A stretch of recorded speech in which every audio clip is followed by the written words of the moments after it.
단 먹다가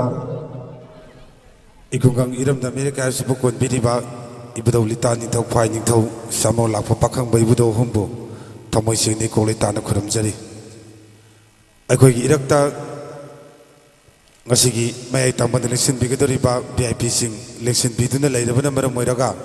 aikoi ngasigi the second Maichau Samrong Sigong Trophy 9-man aside Village Open Football Tournament 2026 ki closing day haijabata aikoi aroiba final match asigi haunana bagidamakta lekai asigi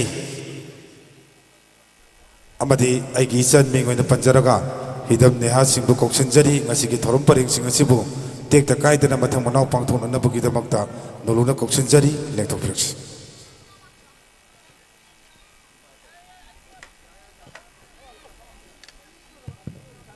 Thank you very much. Loinena, ahan bamaktada ngasi pangthok cheriba the second Maichau Samrong Chigong Trophy 2026 ki final mates amadi closing day asibu mapung fahan binana bagidamakta lingbiragliba khwai miyam pumna makpu taram na opchabaga loinena ikai khumna bochari. Good afternoon everyone. I on behalf of the organizing committee would like to welcome all the people present here to the final mates between Samaro United Samaro versus Apunba FC Haurei Bay second Maichau Samaro Chigong Trophy 9-man A-side village football tournament 2026 at Kwailam Park Sports Complex. Loinena, Thorumgi Makha Chathajarak Boina ngasigi Chief Guest President amadi Guest of Honor gi from Lang the Lingsin Bigadoriba Kai Khumnazariba VIP singi Ming Sing Miyamamangda Thamjabagi Tanja Dulogzage. We have among us as the Chief Guest Shri Khuraizam Loken Singh, Honorable Minister, Tourism, Art and Culture Department, Government of Manipur.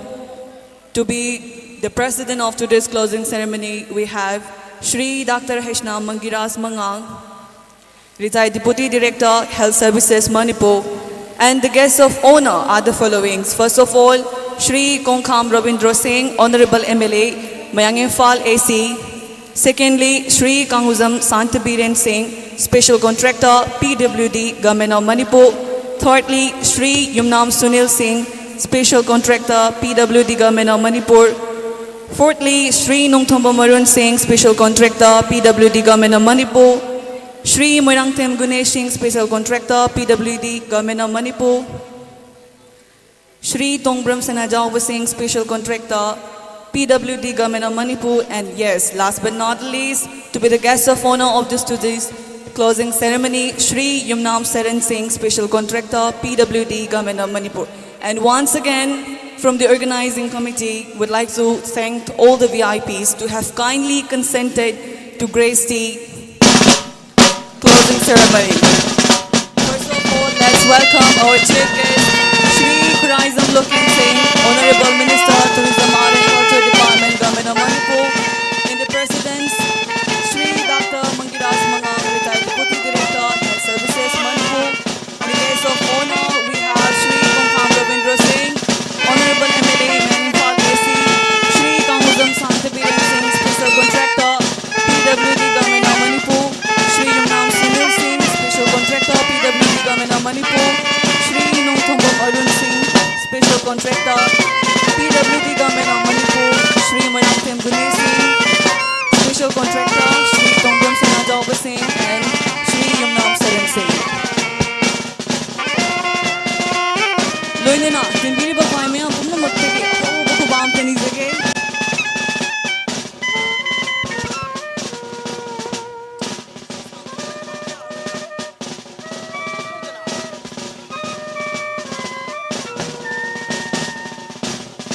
Moving on,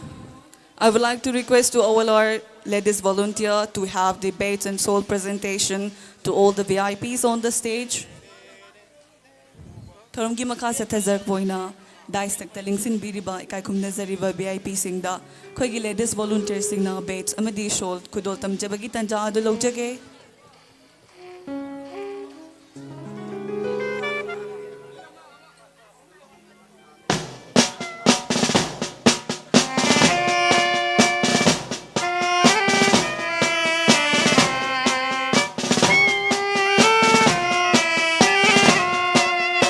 loina na sige closing ceremony asibu puning happy boy na amuk hay na sumayam dagi oh bakubam tinizage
Thank you very much.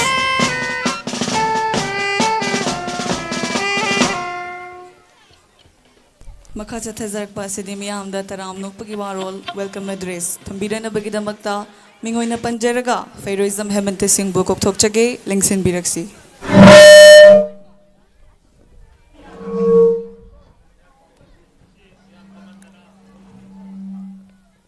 Hello.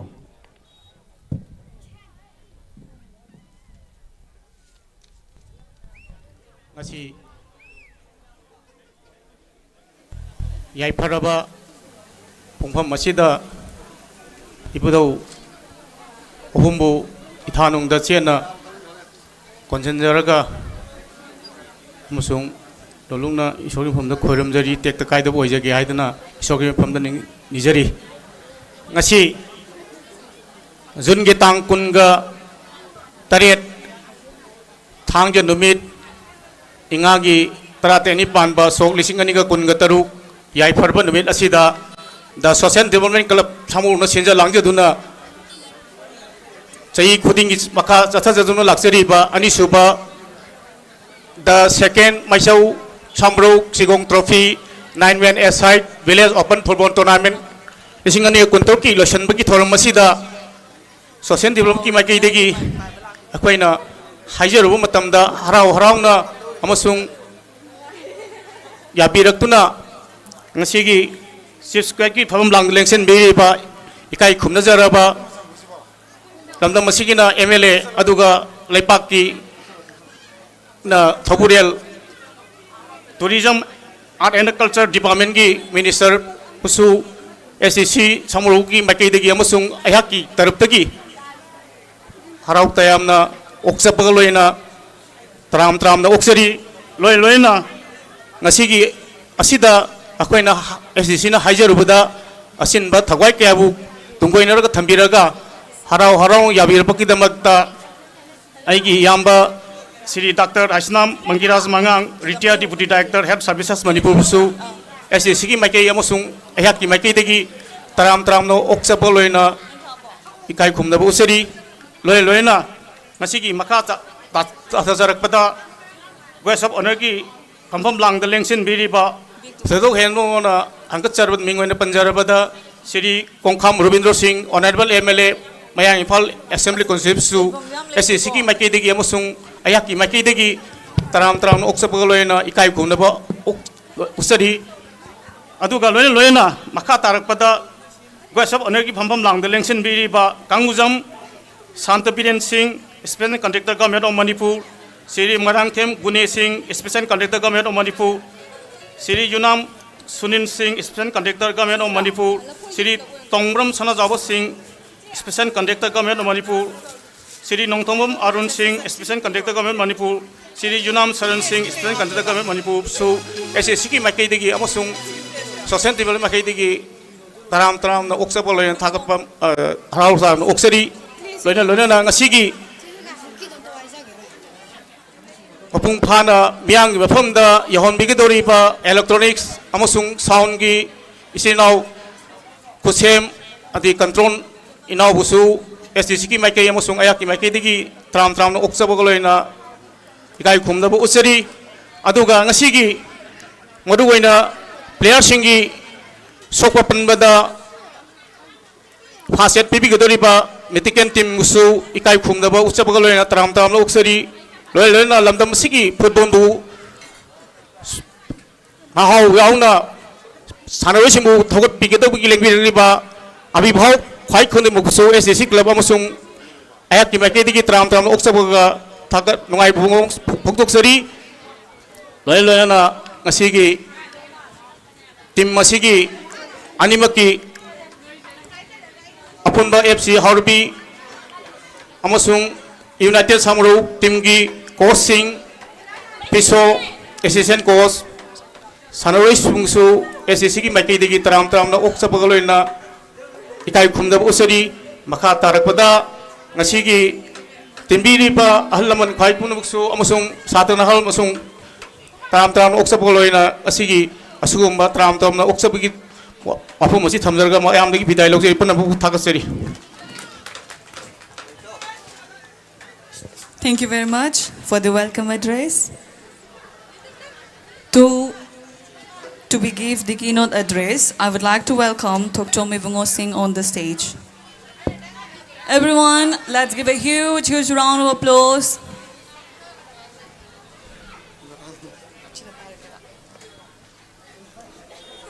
ꯑꯍꯥꯟꯕꯃꯛꯇꯗ ꯂꯝꯗꯝꯁꯤꯕꯨ ꯀꯣꯜꯂꯤꯕ ꯑꯩꯈꯣꯏꯒꯤ ꯏꯁꯣꯔꯕꯨ ꯏꯊꯥꯅꯨꯡꯗ ꯆꯦꯠꯅ ꯈꯨꯔꯨꯝꯖꯕꯒ ꯂꯣꯏꯅꯅ ꯃꯇꯝꯁꯤ ꯇꯦꯜꯂꯕꯅꯤꯅ ꯑꯃꯃꯝꯇ ꯁꯨꯞꯆꯜꯂꯒ ꯑꯩ ꯍꯥꯏꯖꯔꯛꯀꯦ. ꯃꯌꯥꯏ ꯇꯥꯡꯕꯟꯗ ꯂꯦꯡꯁꯤꯟꯕꯤꯔꯤꯕ ꯗꯤꯒꯅꯤꯇꯔꯤꯁꯤꯡ ꯑꯃꯗꯤ ꯉꯁꯤ ꯇꯤꯝꯁꯤꯡ ꯄꯨꯕꯤꯔꯛꯏꯕ team ꯑꯣꯐꯤꯁꯤꯌꯦꯜꯁꯤꯡ ꯇꯤꯝꯁꯤꯡ amadi ngasigi final match asibu yengba lakpiri ba abibabu kuding mabu hanu magdada ayangna ko on kurumjari tasengna mati asugum laba akoigi maichau samau sigong trophy anil suba pangthok bangam jaba haibasi mayam gi sarjok nani tabu masi ma werengna bo hanabada ngasi akoina sinjaba ngamjari basi ngasi dagina sahi nipu gi mathak haitare to 1980s gi mamang adai dale ramba akoi gi laiyoi khraba akoi hujikti lai seva committee hai matam tu tedi lai committee hai adu dale ramba khun buramba amadi lai gi seva su toba miyam gi thabak su toba adugumlaba ahansing aduna akoi asugumlaba lampak ama roinganabagi mangla ladu ngasi pangthok puramani madugi matungina ngasi lisang sinna akoi pangthok pangamjabani aduga lampak asi tasengna makidi hojik oiriba asonakal du wapal leiriba ason koiriba jaga si turen gi jaga ni akoi turel asi samtatlaga ahansingina apakpo lampa ama woiba yagani haibasi ngasi dagi like sahi ni phugi mamangda leiramba ahansing aduna akoi makhoina लाइक लाइसु हईजब नजते लाइक लाइसु हईतब तारगसु मखोइना लोंग तुंगी हौरकदबा मयामसिगी येंगाकांदा असुगुमलबा लंपाकसि खुदन तौजबनी मसी तसेंग तसेंगना हायरबदा असुगुमलबा लंपाकसि ओइनबा वनबदा लंपाकसि लाइसंगी इमुंगना अखोइगी लैकाइगी अहनजिंगदना हाइजरुबा मतमदा लमसी मते खरसि पीरबदी लंपाकसि होइगनी हायबगी थाजब पीबदगी अखोइगी लाइसंबा कुकुसिंग मखोइगी फैमिलीना लैगिद्रे मखोइगी फैमिलीना मतेगसि पीबीबदगी असुगुमबा लंपाकसि ओइजबनी मसी 2005 हाई तारे अइना थबक चंगदिङै मतमदा था तरुक चंगना अइना कन्ना होनजदुना अइगी कोलिगसिंग मतमदुदा पुबीबा क्लब की प्रेसिडेंट अमदि सेक्रेटरी मतमदुदा क्लब पुजबदी नजदे अदुबु मसी तौदबा यादे हाइदना अइगी टीम अमा सेमगा क्लब सिंगी अखोइगी प्रेसिडेंट अमदि सेक्रेटरी सिंगी आम सब चाव सपोर्ट पीबी अदु ओरगसु अखोइना कन्ना होनदना असुगुम्बा था तरुक चंगना अखोइ मसी 2005 की अखोइगी डिसेंबर थादा इनोग्रेशन तौजबनी मसी अखोइगी ऑनरेबल हजिक लाइग्रबा सॉरी हजिक अदो ngasi MLA ओइग्रबा अखोइगी लमदम मसीगी अखोइगी ताजोय माबुसु अखोइ निंगसंगदबा ngamde amadi अखोइगी मसीगी होरनबा होनबदा अखोइगी तानंदो प्रयोजमगी अमुकोगी प्रेसिडेंट ओइबिरंबा मखोइगिसु याम चावबा दायित्व लै आइगी मरुप रोमेन अखोइगी अदुम याम चावबा दायित्व लवी ममिंग पनबदा लोबा नायररोय लाइवै ग्रबा मयाम अइना मसिंग थीबा ngamjadaba तागसु वारोबिरोय असुगुमलबा लंपा अमा ओइबगी होनबजा मथंग लाखपदुना ngasiदी स्टेलिक सिसिमित मथंग कावरकले अदुबु मथंग कावरकपा मतमसिदा मसिदैदा ओइरैबा थबक तौरम मयाम असि अदुके मतिक एखोइ प्रॉब्लम होय अदु तसेंगनमक समोग सिगोंग ट्रॉफी से कमायना तौगिबनो हाइबा मतमदा अखोइ लैरिबा प्लेयर सिंगसे ऑफ सीजन मतमदा अखोइ अदुम लेपगा लैबा हाइबदी प्लेयर सिंगसी मानागी लीग कई डिवीजन कई कावरो मतमदा ऑफ सीजन लैबा मतमसिदा लेकाई होइबा डेवलपमेंट तौबा मतमदा अखोइगी लेकाई प्लेयर सिंगसे सानबा फंगदबा फजबा अफबा प्लेयर बुदी सानबदी फंगजबा अदुगा तसेंगनमगी अतोप टीम सेमनबा मतमदा ओपन ददी याव फंगजदबा लेकाई की डेवलपमेंट प्लेयर सिंग दो हन टैलेंट हन तौनबई दमकता अदुमाय तौदना कन होनजदुना सेमजगिबनी अदो मखोइ अखोइ मयाम खने मतुंगदा अखोइगी लाइफोक हाइतारे अखोइ लाइनिंग दो इबुदो समोग सिगोंग ना इंजन बिबा हाइतारे मागी टाइटन जे लौदना अखोइ अनेक सुबा सिगोंग ट्रॉफी असि पांगथोक जबनी मसिदा मसी ओइरकनबा होनबा मतमदा संगिबा लेकाइगी अदगी अखोइगी ऑनरेबल सिंग अदगी अते अतेगी फमनाइबा सिंगना सपोर्ट पीबीरकपा सिंग अखोइ काउजते अखोइ मसी असुगुमलबा फजरबा नुंगाइरबा मतमसिदा लाइवैग्रबा मयामदु अखोइना मदु अखोइ पुनिंगदा अखोइ मखोइबु पुंसी चुप्पगी ओइना अखोइ प्रार्थना तौजरी मखोइना तौबिरमबगी दमकता मसी हायगा इसी साइ तेंजनजगे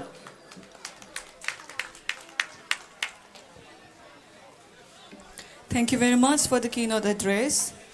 As a continuation of the program, we will be having speech from the guest of honor.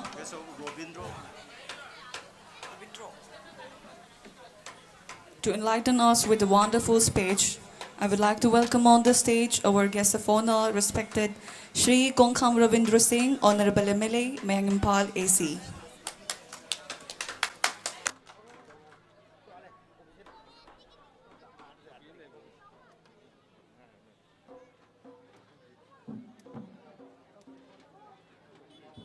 Good afternoon. Ahan Mamakta Lamdam Su Kori Bisor Bikonon Apparently Lorang Asigi ASDC, the Social Development Club, Samu Row, in Far West Manipur. Club Pusu, Agi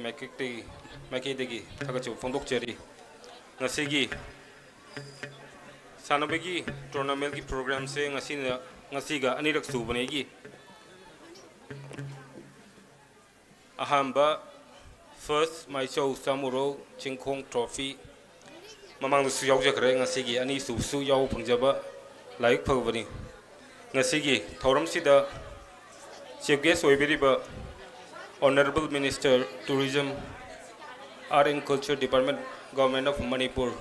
Aikaka Siri Khuraijam Loken Busukai Khono Chari ngasi thorom sigi President Retired Deputy Director Health Service Manipur ai Uncle Siri Dr. Haisnam Mangiraj Mangang Busukai Khono Chari Loloena ngasigi Guest of Honor Daisik from Liberiba Special Contractor PWD gi Aikaka Siri Kangujam Santi Biren Singh ai tamo Siri Jumnam Sunil Singh Uncle Siri Nongthom Arun Singh Siri Morang Thanguni Singh ai kaka Siri Tongbram Sana Jawbat Singh amadi ai kaka Jumnam Saran Singh mayam busikai khumno chori lolo nga sigi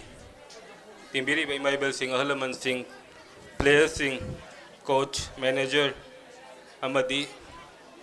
club sigi member khwai punong pu ai gi maiki digi kai khunu chori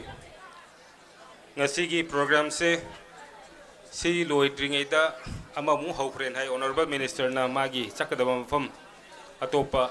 program sanabagi thangtagi aduna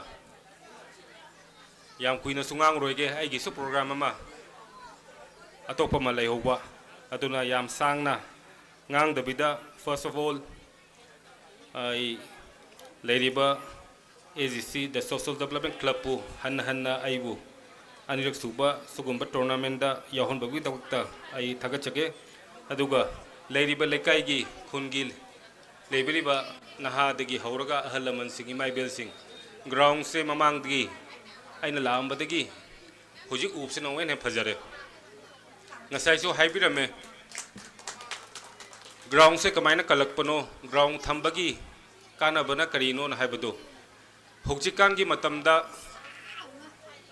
ground thambai mahuta lam ahangba uba yadi community hall sadu gi club sadu gi khotu gi mam tawba adubu chahi nimfu yankhai mamangda leibiramba ahan singnadi adugi matamdai khallaga adu matamdai khangaga lampak thamda yade afaba sanaroi puthoknaba afaba hakchang am thamna honabada lampak phajaba thamda yade na kalamba mayamse hujikan gi khoigi chakhol matam sida chakhol lena club sadu gi community hall sadu gi paksa sajambase masima yenga saba yaba jagan saba aduga ground thamba yaba jagadana sokpidana dum player singi hagolei bangang singi makhoigi future yengbiraga makhoigi thambiraga phajana maintain tobiraga sumaina tawraga thambibase sima ai lekai gi leibiriba ahalaman sing loina baku aina thagachari amana ngasai sum phaminaramne kakaga su wari sanaba awon ba porok pa hebse akhoi da piriba matam si sahi mangani mayamna select tobiraga elected tobiraga pibiraga anda kendra gi oibiriba MLA sing mayam si sahi mangagi manung sida kari awon ba porok pangambano haibado adudani MLA phai phaten haidruse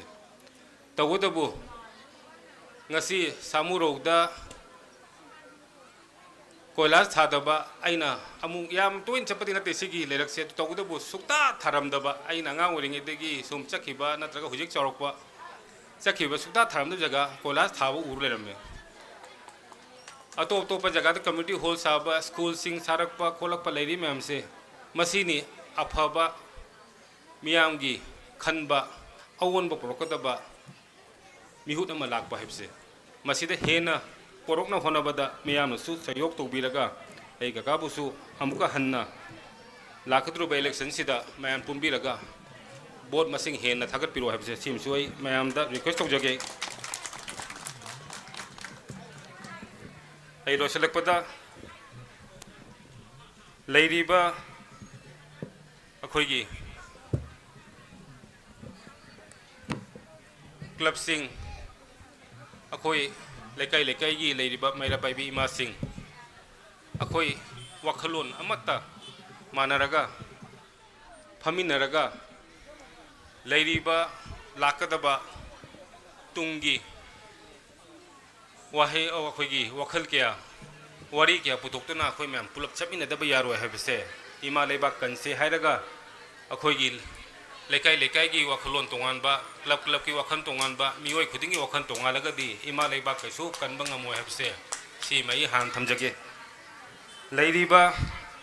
samasya khudimak leiriba problem khudimak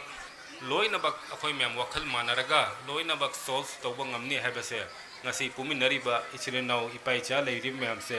masida khoi request tawjiramge adu lo chalak padang ngasi nungai bamna ngasi pumbiriba dai the family se special contractor se masing amma anni ahum mari manga taruk PWD ki special contractor se taruk ne wangoi kendrada koilas yama thai hai se special contractor taruk phambai ne function khudi mak to yama su yawi adung ngasi lekai singi awar pa lere khulak koilas thau da bachi thau leita di ngasi demand to horo hayeng dagi nusa saraga di thabo thau na bana makhoi lakpiriba mateng kaya su tobiri to pa kendra su ai kendra su mateng tobiri lakpa special contractor na tangani lamdam sigi manipur sigi chakhor pada khardor su mateng pangjage na leijaba ai kaka sing ai tamo makhoi special contractor makhoi mem su han nai gi makai thaga chalaga matang siten jage thank you.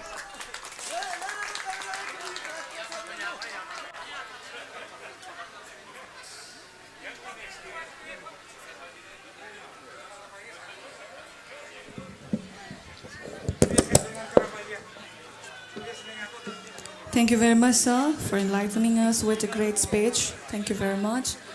And everyone, let's give a huge round of applause.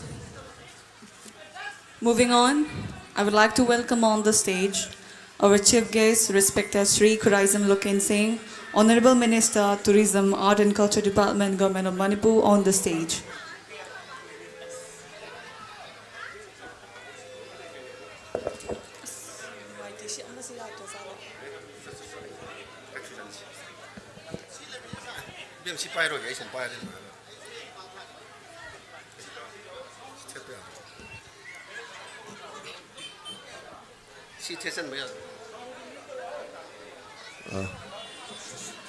Ahanba maktada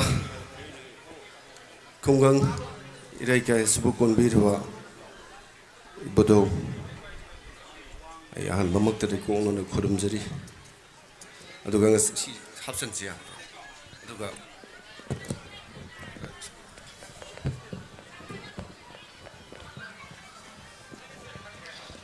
sigi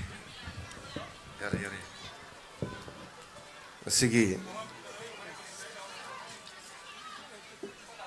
Jungi tang kun getaret 2026 anirok suba maisho samro sigong lei trophy sigi final match asida sigi dais the lengsin biriba ai mingoi na matang ikai kuno chage sigi Thorum final match sigi President ki phamam lang de lengsin biriba Sri Haisnam Mangiras ai mamang thakta su kaya ma yam se ai adum function khudung adum phamina jabani adum ngasi su adum phamina ba phangjari adum matam sang na su sor gi mafam da ibodo gi mafam da phangan phamina ba phangba bohen bio haina isor mafam da khorum jage adum Etia Deputy Director Health Service Manipur ai kai khumna uchari aduga Guest of Honor ki phamam lang de lengsin biriba ai Honorable Sri Kongkham Robindra Singh Meng Phale Sibsoi kai khumna uchari aduga asai mamang da khoigi Honorable Meng Hongoi CC khoigi Honorable hojiki matam sidadi khoi contractor sing se matam mamada khoigi kari haiba tare thaba inkhang si phajana tawdaba state da thoning da ba thodok kaya mana pikpa wakhal lon de lebe wak mioi kaya mana ko state sida adugumba chahi ani hum si kaya ma thabak thorom tawba ngomdana laire ke bodu du hujujiki sakar ama lakpadagi koi lamdam sida development koi infrastructure leading si kharkara tamna ꯍꯧꯒꯠꯂꯛꯄꯁꯤꯗ ꯑꯩꯈꯣꯏ ꯃꯔꯨꯑꯣꯏꯅ ꯁ꯭ꯇꯦꯠꯁꯇ ꯂꯩꯔꯤꯕ specific ꯀꯣꯟꯇ꯭ꯔꯦꯛꯇꯔꯁꯤꯡꯁꯤꯅ ꯑꯆꯧꯕ ꯊꯧꯗꯥꯡ ꯂꯧꯕꯤꯔꯒ ꯇꯧꯕꯤꯔꯤꯕ ꯑꯗꯨꯅ ꯑꯩꯈꯣꯏꯒꯤ ꯂꯩꯔꯤꯕ ꯑꯩꯈꯣꯏ ꯂꯝꯗꯝꯁꯤꯗ ꯁꯥꯟꯅꯔꯣꯏꯁꯤꯡꯁꯤꯕꯨ ꯌꯣꯛꯈꯠꯄꯤꯗꯕ ꯌꯥꯗꯦ ꯍꯥꯏꯗꯅ ꯑꯩꯈꯣꯏꯒꯤ ꯉꯁꯤꯒꯤ ꯊꯧꯔꯝ ꯑꯁꯤꯗ ꯁꯔꯨꯛ ꯌꯥꯕ ꯂꯥꯛꯄꯤꯔꯤꯕ ꯑꯩꯈꯣꯏꯒꯤ ꯀꯣꯟꯇ꯭ꯔꯦꯛꯇꯔꯁꯤꯡꯕꯨꯁꯨ ꯑꯩ ꯄꯨꯟꯅ ꯁꯨꯞꯆꯜꯂꯒ ꯑꯩ ꯏꯀꯥꯏ ꯈꯨꯝꯅꯕ ꯎꯠꯆꯔꯤ ꯑꯗꯨꯒ ꯉꯁꯤꯒꯤ ꯁꯣꯁꯤꯌꯦꯜ ꯗꯤꯕꯂꯞꯃꯦꯟ ꯀ꯭ꯂꯕ STC ꯁꯥꯃꯔꯣꯡꯅ ꯁꯤꯟꯕꯤꯔꯤꯕ ꯑꯩꯈꯣꯏꯒꯤ ꯀ꯭ꯂꯣꯖꯤꯡ ꯗꯦ ꯀ꯭ꯂꯣꯖꯤꯡ ꯑꯁꯤꯗ ꯑꯩꯈꯣꯏꯒꯤ ꯃꯥꯡꯗ ꯂꯪꯖꯟꯕꯤꯔꯤꯕ ꯑꯍꯜ ꯂꯃꯟ ꯂꯥꯏ ꯒꯨꯔꯨꯁꯤꯡ ꯑꯗꯨꯒ ꯏꯃꯥ ꯏꯕꯦꯜꯁꯤꯡ ꯑꯗꯨꯒ ꯑꯩꯒꯤ ꯍꯧꯃꯤꯟ ꯆꯥꯃꯤꯟꯅꯖꯕ ꯑꯩꯒꯤ ꯃꯔꯨꯞ ꯃꯄꯥꯡꯁꯤꯡ ꯄꯤꯛꯂꯤꯉꯩꯗꯒꯤ ꯑꯗꯨꯒ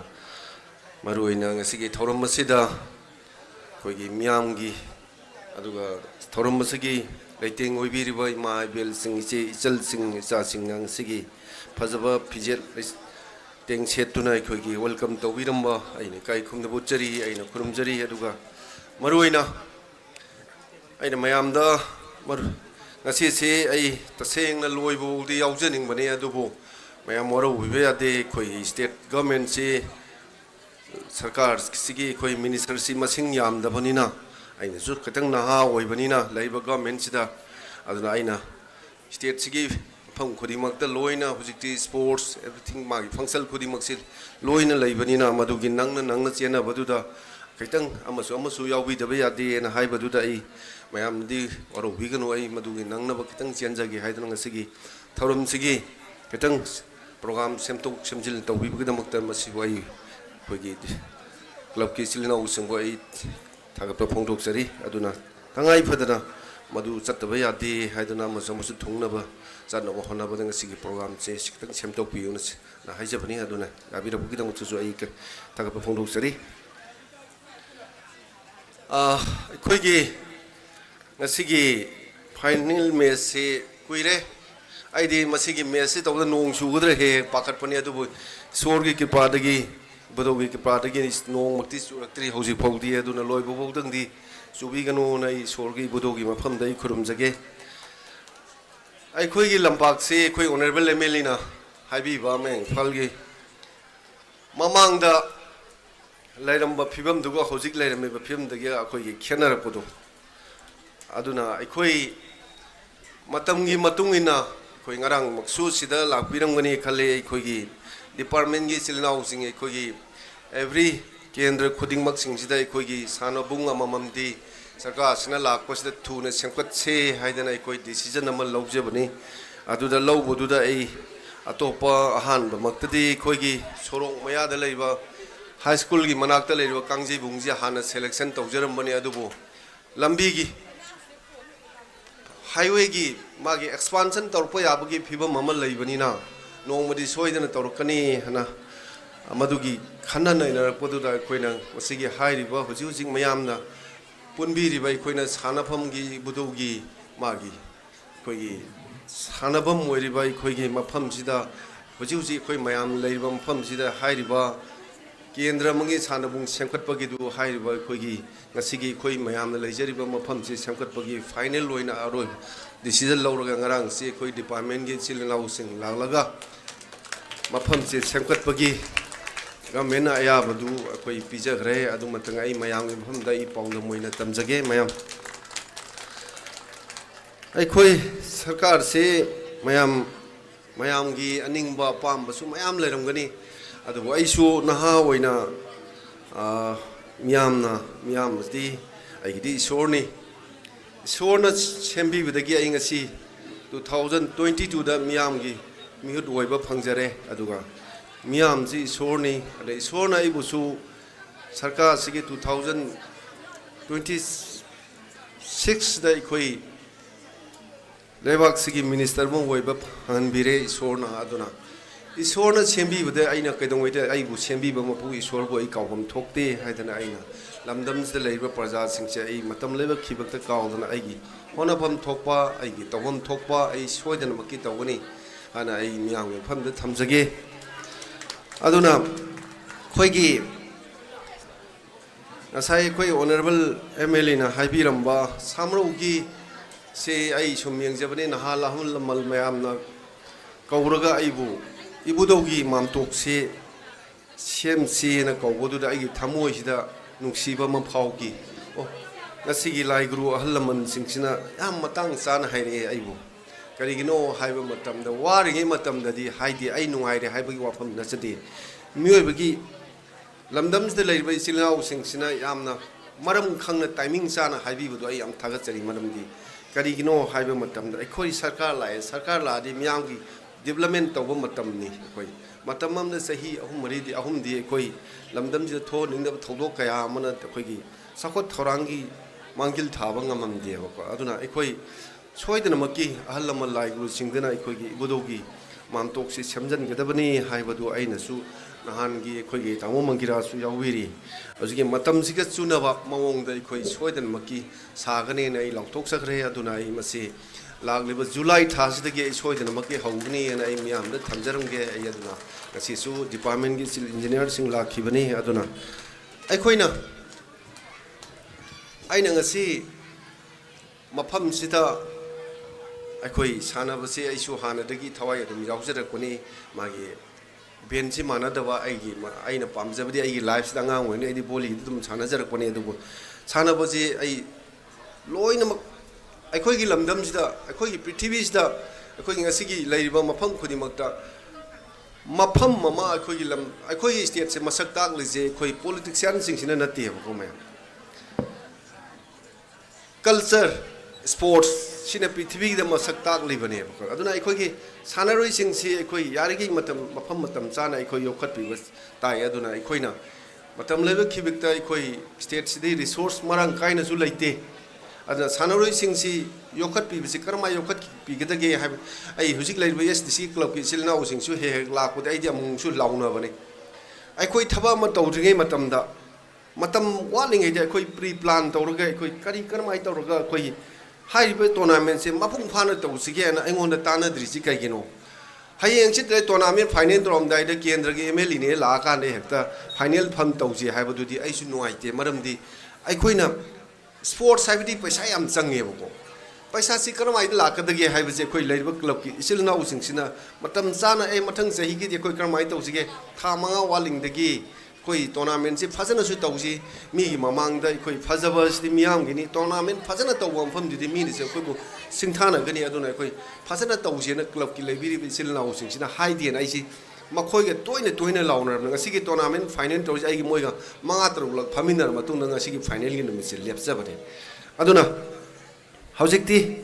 ai tournament si sahi gi tor ko matam da sitagi hena phana tawna bagi tang mapung phana tawsi aduna leibiri club ki sil na using su mafam matam chana si khana nai na usi adugi khana nai na ba matam du da ai bu su yawn bi hai ba pham se mayam da thamjarong ge aduna gi sanaroi sing si yokhat pada gi lambi thong su yam darkar tai lambi thong phatra gadi leiba mafam se khaitang gi highway de gi changjal libani yumlak phal ga yam lambi thong se aduna masi yam darkar tai khoina yarige khoina lambi thong se phan da mathau tai aduna leiba gi samro gi praja ahlamal laibu singi mafam da aina thamjagadabadi maruaina ai awat pa ma leiraga su matam chana ai tana hosi aduga sima leire ai ju ai gi ngamba limit da isi gei di hona jage ai ngamdre mayam sim tangdi matam kitang ngai bi on ai khulora khorum jage aduga mayam punna tana minraga lambi thong arai leita tana ga dabani adugo da chakhat pa si oir kadabani aduna puksel tinaba takatai puksel tinadragadi unity oidragadi lamdam je chakhat pa kaidong ai su porwai aduna hojikti laibaki leiriba hojik sen thongi phibam hana phalam dragasu khara di isorna gi pibi dana lamdam sida tamna development sakhat pa sakhat pa hore aduna leiriba maruaina gi club ki silnau singsta ina thamjagadabadi field ji semkat pirako matam da gi lagliba department gi silnau sing su tana biraga fajana tungi oiba tungi oina sayet khoyna dabi momong da fajana tung koina lamdam sida stadium ama lebi matam da tungi mirol gi namda tung koina salahu da momong da semkat pa matam da lebi club ki silnau sing sida su mateng pangbiu adu na tadna kana gumba amna semkat lebi lakne heta mari ture heta yasan ba politicalize to ba thaba ma to matam da lamdam jidi hekta ꯌꯦꯠꯁꯟꯒꯗꯧꯕ ꯈꯣꯠꯀꯗꯧꯕ ꯁꯤꯒꯨꯝꯕꯁꯦ ꯃꯌꯥꯝ ꯂꯩꯕ ꯑꯗꯨꯅ ꯃꯗꯨꯒꯨꯝꯕꯗꯨ ꯇꯧꯕꯤꯒꯅꯨ ꯑꯩꯈꯣꯏꯅ ꯌꯥꯔꯤꯕ ꯃꯈꯩ ꯑꯩꯈꯣꯏ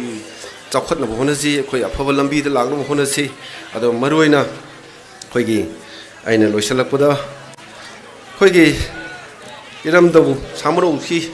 ꯂꯩꯔꯤꯕ ꯈꯨꯜꯁꯤꯡꯁꯤ ꯑꯅꯝꯕꯅ ꯂꯝꯕꯤ ꯊꯣꯡꯒꯤ ꯑꯩꯁꯨ ꯉꯝꯅꯕ ꯑꯔꯩꯕ ꯃꯈꯩꯗꯤ ꯍꯣꯠꯅꯖꯒꯦ ꯑꯗꯨꯒ ꯌꯥꯝꯅ ꯑꯋꯥꯠ ꯑꯄꯥ ꯂꯩꯔꯁꯨ ꯑꯗꯨꯝ ꯍꯥꯏꯕꯤꯔꯣ ꯑꯗꯨꯝ ꯑꯩ ꯁꯤ ꯇꯧꯁꯤ ꯁꯤ ꯇꯧꯁꯤꯗꯅ ꯑꯗꯨꯒ ꯀ꯭ꯂꯕꯀꯤ ꯏꯆꯤꯜ ꯏꯅꯥꯎꯁꯤꯡꯁꯨ ꯁꯦꯟ ꯊꯨꯝꯒꯤ ꯐꯤꯕꯝꯁꯤ ꯑꯋꯥꯕꯗꯤ ꯃꯌꯥꯝ ꯂꯩ ꯑꯗꯨꯕꯨ ꯑꯩꯅ ꯃꯔꯨꯑꯣꯏꯅ ꯑꯩꯅ ꯍꯥꯏꯖꯒꯗꯕꯗꯤ ꯁ꯭ꯄꯣꯔꯠꯁ ꯑꯃ ꯁꯤꯟꯕ ꯃꯇꯝꯗ ꯑꯩꯈꯣꯏ ꯄꯩꯁా ꯃꯌꯥꯝ ꯆꯪꯉꯤ ꯍꯥꯏꯗꯅ ꯃꯤꯉꯣꯟꯗꯒꯤ ꯅꯤꯔ ꯇꯧꯕꯁꯨ ꯑꯩ ꯅꯨꯡꯉꯥꯏꯖꯗꯦ ꯁꯦꯡꯅ ꯑꯗꯨꯅ ꯑꯩ ꯉꯁꯤꯒꯤꯗꯤ ꯁ꯭ꯄꯣꯔꯠꯁꯀꯤ ꯋꯥ ꯉꯥꯡꯕꯁꯤ ꯑꯩ ꯃꯇꯝ ꯌꯥꯝ ꯁꯥꯡꯅꯁꯨ ꯉꯥꯡꯖꯔꯣꯏꯒꯦ ꯐꯅꯦ ꯑꯗꯨꯅ ꯑꯩ ꯇꯤꯟꯕꯤꯔꯤꯕ ꯃꯌꯥꯝ ꯏꯃꯥ ꯏꯕꯦꯜ ꯂꯥꯏꯕꯨ ꯄꯨꯝꯅꯃꯛꯇ ꯈꯨꯔꯨꯝꯖꯔꯒ ꯑꯩ ꯃꯇꯥꯡꯁꯤꯗ ꯋꯥ ꯉꯥꯡꯕꯒꯤ ꯃꯇꯝꯁꯤ ꯇꯦꯟꯖꯟꯖꯒꯦ ꯑꯗꯨꯒ ꯃꯁꯤꯒꯤ ꯁ꯭ꯄꯣꯔꯠꯁꯤꯒꯤ ꯁꯤꯜꯂꯤ ꯂꯥꯡꯉꯤꯁꯤꯒꯤ ꯑꯩꯈꯣꯏꯒꯤ ꯁꯦꯟ ꯊꯨꯝꯒꯤ ꯐꯤꯕꯝꯁꯨ ꯑꯋꯥꯕ ꯂꯩꯕꯅꯤ나 ꯑꯩꯅ ꯃꯁꯤꯒꯤ ꯃꯊꯪꯗꯒꯤꯗꯤ ꯑꯩꯈꯣꯏꯅ ꯁꯨꯃꯥꯏꯅ ꯄꯩꯁꯥꯁꯤ ꯌꯥꯝ ꯆꯪꯗꯅꯕ ꯑꯩꯈꯣꯏ ꯏꯁꯥꯅ ꯄꯨꯊꯣꯛꯑ ꯍꯣꯠꯅꯔꯁꯤ ꯑꯩꯁꯨ ꯃꯊꯪꯗꯒꯤꯗꯤ ꯄꯨꯊꯣꯛꯑꯔꯣꯏ ꯏꯁꯥꯅ ꯑꯩꯈꯣꯏ ꯄꯩꯁꯥ ꯊꯣꯛꯅꯕꯒꯤ ꯂꯝꯕꯤ ꯑꯃ ꯑꯩ ꯁꯤꯟꯖꯔꯒꯦ ꯑꯗꯨꯒ ꯑꯗꯨꯒꯤ ꯂꯝꯕꯤꯗꯨꯗ ꯑꯩꯈꯣꯏ ꯀ꯭ꯂꯕꯀꯤ ꯏꯆꯤꯜ ꯏꯅꯥꯎ ꯄꯨꯟꯅ ꯆꯠꯃꯤꯟꯅꯔꯁꯤ ꯉꯁꯤꯒꯤ ꯑꯣꯏꯅꯗꯤ ꯑꯩ ꯂꯨꯄꯥ ꯂꯥꯈ ꯑꯃꯇꯪꯗꯤ ꯑꯩꯈꯣꯏꯒꯤ ꯁ꯭ꯄꯣꯔꯠꯁꯤꯒ ꯊꯝꯃꯝꯒꯦ ꯑꯗꯣ ꯃꯔꯝꯗꯤ ꯀꯩꯒꯤꯅꯣ ꯍꯥꯏꯕꯗ ꯑꯩꯈꯣꯏ ꯀ꯭ꯂꯕꯁꯤ ꯄꯩꯁꯥ ꯂꯩꯇꯦ ꯅꯣꯡꯉꯥꯟꯕ ꯂꯥꯛꯑꯒ ꯑꯩ ꯅꯥꯛꯇ ꯑꯗꯨꯝ ꯑꯁ꯭ꯋꯥꯏꯗ ꯂꯝꯕꯤ ꯂꯥꯛꯄꯗ ꯀꯜꯂ ꯂꯥꯛꯑꯁꯨ ꯑꯩ ꯅꯥꯛꯁꯤ ꯌꯥꯎ ꯍꯦꯛꯇ ꯁꯣꯟꯊꯕ ꯃꯣꯏꯁꯦ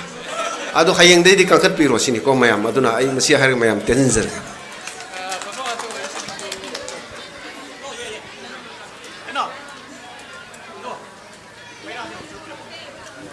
Thank you very much, sir, for your great speech. And once again, thank you very much for donating a huge amount of 1 lakh rupees. Loina mayamdagi ahuba kuba amta nijage. Aduna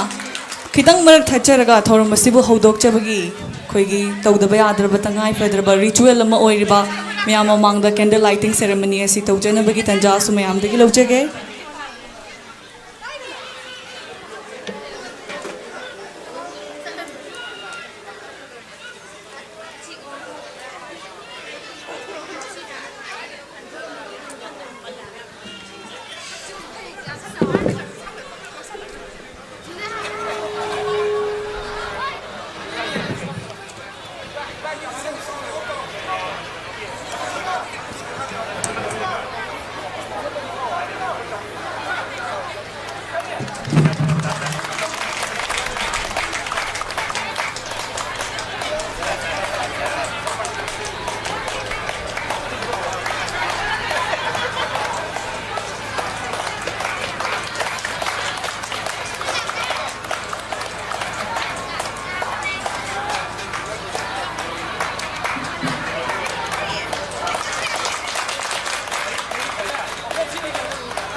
Loinena mayamna yamna pamnaba mayamna khorangna ngainaba adugumba yam interesting oiba live opening song performance ama mayam mamangda khudol tamjabagi tanja adu logjage khoigi mayam mamangda live performance opening song thambigadori bsi Manipur's singing sensation mayamna thoidok hendon henna masak khangna biriba my favorite everyone's favorite mayam ka naam ange. Let's guess everyone, who's it gonna be?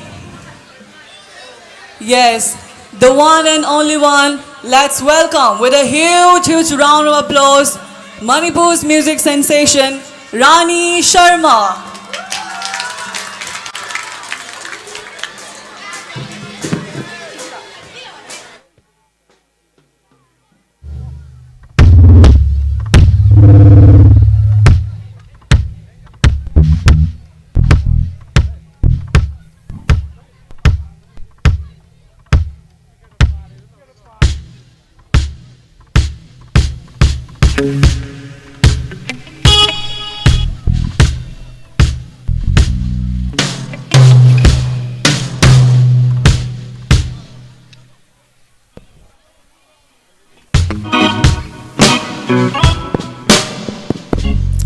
hello, hello, Chief, hello,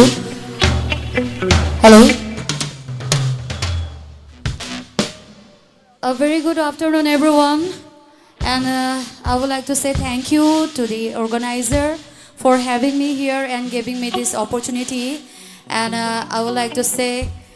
my lovely sir, all the dice mathakta lingkhat piriba mayam pumnabag dignity mayam bo aina ikoknona kurum jari.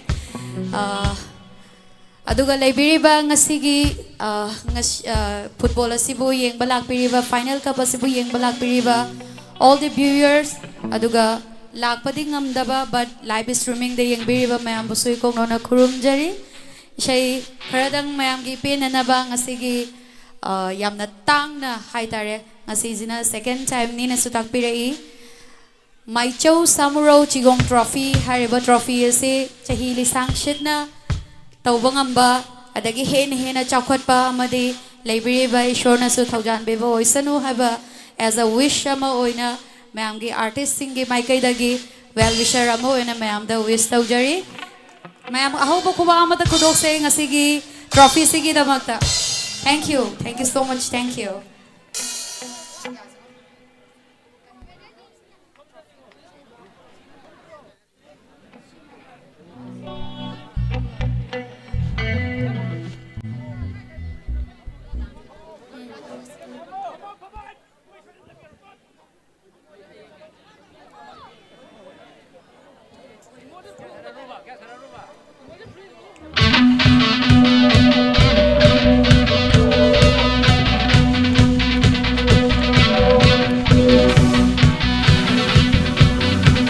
Laklo, koraklo maya, amata oina, mashana maya, gining to,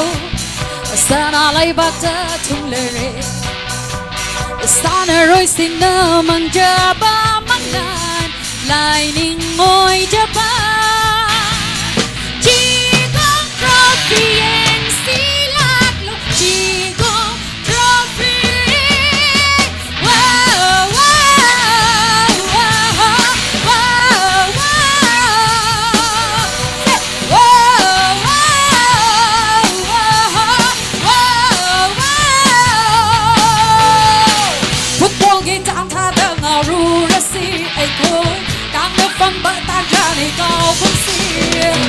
Bụng ninh thâu vật si thâu nà họp cất si ai khôi Chạm nà phân bá ta trả đi cao bụng si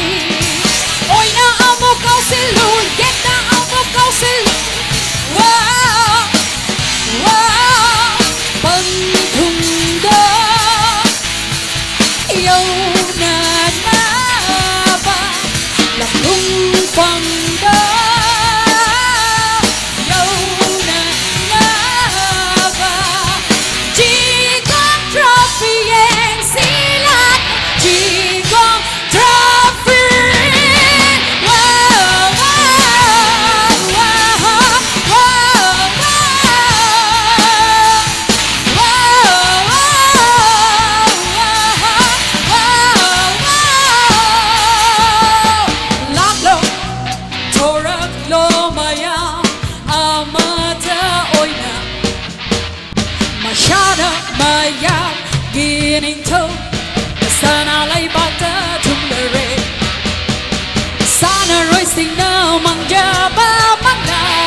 Lining môi jaba Chigong trophy and silaklo Chigong trophy Wow, wow, wow, wow, wow Wow, wow, wow,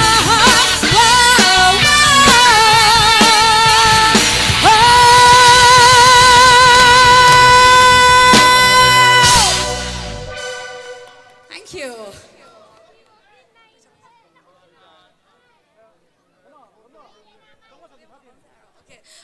World Cup su tauribanina World Cup ko mari laina ba siya sakpiyo ng asigi sinbilang biri ba singi sa itagi so happy rabali so everyone may ampo na siyang minasiyay ko yeah bro kay numiti may amti lima kunzim na tate kay dorage wara ba ado Adudi Shasi, ma'am, yareko. Okay, ina mo koigi yarabo. Okay, then. Matamsu yamna shangna sakpagi khudongchaba leitabanina isai se matik mayam gi pin na ba tawgal kitang tawdarongge.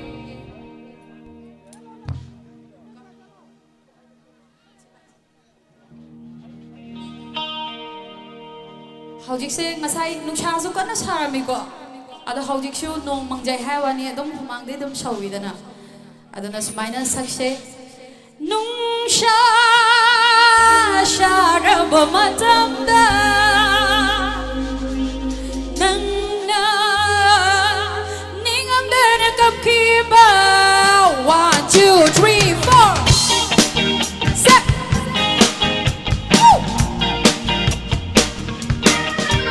oh nungsha sharaba matamda nangna ningamdana kapkiba michi mirau kodadaba ahi mamaina jankiba nungai krasu nang ai numita oh nungai krasu nang ai numita pudu na pukra bata moi se agari ni amo into piri lau ja kro ai ge ta moi se ta moi pura na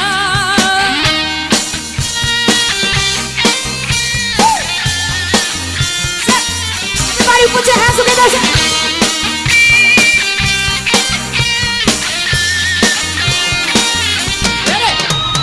Nung đôi thịt nở bay đi ba Ly đi hôm bờ mà lần bờ Ai ghi thầm môi ghi ya va se Nung đôi thịt nở bay đi ba Ly đi hôm bờ mà lần bờ Ai ghi thầm môi ghi ya va se Nung shimaki ma fanda Nung shimaki ma fanda Tambi yu ko malang banana Tambi yu ko malang banana Tambi yu ko malang banana Tambi yu ko malang banana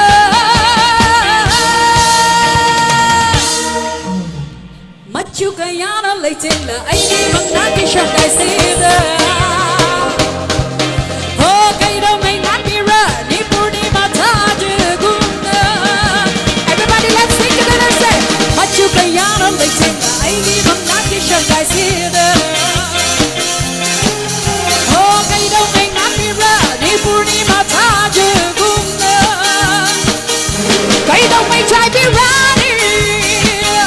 nung chi bên chính hi mà They don't wait try be running No she but take him out of the Hey shep the Oh you shep in the Hey shep the Oh you shep in the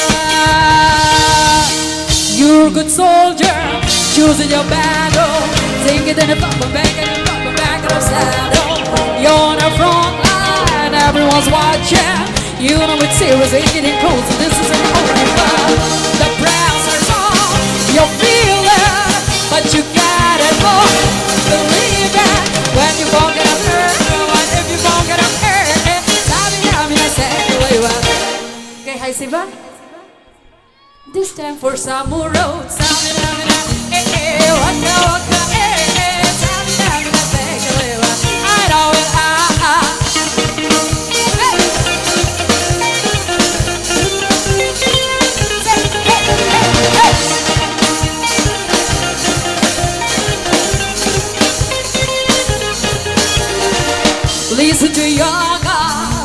our motto. We get the shadow, we get the light, people are raising their expectations. Go with a feel, this is a moment, no hesitations. Today, you feel it, no verbal way, believe it. If you get down, get up, when you get down, get up,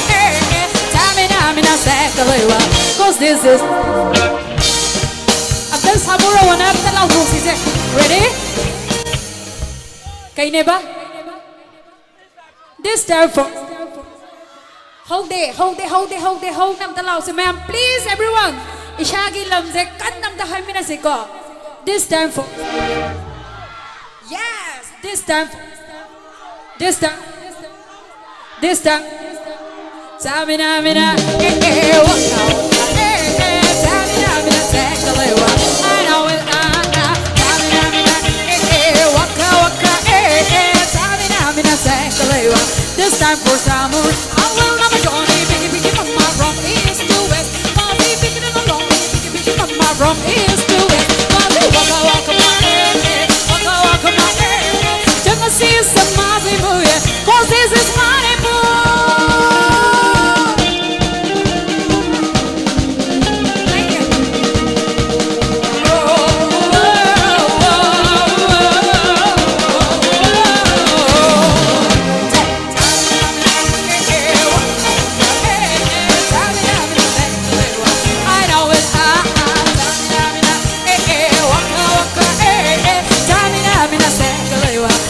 For money, poor jungle,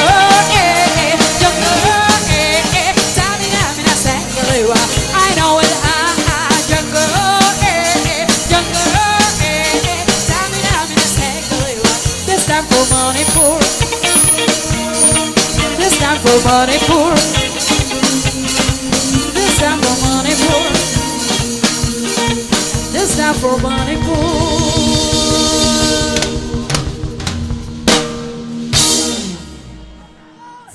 Thank you so much. Thank you. Sida lotion lagi. Lotion ba yaad ho? Okay. Aroy basa se ado. Okay then. Canberra pa. Thank you. Thank you so much. Thank you.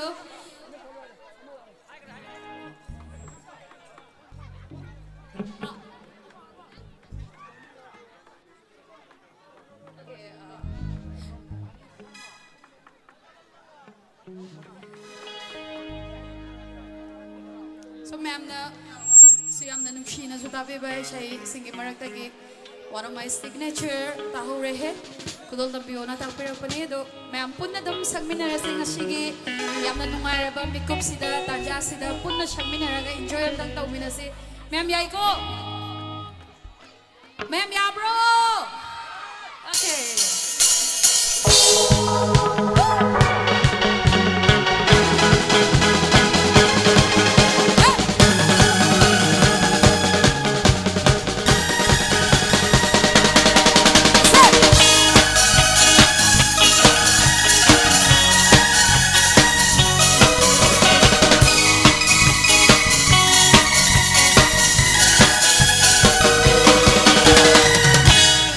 Tahore hey,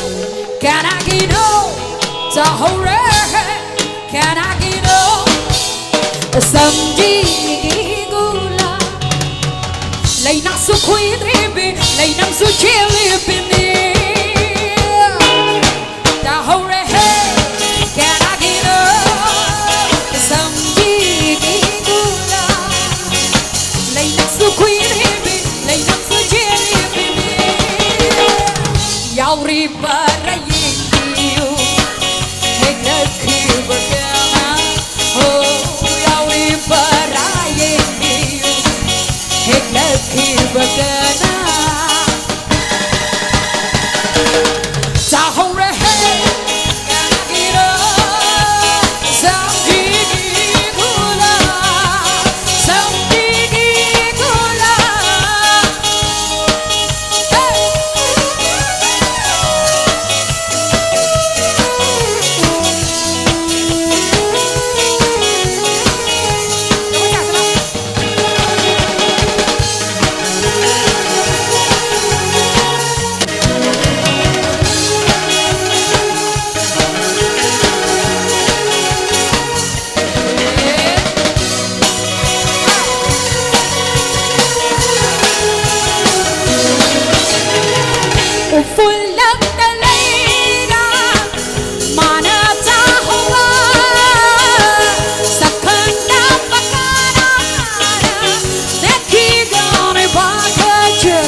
masita sachabi oh naraka pongaga masita sachabi tahore hey karagiro samjigi gula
Kidara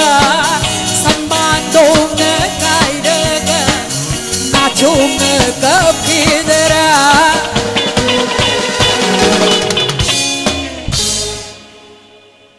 dai dai miko ale tale diko dai dai miko ale tale miko dai dai miko ale tale miko dai dai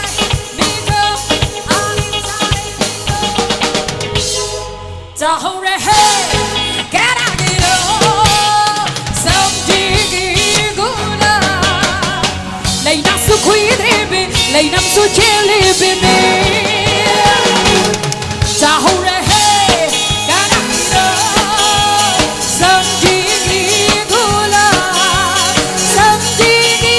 gula, samjigi gula, samjigi gula.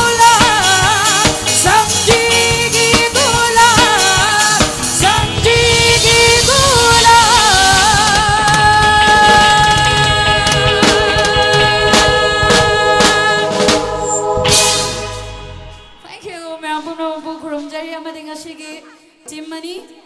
all the best. Kabo po budi amane hekta oibe, but from our side, from our artist side, both of the team, all the very best. Everyone, big round of applause for the team. Thank you so much, everyone. Thank you. Oh, love you too.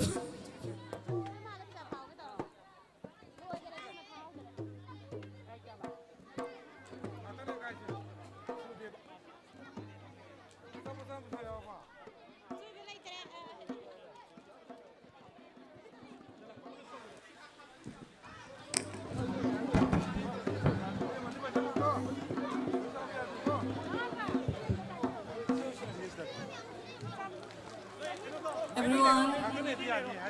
let's give a huge round of applause once again for one and only one, Rani Sharma.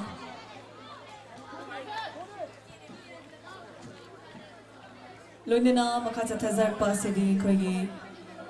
closing ceremony asiga mari lengana uchaga dauriba Panthoibi thogal jagoi miyam mamangda khudo tambagi tanja adu lokchage. Moving on, we're now going to witness a mesmerizing performance, which is the Panthoibi Thogal Jagoi from our mothers.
Masigi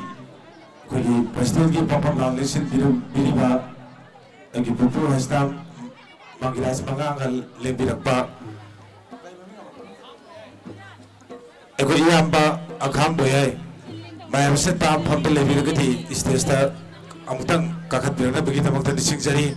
ko iyamba akham boyai mayam seta phampe lebiragati stage ta amutang lekhat birana bagi tamakta ai nolokna koksanjari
Hongsu, halo, halo.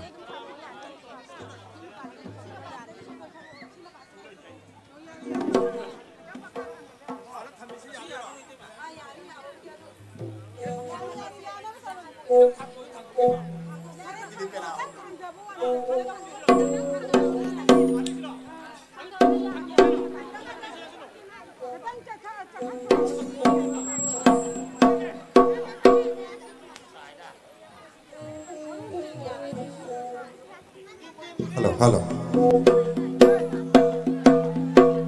Hongsu background da sanabiriba sanaroi timani bagi sanaroi sing ngayak tang jago.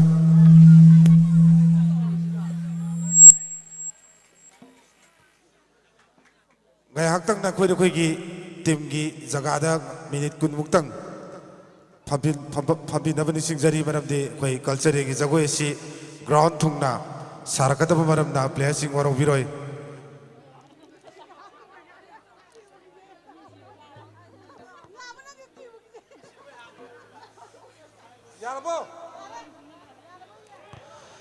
Ngasigi culture gi saruga moina laikai sigi ekoi maugi singda chalaba imai veli se nem singna senjalang jeriba club asibu nungsi biduna yamna ngada matam dagi thawai hakchang jauna ngasigi thorom asiga mai ledana ekoi su jagoi khudon culture gi saruga moina pangtok to bia dekhan biduna mia mangda lengthok pia kadri bai punna samjanna koksan jarabada ꯄꯥꯟꯊꯣꯏꯕꯤ ꯊꯧꯒꯜ ꯖꯒꯣꯏꯒꯤ ꯃꯤꯌꯥꯝꯃꯥꯡꯗ ꯂꯦꯡꯊꯣꯛꯄꯤꯔꯛꯇꯨꯅ performance ꯎꯠꯄꯤꯅꯕꯒꯤꯗꯃꯛꯇ ꯀꯧꯊꯣꯛꯆꯔꯤ ꯂꯦꯡꯊꯣꯛꯄꯤꯁꯤ ꯂꯣꯏꯅꯅ ꯈ꯭ꯋꯥꯏ ꯈꯨꯗꯤꯡꯃꯛꯅ ꯏꯀꯥꯏ ꯈꯨꯝꯅꯖꯔꯤꯕ ꯑꯩꯈꯣꯏ ꯏꯃꯥ ꯏꯆꯥ ꯏꯆꯦꯁꯤꯡꯒꯤ ꯖꯒꯣꯏꯁꯤꯒꯤꯗꯃꯛꯇ ꯑꯍꯥꯟꯕ ꯃꯥꯡꯖꯧꯅꯅ ꯑꯍꯧꯕ ꯈꯨꯕꯥꯛ ꯑꯝꯇꯪ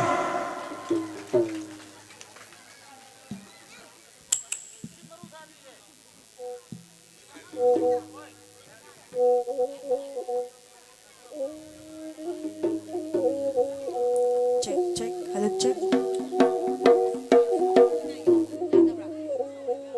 Check, hello, check, check. Hello, check, check.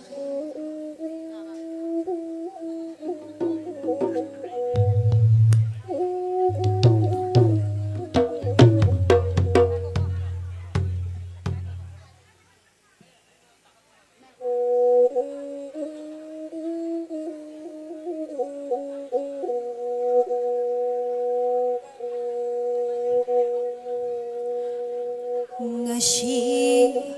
koro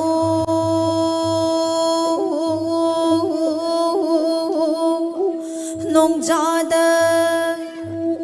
pangzeribi na pari na mo may khoi na taragi thogal magtabu phangjaba lalabada ngakpiyu yolabada kanbiyu haidana Hanna Hana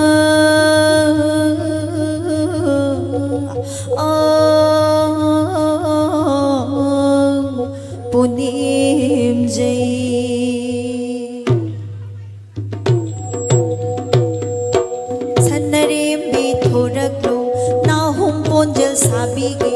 Lai khoba khubige Sanarim bithoraklo Nahum ponjal sabige Lai khoba khubige Sanarim bithoraklo Nahum ponjal sabige Lai khoba khubige Sanarim bithoraklo Nahum ponjal sabige Lai khoba khubige Sanarim bithoraklo Nahum ponjal sabige Lai khoba khubige Sanarim bithoraklo Nahum ponjal sabige Lai khoba khubige Sanarim bithoraklo Nahum ponjal sabige Lai khoba khubige Sanarim bithoraklo Sanarim bithoraklo Nahum ponjal sabige Lai khoba khubige Sanarim bithoraklo Nahum ponjal sabige Lai khoba khubige Sanarim bithoraklo Nahum ponjal sabige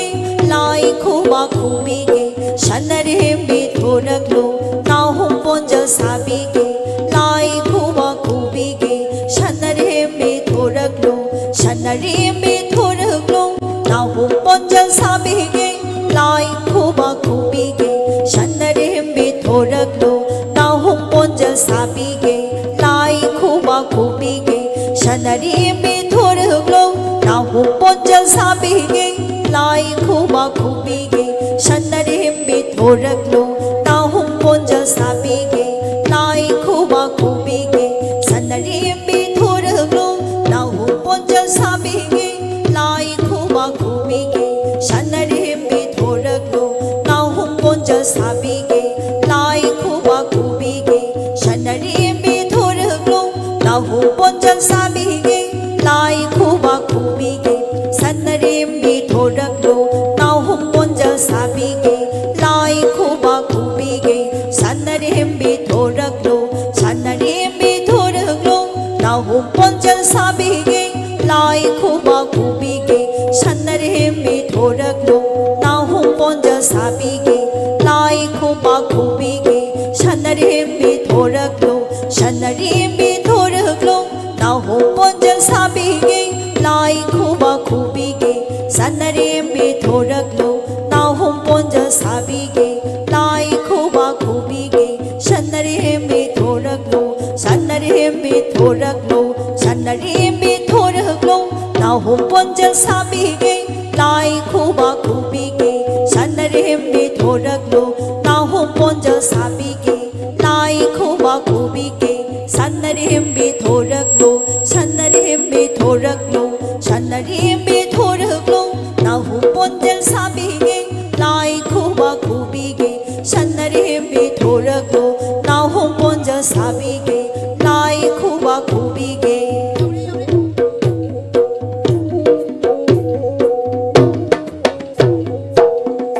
ngashi ko rauda nong zada ngashi ko rauda nong zada ho yai pham pham ngashida ngashi ai khoi mayam na ho cha koi khuthi kachaba ayon aran gang piu ayon aran gang piu ho hanna hanna da punim zai ho hanna hanna da punim zai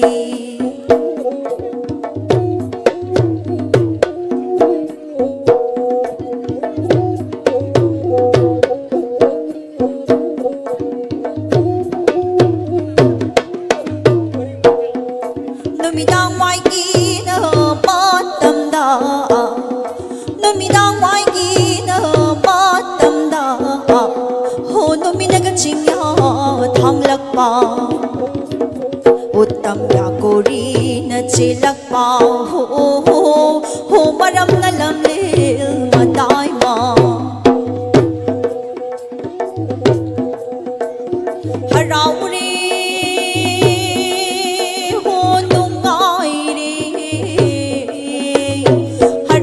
thôi car hugli dong ai ma pa sa hugli harau ma thôi car hugli dong ai ma pa sa hugli si ba thôi na harau si da gi he na dong ai ba lei bara lei bani da lei bara lei bani da au ha hiya nashida au ha hiya nashida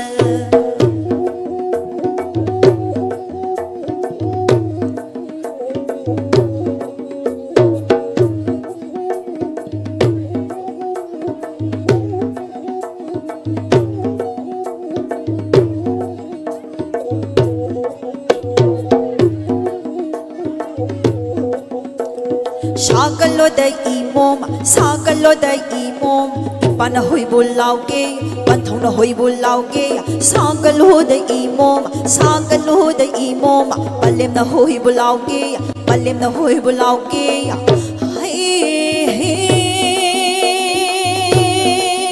ha hiya, sagalo da imom, sagalo da imom. Panthong na hoy bulauke, ipa na hoy bulauke, sagalo da imom, sagalo da imom, palim na hoy bulauke, palim na hoy bulauke.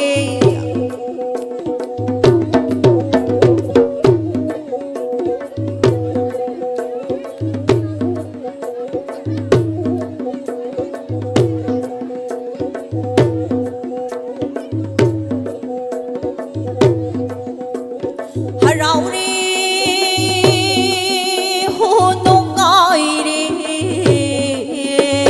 harau ma thôi car hugli dong ai ma pa sa hugli harau ma thôi car hugli dong ai ma pa sa hugli si bu thôi na harau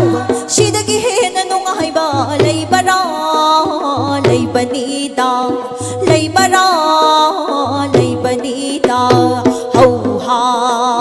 hiya nasida hau ha hiya nasida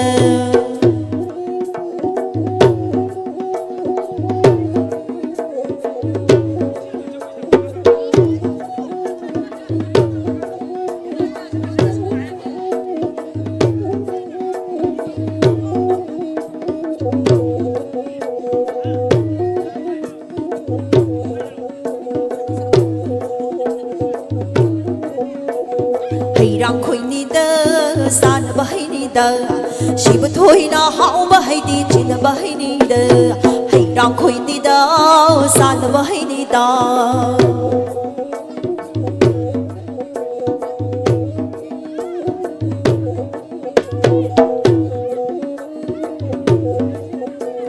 Sik la mai khara ba da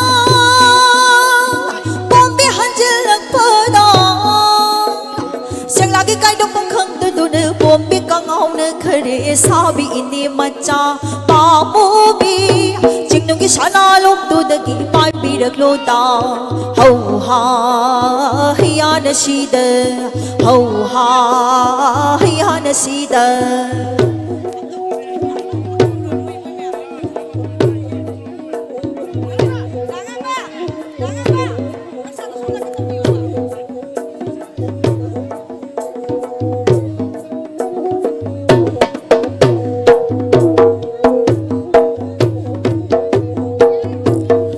Shana bung mayol lai na thavalam dam ni kang lai shana bung mayol lai na thavalam dam ni khagawang ga sang balam nong pok nong sup tin balam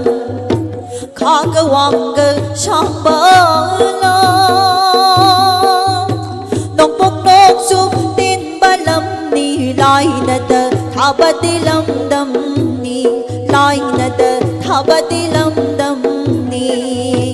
kang le shana bung mayol ni lai na da thabati lam dam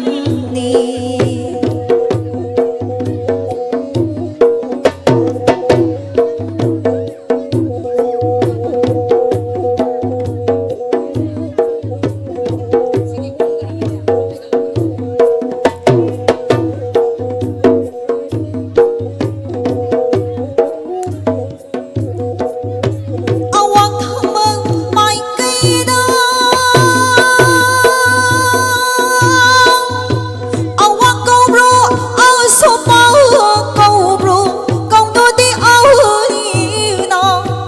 awang khun khi ngọc tu nữ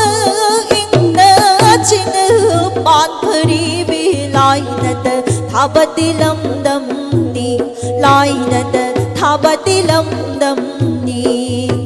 kang le shana bung mayul ni lai na da thabati lam dam ni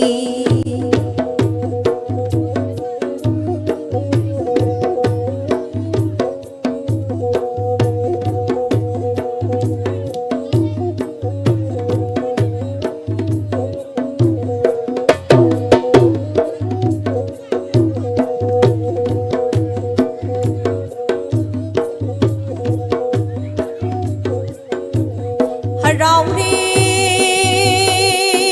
hôn tung ai đi rau mà thôi cá được đi tung ai mà pan xa được đi rau mà thôi cá được đi tung ai mà pan xa được đi chỉ buồn thôi na rau chỉ ta cái hết na tung ai bờ lấy ba ra lấy ba đi đào lấy ba ra lấy ba đi đào hầu ha hiya nasida hầu ha hiya nasida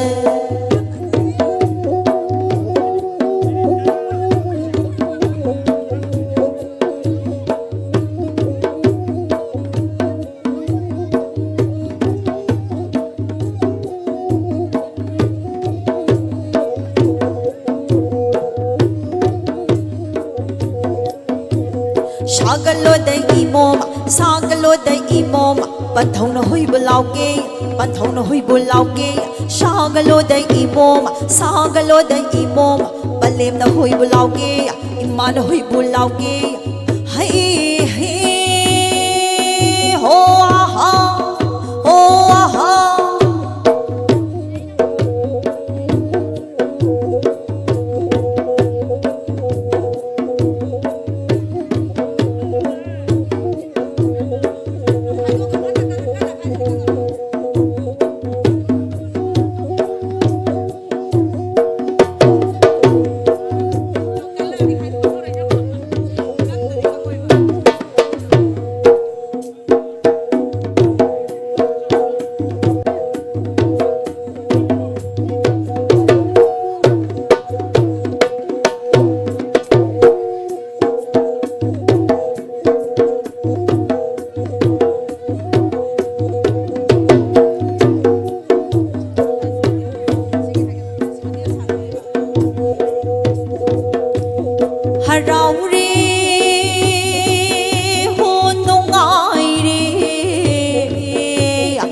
เรามาถอยการเฮกเลยตรงไงมาปาซาเฮกเลยเรามาถอยการเฮกเลยตรงไงมาปาซาเฮกเลยชีบุถอยนะเรา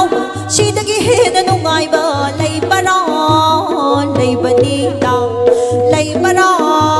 นเลยบันดีดาเฮาฮาเฮียนสีเนเฮาฮาเฮียนสีเน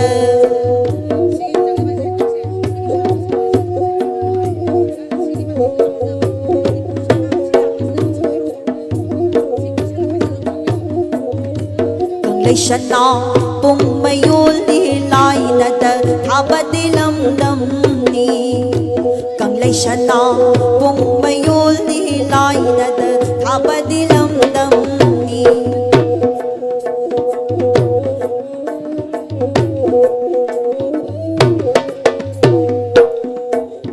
กังเลยชนะ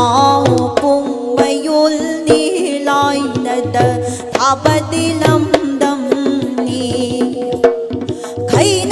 กูบรุมทูมีอาชังเบพี่โจลนเลยติงดีเฮาฮาให้ยานสีเดเฮาฮาให้ยานสีเดสากโลได้อีโมมสากโลได้อีโมมปลิมนะหุยบุลาวเกปันทงนะหุยบุลาวเกสากโลได้อีโมมสากโลได้อีโมมปันทงนะหุยบุลาวเกปลิมนะหุยบุลาวเกเฮาฮาฮิยานสีเดเฮาฮาฮิยานสีเด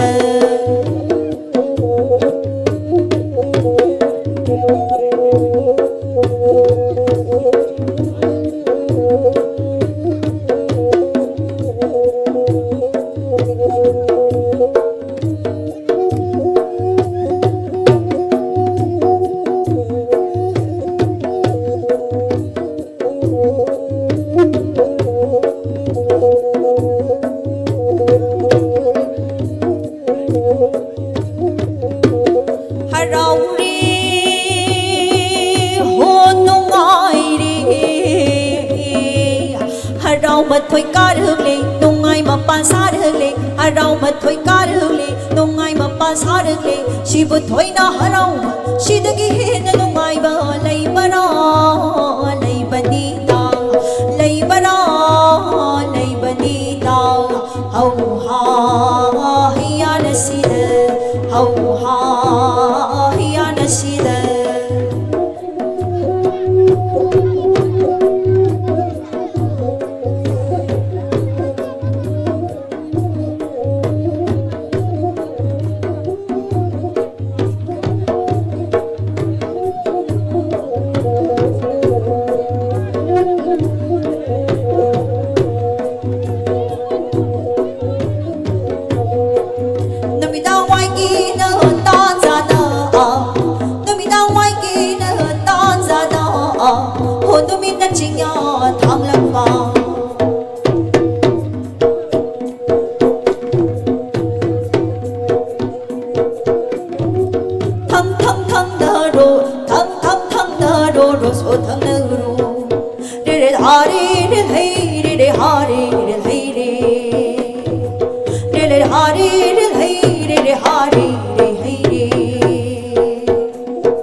Hana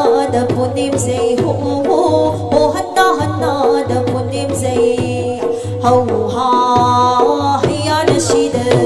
허우하 희야나 시대 하라오리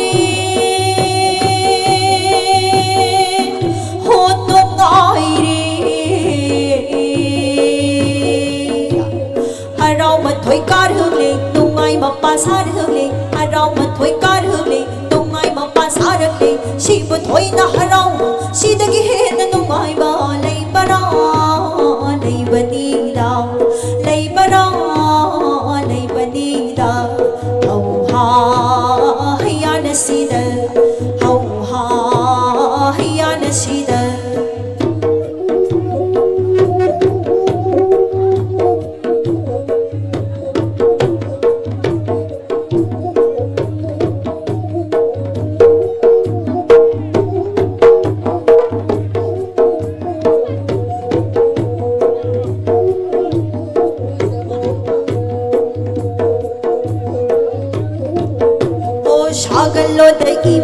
Sagalo da imom Banthong na hui bulauge Balim na hui bulauge Sagalo da imom Sagalo da imom Banthong na hui bulauge Balim na hui bulauge Oh ha hiya na sida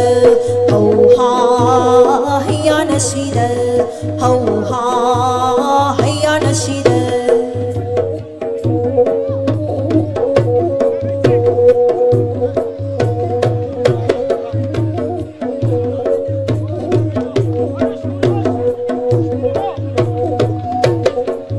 Ngasi corona tok zada ngasi corona no bita hoyai phan thoi ra ba pu pham ta ngasi ai khoi mayam na ho cha koi khu the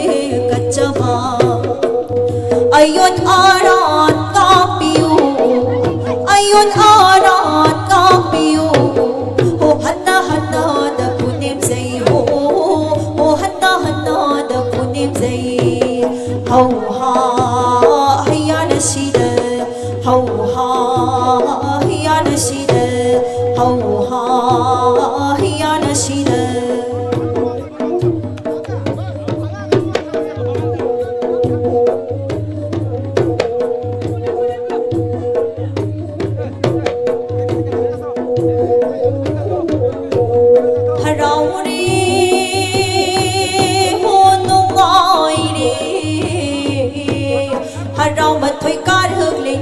Mapa sarhule harau mathoi karhule tongai mapa sarhule shibu thoina harau shidagi hen nungai ba lei bara lei banita lei bara lei banita hau ha hiya na shida hau ha hiya na shida hau ha hiya na shida harau ri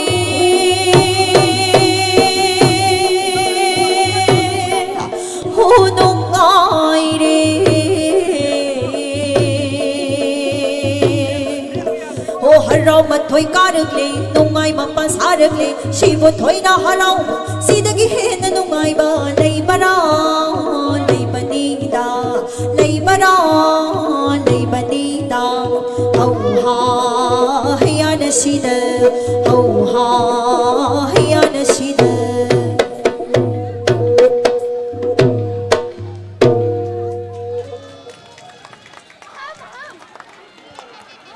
Tagatsari Ilkaya Sigi Maugi Sangdi Chalaba Imai Ije Inem Singna Masigi Singam Baba Closing Day Gamari Lindana Togol Jagoi Haijabatai Pantoibi Togol Jagoi Gi Mia Madri Tok Pyakuna Upi Namagi Damakta Sinjalangzer Organizing Committee Mai Kedigi Toiban Kambu Chabolena Tagacho Tok Chari Lonena Ekoi Matamasi Asilaktam Navar Muraga Karkarakaji Kongai Tuna Pangtok Chana Bugi Tanza Adolojagi Pai Punamakna Nasai Agana Matamdagi Ngairakpa Apunba FC Aurabi Process Samra United Ki Akandaraba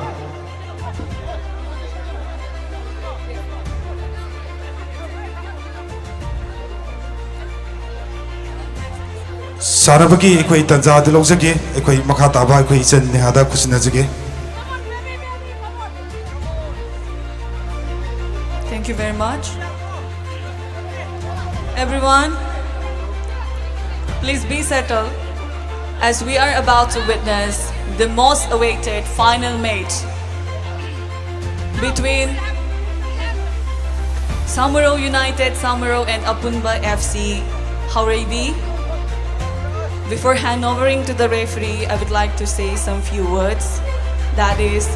playing is not about losing or winning, but it's about how you take it, whether it is success or failure. My best wishes to both the teams, and yes, may the best team win. Over to the referee.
Introduce to, hey.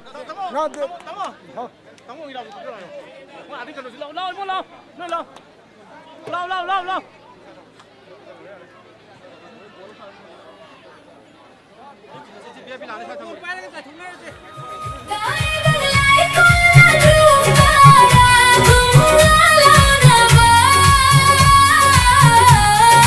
Sinjarina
ꯑꯁꯤꯒꯤ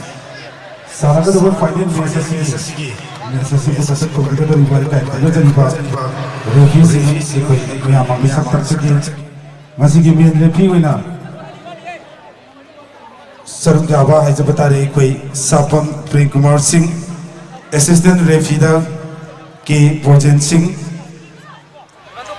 ꯑꯅꯤꯁꯨꯕ assistant ꯔꯦꯐ꯭ꯔꯤꯗ Rajesh ꯀꯣꯝ ꯑꯃꯗꯤ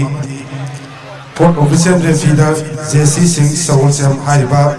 ꯏꯀꯥꯏ ꯈꯨꯝꯅꯖꯔꯤꯕ ꯑꯩꯈꯣꯏ referee ꯃꯔꯤ ꯑꯁꯤꯅ ꯃꯁꯤꯒꯤ final match ꯑꯁꯤꯒꯤ conduct ꯇꯧꯕꯤꯒꯗꯕꯅꯤ ꯂꯣꯏꯅꯅ ꯍꯧꯖꯤꯛ ꯍꯧꯖꯤꯛ ꯑꯩꯈꯣꯏ ꯒ꯭ꯔꯥꯎꯟ ꯑꯁꯤꯒꯤ ꯑꯋꯥꯡ ꯊꯪꯕ माइकई लेरिबा ब्लू मचुगी सत्तौरिबा सिना अपुनबा एफसी हाउरबिगी महु सिंदुना चांदबिगदर प्लेयर सिंगनी लोइनना ग्राउंड असिगी खा थांबना कंदा रेड चार्ट ब्लैक पेंसिल लिबसिना समरो यूनाइटेड की महु सिंदुना चांदबिगदरिबा प्लेयर सिंगनी लोइनना समरो यूनाइटेड की अहानबा फर्स्ट 9 की पार्टिसिपेट तौबिगदरिबा सनराई मियाम द सक्ताक सकी N Kisan jersey number 9, L Saitam Napigadi N Milan jersey number 20, SS Avinas jersey number 22, L Mangan jersey number 18, K Monex jersey number 7, TH Nares jersey number 3, PH Stephen jersey number 14, L Uttam jersey number 16, Londona Ice Rakesh jersey number 13 Hariba player singasina Samro United ki ahanba first 9 ki represent tawbidan sanabigani loinana Apunba FC Horobigi first 9 ki sanagadaba players SS Nelson jersey number 1 SS Revando jersey number 9 SS Sanatoy jersey number 10, KH Sanayama jersey number 7, L Rishikesh jersey number 30, L Falguni jersey number 4, M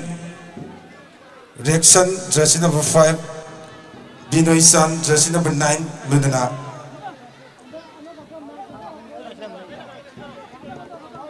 Lamsing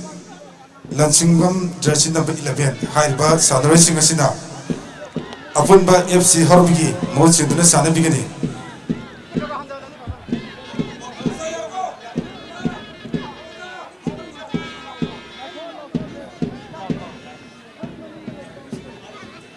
Akogi Sanaba Hutringi Mawinana Akogi Golif was Mrakta Ladiba Ikoi Ikai Kumnajariba Marmapang Sin Nausing Kastan Laptop View Lodena अखोई खाजरीबा रुडेट मसुगी पेरीमीट्री की जगह असिदा खोंग मदि खुद थिंगजनबिगनो मरमदि मसी final match वेबना मरम मरगा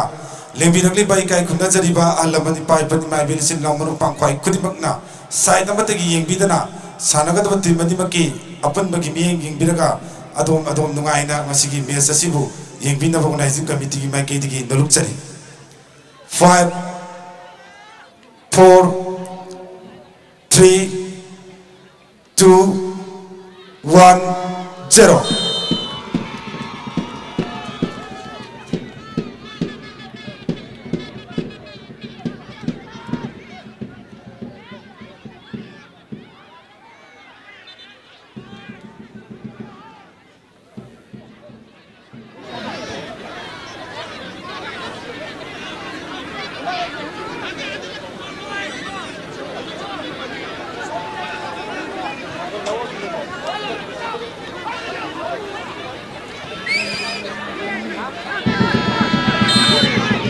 Tachanga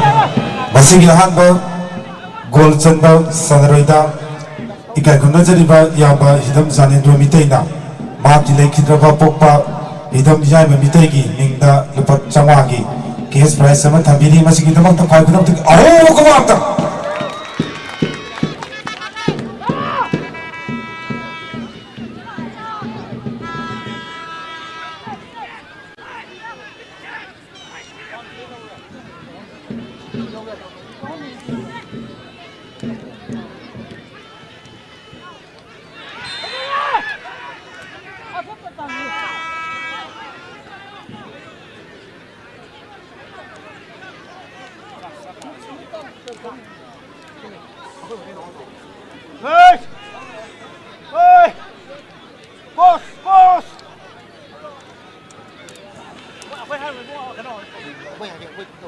ꯊꯠꯆꯔꯒ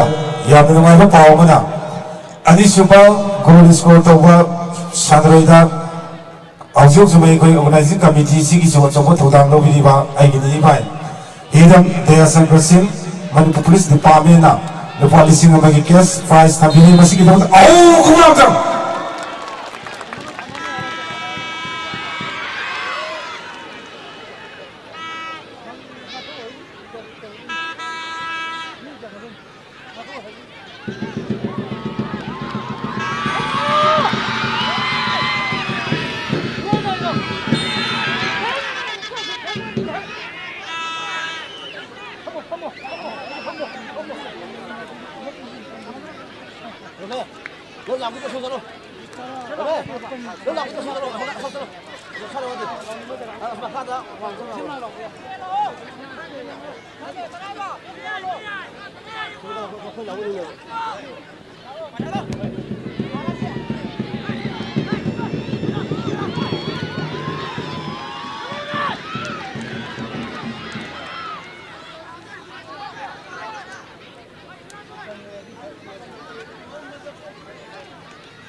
ꯃꯔꯨꯞ ꯊꯠꯆꯔꯒ ꯉꯁꯤꯒꯤ team ꯑꯅꯤꯃꯛꯀꯤ ꯁꯥꯟꯅꯔꯣꯏꯁꯤꯡ ꯑꯍꯥꯟꯕ ꯍꯥꯏꯕꯗꯤ ꯑꯍꯥꯟꯕ ꯒꯣꯜ ꯆꯟꯕ ꯄ꯭ꯂꯦꯌꯔꯗ ꯍꯧꯖꯤꯛ ꯍꯧꯖꯤꯛ ꯗꯥꯏꯁꯇ ꯂꯦꯡꯁꯤꯟꯕꯤꯔꯤꯕ ꯏꯀꯥꯏ ꯈꯨꯝꯅꯖꯔꯤꯕ ꯑꯈꯥꯝ ꯕꯣꯌꯥꯏꯅ ꯃꯍꯥꯛꯀꯤ ꯑꯄꯣꯛꯄ ꯂꯩꯈꯤꯗ꯭ꯔꯕ ꯑꯈꯥꯝ ꯔꯕꯤꯆꯟꯗ꯭ꯔꯒꯤ ꯃꯤꯡꯗ ꯂꯨꯄꯥ 500ꯒꯤ ꯀꯦꯁ ꯄ꯭ꯔꯥꯏꯖ ꯑꯃꯁꯨ ꯊꯝꯃꯤ ꯂꯣꯏꯅꯅ ꯉꯁꯤꯒꯤ ꯃꯈꯥ ꯇꯥꯔꯛꯄꯗꯁꯨ ꯑꯃꯨꯛ ꯁꯃꯨꯔ ꯃꯈꯥ ꯂꯩꯀꯥꯏꯒꯤ ꯄꯂꯦꯝ ꯃꯃꯥ ꯑꯄꯨꯟꯕ ꯂꯝꯖꯤꯡꯂꯨꯞ ꯍꯥꯏꯔꯤꯕ ꯃꯩꯔꯥ ꯄꯥꯏꯕꯤꯒꯤ ꯑꯣꯔꯒꯅꯥꯏꯖꯦꯁꯟ ꯑꯁꯤꯅꯁꯨ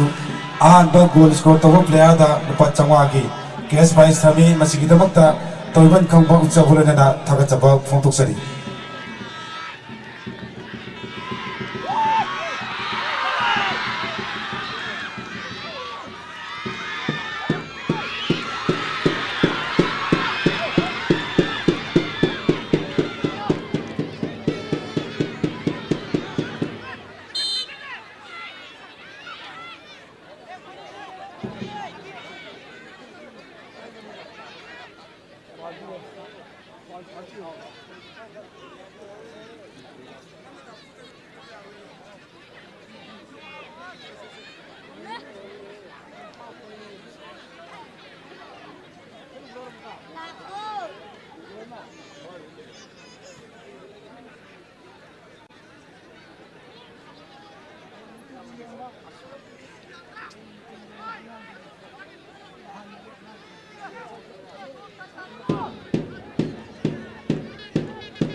ꯑꯩꯈꯣꯏꯒꯤ ꯇꯤꯝ ꯑꯅꯤꯃꯛꯅ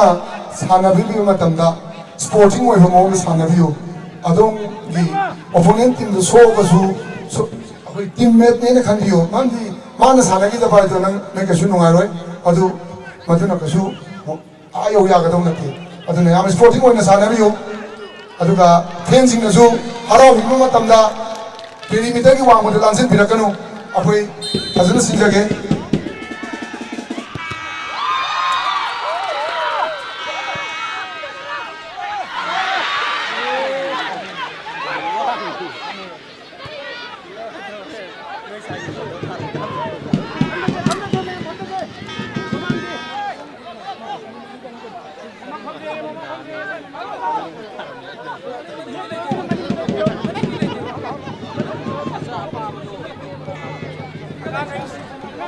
ꯉꯁꯤ ꯆꯠꯊꯖꯔꯤꯕ ꯐꯨꯠꯕꯣꯜ ꯐꯥꯏꯅꯦꯜ ꯃꯦꯆ ꯑꯁꯤ ꯂꯥꯏꯚ ꯊꯥꯕꯅ ꯃꯔꯝ ꯑꯣꯏꯔꯒ ꯌꯦꯡꯕꯤꯔꯛꯂꯤꯕ ꯑꯃꯗꯤ ꯈ꯭ꯋꯥꯏ ꯄꯨꯝꯅꯃꯛꯅ ꯑꯩꯈꯣꯏꯒꯤ ꯐꯖꯕ ꯃꯑꯣꯡ ꯃꯇꯧ ꯑꯁꯤ ꯃꯤꯌꯥꯝꯗ ꯎꯍꯟꯅꯕꯒꯤꯗꯃꯛꯇ ꯑꯩꯈꯣꯏ ꯅꯤꯡꯁꯤꯡꯖꯔꯤ ꯍꯧꯖꯤꯛ ꯍꯧꯖꯤꯛ ꯈꯨꯠꯁꯦꯝ ꯂꯥꯏꯚꯅ ꯃꯅꯤꯄꯨꯔꯒꯤ ꯃꯐꯝ ꯈꯨꯗꯤꯡꯃꯛꯇ ꯑꯃꯗꯤ ꯃꯥꯂꯦꯝꯒꯤ ꯃꯐꯝ ꯈꯨꯗꯤꯡꯃꯛꯇ ꯎꯍꯜꯂꯤꯕꯅꯤ ꯃꯔꯝ ꯑꯗꯨꯅ ꯂꯣꯏꯅꯅ ꯑꯩꯈꯣꯏ ꯁꯤꯒꯨꯝ ꯂꯥꯏꯚ ꯁ꯭ꯇ꯭ꯔꯤꯝꯒꯤ ꯃꯈꯥꯗ ꯑꯩꯈꯣꯏ ꯑꯗꯨꯃꯛ ꯊꯥꯖꯔꯤ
Apunba FC Horobigi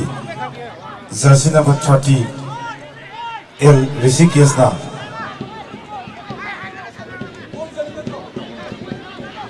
score ma tawduna hausi lainari batin mani maki score gi pickup Samro United 0 Apunba FC Horobi 1 wadana score photo amutang si tawhina bagi damakta isingjari agagi volunteer member की मफम दे कोई score board तो मुतंग set तो विना बा दिसिंग जरी लोगों ने कोई city now score board की ममांग दे लेविली बदु खस्तंग दे तो पियो स्कोर बोर्ड तो कोई मियां पुन ने येंग बदा नुमाई ना बा मांग दे लेप्सिन बिरी बसिंग खजितंग फंथा बिना बगी दमकता दिसिंग जरी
ꯃꯔꯛ ꯊꯠꯆꯔꯒ ꯉꯁꯤꯒꯤ ꯍꯧꯖꯤꯛ ꯍꯧꯖꯤꯛꯃꯛ ꯀꯜꯆꯔꯦꯜꯒꯤ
Samro United की जर्सी नंबर 16 एल उत्तम गोल अमन चंदुना हाउस लेनरीबा टीम अनिमकी स्कोर की film अपुनबा FC हाउरबी 1 Samro United 1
Both team additional time 2 minutes.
Yang menungaiba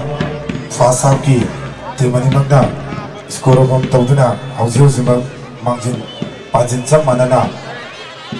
leini lodena sandro sineng hai ki koi pothari negi hap ki tanja silong seraga masigi thormo po election biriba ikai khunda chariba bimena panjaraga Dr. Hesna Mangiraj Manga Radio Deputy Director Health Service Manipuna masigi sigam forum masigi mai leidaba sagi ruwaron kradam thambida bigida muda nono kopfujari mentopres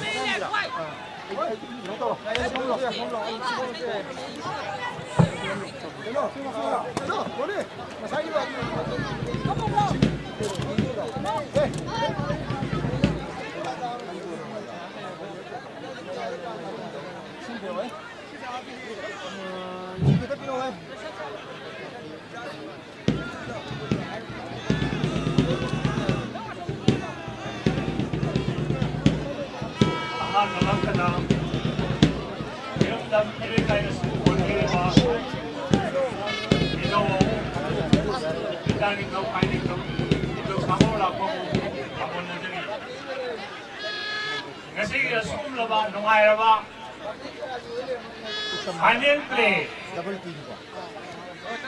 Anirak Suba, Maiso, Samaro Chigong Trophy, 9-man side Village Open Football Tournament 2026. Nasi Suma Nungairaba final play sida poinga lengai matamda haudo piramba lengsin biramba chief guest iramdam constituency sigi MLA su ebiriba loinana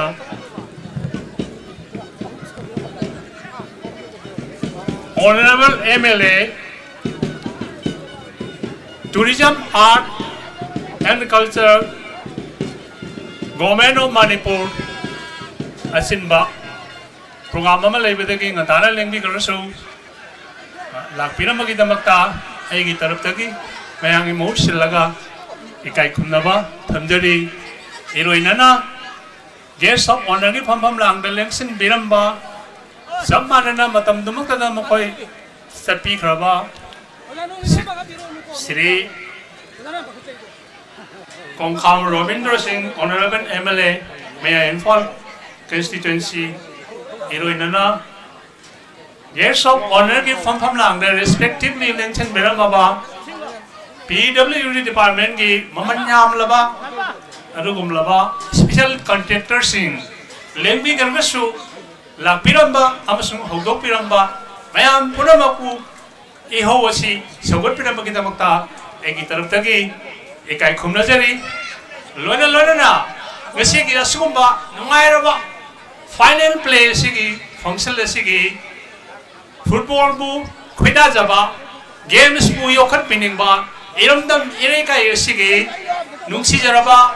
Alaman, Marumapang, Ise Inem, Satra Satri, Loinana, Play Sibu, Sanabiriba, players sing, officials sing, Amade,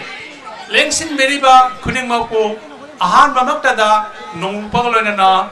Ekai Kumnava, Usari. The same number, Masisi, Yamna Nungaiba, Adumba, Numilamani Haina, Tamjage, Sanariba, Haujibak Satariba, Placi, Anirak Suba, Adumba, Akwegi, Layoi Karba, Edo. Samarup Sigong Haina, Lebakna, Kangnariba, Sinthanariba, Adumba, Nixingba, Tokraba Matamdegi, Equinedi, Uza Hudraba, Kangja Hudraba, Tadi Tazaba, Adubu, Nohona, Mohana in Kalapagi, his hapta, Magi no Jeriba Masama now singit, Uning the Wakanda Kok the Sangi, the Nasuma Tropi, Amas Agi Minda, Panto Haibagumna, Equigi, Sumba, Tawai Ojaraba, ST Sigi. Togai Weriba, members in the Kok the Sangiduna, Sumba Final Wereba, Masumba Tropiasi, Pangtopa Pangjabasi, Ahan Mamaktada, Masigi the Makta, Sibi Langberiba, Amadi, Masibu, Success Weliba, ID, Ishoru Tagasari, Amasung, Akwagi, Sibi Lambiri, Simbusu, Tagasari. The same Mamayam no Ije, Atopa Kenda the Lapa. MLA na phawba akhoi ground se asuki matik fajakre haina thagat pirami tasengna ma ground si yamna ma phajarabara haina su akhoi gi wakan du supok se masi akhoi gi tar ground gi hena phajarabara haina su khalli ara hauji ki matam da sumba ground ma ai basi yamna maman yamba asai haibira mi dunia yamna matam da ground si thammagi bauta akhoi gi community hall gumba other structures in my important people the ground mountain lagagi adumba laying a senachida I quagi di I mashida guinness he nipugi mamang the lebiraba I quagi live herba if I push into a sangman me and dona Makwagi asanman me and dona queen see mangdo pangjari background see Pangjabani Hibasi Kalonana I quagi live herba by pushing go Hagasari Aduga hena nungai jari bamana sugum laba mamanya laba ground si Manipuri wainat constituency khudimakta masak naiba constituency masak naiba ground mamam sengbat pada khangat pada honorable minister na magi leriba kendra gi mafam kaya si munna yenga kanda mafam asiwasu mana point taraga thangat piduna Masiki ground si Sengbat pada yaure haina habit masisu ꯌꯥꯝꯅ ꯅꯨꯡꯉꯥꯏꯕ ꯑꯗꯨꯒꯨꯝꯕ ꯑꯃꯅꯤ ꯃꯁꯤꯒꯤꯗꯃꯛꯇ ꯃꯌꯥꯝ ꯄꯨꯝꯅꯃꯛ ꯑꯍꯧꯕ ꯈꯨꯕꯥꯛ ꯑꯃ ꯇꯧꯈꯨꯝꯃꯤꯟꯅꯁꯤ ꯌꯥꯝꯅ ꯅꯨꯡꯉꯥꯏꯖꯩ ꯉꯁꯤꯒꯤ ꯄ꯭ꯂꯦꯁꯤ ꯇꯤꯝ ꯑꯅꯤ ꯑꯁꯤ ꯍꯥꯎꯔꯩꯕꯤ FC ꯑꯃꯁꯨꯡ ꯌꯨꯅꯥꯏꯇꯦꯠ ꯁꯃꯨꯔꯧ ꯌꯨꯝꯂꯣꯟꯅꯕ ꯇꯤꯝ ꯑꯅꯤ ꯑꯁꯤ ꯂꯤꯡꯕ ꯆꯞ ꯃꯥꯟꯅꯩ ꯍꯩꯕ ꯁꯤꯡꯕ ꯃꯥꯒꯤ ꯍꯩꯕꯁꯤꯡꯖꯕꯁꯨ ꯎꯠꯊꯣꯛꯅ ꯁꯥꯟꯅꯕ ꯎꯕꯁꯤꯗ ꯌꯥꯝ ꯅꯨꯡꯉꯥꯏ ꯑꯃꯨꯛꯀ ꯍꯦꯟꯅ ꯅꯨꯡꯉꯥꯏꯔꯤꯕꯗꯤ ꯑꯩꯈꯣꯏꯅ ꯄ꯭ꯂꯦ ꯑꯁꯤ ꯁꯥꯟꯅꯕ ꯃꯇꯝꯗ ꯄ꯭ꯂꯦꯌꯔꯁꯤꯡꯁꯤꯅ ꯌꯥꯝ ꯗꯤꯁꯤꯄ꯭ꯂꯤꯟꯒ ꯂꯣꯏꯅꯅ ꯃꯥꯒꯤ ꯑꯣꯄꯣꯅꯦꯟꯒꯤꯁꯨ ꯑꯗꯨꯒ ꯌꯦꯡꯕꯤꯔꯤꯕ ꯑꯣꯗꯤꯌꯟꯁꯀꯤ ꯃꯤꯠꯇꯁꯨ ꯅꯨꯡꯉꯥꯏꯇꯕ ꯐꯥꯎꯗꯅꯕ ꯌꯥꯝꯅ ꯗꯤꯁꯤꯄ꯭ꯂꯤꯟ ꯂꯩꯅ ꯁꯥꯟꯅꯕꯁꯤꯅꯤ ꯁꯥꯟꯅꯕ ꯍꯥꯏꯕꯁꯤꯗꯤ ꯑꯅꯤ ꯁꯥꯟꯅꯔꯕꯅꯤꯅ ꯑꯃꯗꯤ ꯄꯣꯒꯅꯤ ꯑꯃꯅ ꯀꯥꯈꯤꯒꯅꯤ ꯋꯤꯅꯔ ꯑꯦꯟ ꯔꯟꯅꯔ ꯑꯞ ꯃꯁꯤ ꯑꯗꯨꯝ ꯂꯩꯔꯕꯅꯤ ꯅꯦꯆꯔꯦꯜꯅꯤ ꯑꯗꯨꯕꯨ ꯑꯩꯅ ꯄꯦꯜꯂꯕ ꯇꯥꯟꯖꯥꯁꯤꯗ ꯊꯝꯖꯅꯤꯡꯕ ꯑꯃꯗꯤ ꯑꯩꯈꯣꯏꯒꯤ ꯆꯥꯎꯔꯕ ꯇꯣꯔꯅꯥꯃꯦꯟꯒꯤ ꯃꯇꯝꯗ ꯄ꯭ꯂꯦ ꯑꯁꯤ ꯂꯣꯏꯁꯤꯜꯂꯛꯄ ꯃꯇꯝꯗ ꯑꯩꯈꯣꯏꯅ ꯑꯉꯛꯄ ꯗ꯭ꯔꯤꯁ ꯑꯃꯈꯛ ꯎꯕ ꯐꯪꯉꯤ ꯑꯗꯨꯒꯤ ꯗ꯭ꯔꯤꯁꯗꯨ ꯀꯔꯤꯅꯣ ꯍꯥꯏꯕ ꯀꯥꯟꯗ ꯁ꯭ꯇꯦꯗꯤꯌꯝꯒꯤ ꯇꯪꯈꯥꯏ ꯑꯃꯗꯅ ꯍꯔꯥꯎꯕꯅ ꯊꯨꯝꯍꯜꯂꯕ ꯀꯥꯡꯕꯨꯅ ꯆꯣꯡꯕ ꯄꯟꯕ ꯀꯣꯟꯅꯕ ꯂꯥꯡꯕ ꯑꯗꯨꯒ ꯅꯥꯀꯜ ꯑꯃꯔꯣꯝꯗ ꯑꯇꯣꯞꯄꯅ ꯌꯥꯝꯅ ꯍꯤꯛꯊꯅ ꯅꯨꯡꯉꯥꯏꯇꯅ ꯀꯥꯍꯧꯗꯦ ꯄꯣꯍꯧꯔꯦ ꯍꯥꯏꯕꯒꯤꯗꯃꯛꯇ ꯇꯧꯕꯁꯤ ꯃꯁꯤ ꯑꯗꯨꯝ ꯊꯦꯡꯅꯩ ꯑꯗꯨ ꯃꯁꯤ ꯄ꯭ꯂꯦꯒꯤ ꯍꯧꯅꯕꯤꯅꯤ ꯒꯦꯝꯁꯀꯤ ꯁ꯭ꯄꯤꯔꯤꯠꯅꯤ ꯃꯗꯨꯅ ꯇꯥꯛꯏꯕꯗꯤ ꯃꯊꯪꯗ ꯃꯥ ꯀꯟꯅ ꯍꯣꯠꯅꯔꯒ ꯁꯣꯏꯗꯅꯃꯛꯀꯤ ꯃꯥꯁꯨ ꯋꯤꯅꯔ ꯑꯣꯏꯒꯦ ꯍꯥꯏꯕ ꯒꯦꯝꯁꯀꯤ ꯁ꯭ꯄꯤꯔꯤꯠꯇꯣ ꯑꯗꯨꯅꯤ ꯑꯗꯨ ꯉꯁꯤꯒꯤ ꯇꯦꯜꯂꯕ ꯇꯥꯟꯖꯥꯁꯤꯗ ꯑꯩꯈꯣꯏꯒꯤ ꯅꯨꯡꯁꯤꯖꯔꯕ ꯄ꯭ꯂꯦꯌꯔꯁꯤꯡ ꯑꯩ ꯈꯤꯇꯪ ꯃꯈꯣꯏꯒꯤ ꯊꯝꯖꯒꯦ ꯁꯝꯅ ꯍꯥꯏꯔꯕꯗ ꯃꯅꯤꯄꯨꯔꯁꯤ ꯑꯩꯈꯣꯏꯒꯤ ꯐꯨꯠꯕꯣꯜꯒꯤ ꯐꯦꯛꯇꯔꯤꯅꯦ ꯍꯥꯏꯅ ꯑꯈꯪ ꯑꯍꯩꯁꯤꯡꯅ ꯍꯥꯏꯅꯩ ꯌꯦꯡꯕꯤꯌꯨ ꯍꯧꯖꯤꯛꯃꯛ ꯏꯟꯗꯤꯌꯥꯒꯤ ꯃꯃꯤꯡ ꯂꯩꯔꯕ ꯆꯥꯎꯔꯕ ꯀ꯭ꯂꯕꯁꯤꯡꯁꯤꯗ ꯃꯩꯇꯩ ꯃꯆꯥ ꯃꯅꯤꯄꯨꯔꯤ ꯃꯩꯇꯩ ꯃꯆꯥ ꯌꯥꯎꯗꯕ ꯀ꯭ꯂꯕ ꯂꯩꯔꯤꯕ꯭ꯔꯥꯉꯥꯏꯍꯥꯛꯇꯪ ꯈꯟꯊꯔꯒ ꯌꯦꯡꯕꯤꯌꯨ ꯀꯔꯤꯒꯨꯝꯕ ꯃꯇꯝꯗ ꯗꯣꯔꯥꯟ ꯀꯞꯄꯨ ꯑꯣꯏꯔꯣ ꯑꯇꯩ ꯄ꯭ꯂꯦꯒꯤ ꯂꯣꯏꯁꯤꯜꯂꯛꯄ ꯃꯇꯝꯗ ꯃꯩꯇꯩ ꯃꯆꯥ ꯉꯥꯛꯇ ꯍꯥꯏꯕꯗꯤ ꯇꯤꯝ ꯑꯅꯤꯃꯛꯁꯦ ꯃꯩꯇꯩ ꯃꯆꯥ ꯉꯥꯛꯇ ꯌꯥꯎꯔꯝꯕ ꯃꯣꯍꯟ ꯕꯒꯥꯟꯗꯁꯨ ꯃꯩꯇꯩ ꯃꯆꯥ ꯑꯗꯨꯝ ꯌꯥꯎꯔꯝꯕ ꯒꯣꯋꯥꯗꯁꯨ ꯑꯗꯨꯝ ꯃꯩꯇꯩ ꯃꯆꯥ ꯌꯥꯎꯕ ꯃꯁꯤ ꯑꯩꯈꯣꯏ ꯊꯦꯡꯅꯈ꯭ꯔꯕꯅꯤ ꯑꯗꯨꯅ ꯑꯩꯈꯣꯏꯒꯤ ꯌꯨꯠꯁꯤꯡꯁꯤ ꯑꯩꯈꯣꯏꯒꯤ ꯄ꯭ꯂꯦꯌꯔꯁꯤꯡꯁꯤ ꯌꯥꯝꯅ ꯃꯇꯤꯡ ꯂꯩꯕꯅꯤ ꯏꯟꯗꯤꯌꯥꯅ ꯃꯪꯂꯥꯟ ꯑꯃꯈꯛ ꯃꯪꯂꯤ ꯃꯗꯨꯗꯤ 2036ꯗ ꯏꯟꯗꯤꯌꯥꯅ ꯋꯥꯔꯜड ꯑꯣꯂꯤꯝꯄꯤꯛ ꯄꯥꯔꯇꯤꯁꯤꯄꯦꯠ ꯇꯧꯒꯅꯤ ꯍꯥꯏꯅ ꯑꯗꯨꯕꯨ ꯑꯩꯅ ꯊꯝꯖꯅꯤꯡꯕꯗꯤ ꯑꯗꯨꯒꯨꯝꯕ ꯏꯟꯗꯤꯌꯥꯒꯤ ꯃꯪꯂꯥꯟ ꯑꯗꯨ ꯃꯪꯐꯥꯎꯅꯕ ꯃꯇꯝꯗ ꯃꯅꯤꯄꯨꯔꯒꯤ player not less than 3 to 5 ꯁꯣꯏꯗꯅ ꯌꯥꯎꯔꯀꯥꯟꯗ ꯑꯣꯂꯤꯝꯄꯤꯛ ꯑꯃꯁꯨꯡ ꯐꯤꯐꯥ ꯁꯥꯟꯅꯒꯅꯤ ꯍꯥꯏꯕꯁꯦ ꯑꯩꯒꯤ ꯉꯁꯤꯒꯤ ꯌꯥꯝ ꯆꯦꯠꯄ ꯊꯥꯖꯖꯕ ꯑꯗꯨꯒꯨꯝꯕꯗꯨ ꯃꯌꯥꯝ ꯃꯐꯝꯗ ꯊꯝꯖꯔꯝꯒꯦ ꯃꯗꯨꯃꯛ ꯑꯣꯏꯕꯁꯨ ꯑꯣꯏꯒꯗ꯭ꯔꯕ ꯑꯣꯏꯁꯅꯨ ꯏꯟꯗꯤꯌꯥꯅ ꯑꯣꯂꯤꯝꯄꯤꯛ ꯑꯃꯁꯨꯡ ꯐꯤꯐꯥ ꯄꯥꯔꯇꯤꯁꯤꯄꯦꯠ ꯇꯧꯕ ꯃꯇꯝꯗ ꯃꯅꯤꯄꯨꯔꯒꯤ ꯃꯩꯇꯩ ꯄꯥꯔꯇꯤꯀꯨꯂꯔꯂꯤ ꯃꯅꯤꯄꯨꯔꯤ ꯃꯩꯇꯩ ꯃꯆꯥ ꯃꯤꯇꯩ ꯃꯆꯥ 3 to 5 ꯌꯥꯎꯕꯁꯦ ꯑꯩꯈꯣꯏ ꯑꯃꯨꯛꯇꯪ ꯃꯪꯂꯥꯟ ꯑꯣꯏꯁꯤ ꯃꯁꯤ ꯐꯪꯅꯕꯒꯤꯗꯃꯛꯇ ꯉꯁꯤ ꯑꯩꯅ ꯊꯝꯖꯅꯤꯡꯂꯤꯕꯗꯤ ꯍꯥꯏꯔꯤꯕ ꯃꯇꯝ ꯑꯁꯤ ꯆꯍꯤ 10 ꯋꯥꯠꯂꯤ ꯑꯗꯨꯅ ꯉꯁꯤ ꯑꯩꯈꯣꯏꯒꯤ ꯏꯔꯛꯇ ꯃꯆꯤꯟ ꯇꯨꯝꯈꯠꯂꯛꯂꯤꯕ talented ꯌꯨꯠꯁꯤꯡ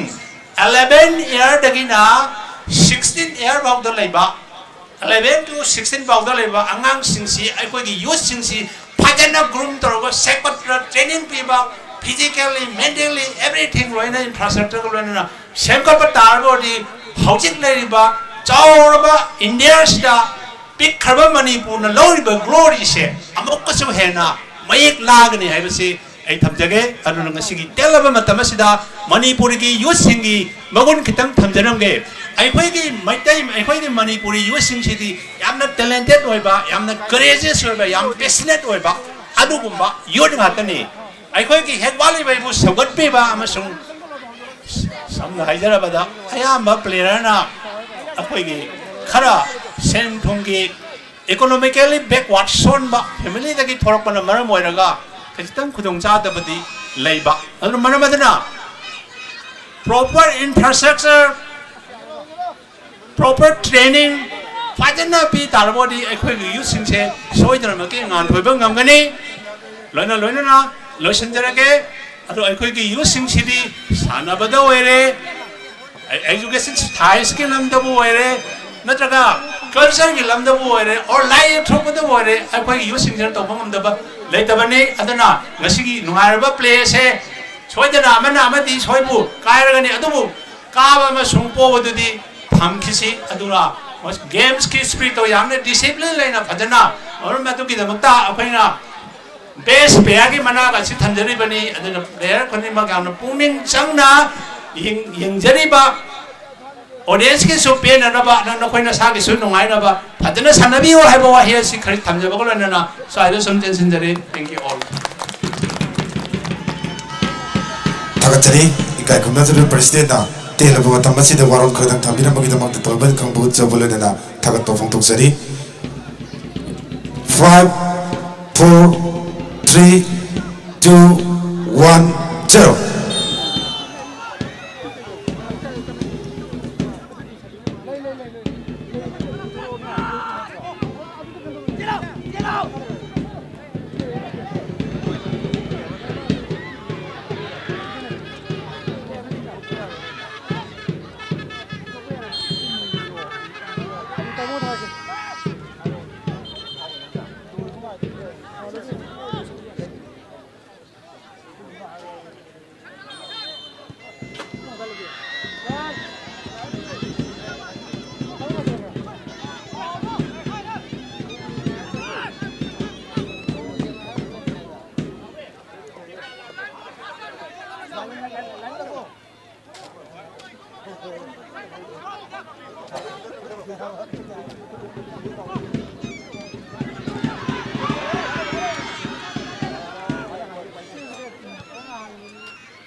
Hãy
subscribe cho kênh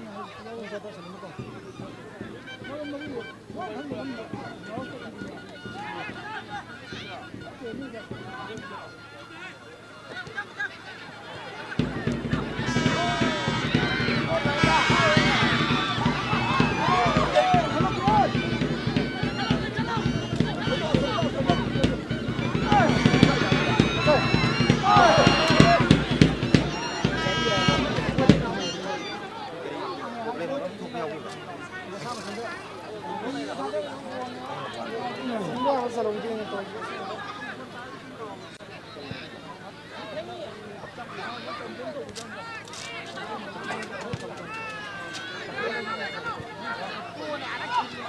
không bỏ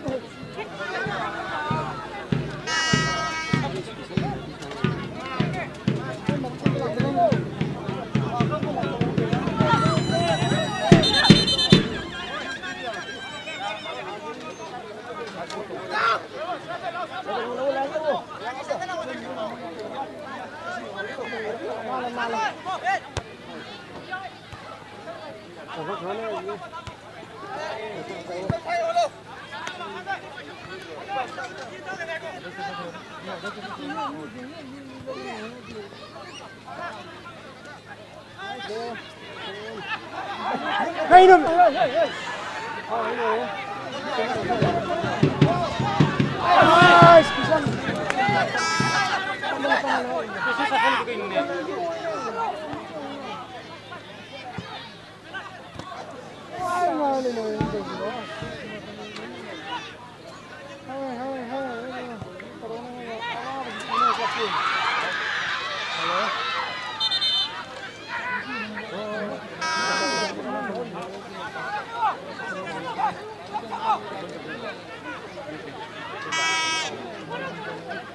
거의 또 세죠.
Samro United ki jersey number 9 N Kisanna goal ama chanduna hauji hauji leidari ba team mani ki score ki pibam Apanba FC Harabi 1 Samro United 2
Apanba FC Harobigi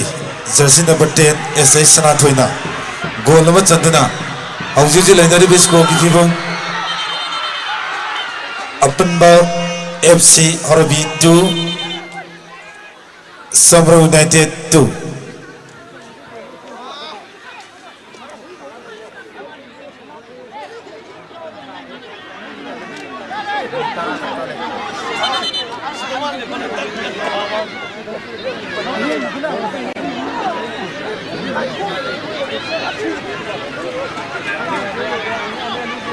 Come on.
ꯍꯧꯖꯤꯛ ꯂꯩꯅꯔꯤꯕ team ꯑꯅꯤꯃꯛꯀꯤ ꯁ꯭ꯀꯣꯔꯒꯤ ꯐꯤꯕꯝ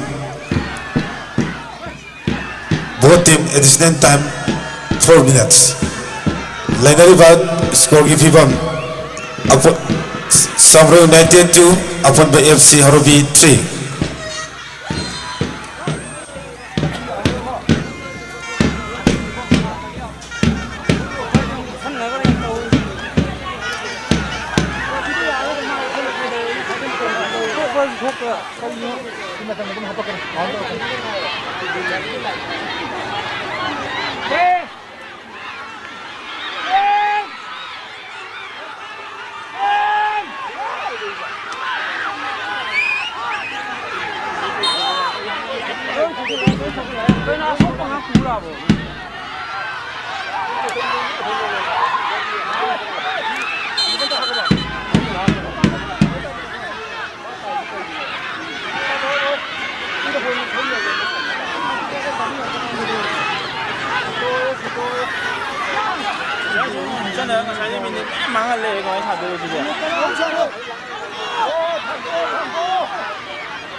both team animakna yamna discipline leina sanabinabagidamata nisingjari lunena akoigi audience sing puning wakhan leitana ngasigi match asibu yengbiu sanaba haibasidi aikoi amana kaba amana upoba haibasi masana tabani marmadana koigi team pubirakli official singna egi sanawai singbu sanabagi niti ningom mong chumna sanahanbinabagidamata nisingjari lunena Mangjang Nuna Organizing Committee ki Maikei digi naluk chakiba ngasigi audience singna Maikei animaki amatang yengum yeng thabidana animak chap manaba tungge sa warkadoriba sanaroi singni maramaduna ngasigi final match asi kabu po vaibasi laibukta tambani maramaduna hanna nanising jari audience sing puning wakhan leitana laibina bugidamakta sinjalangzir Organizing Committee ki Maikei digi hanna naluk chari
ꯑꯩꯈꯣꯏ mobile flax ꯀꯥꯞꯂꯤꯕꯗꯨ ꯀꯥꯞꯄꯤꯒꯅꯨ ꯄ꯭ꯂꯦꯌꯔꯁꯤꯡꯗ ꯃꯃꯤꯠ ꯊꯛꯀꯠꯄ ꯂꯩꯕꯤ ꯃꯔꯝ ꯑꯗꯨꯅ phone flax ꯀꯥꯞꯄꯤꯗꯅꯕꯒꯤꯗꯃꯛꯇ ꯅꯤꯡꯁꯤꯡꯖꯔꯤ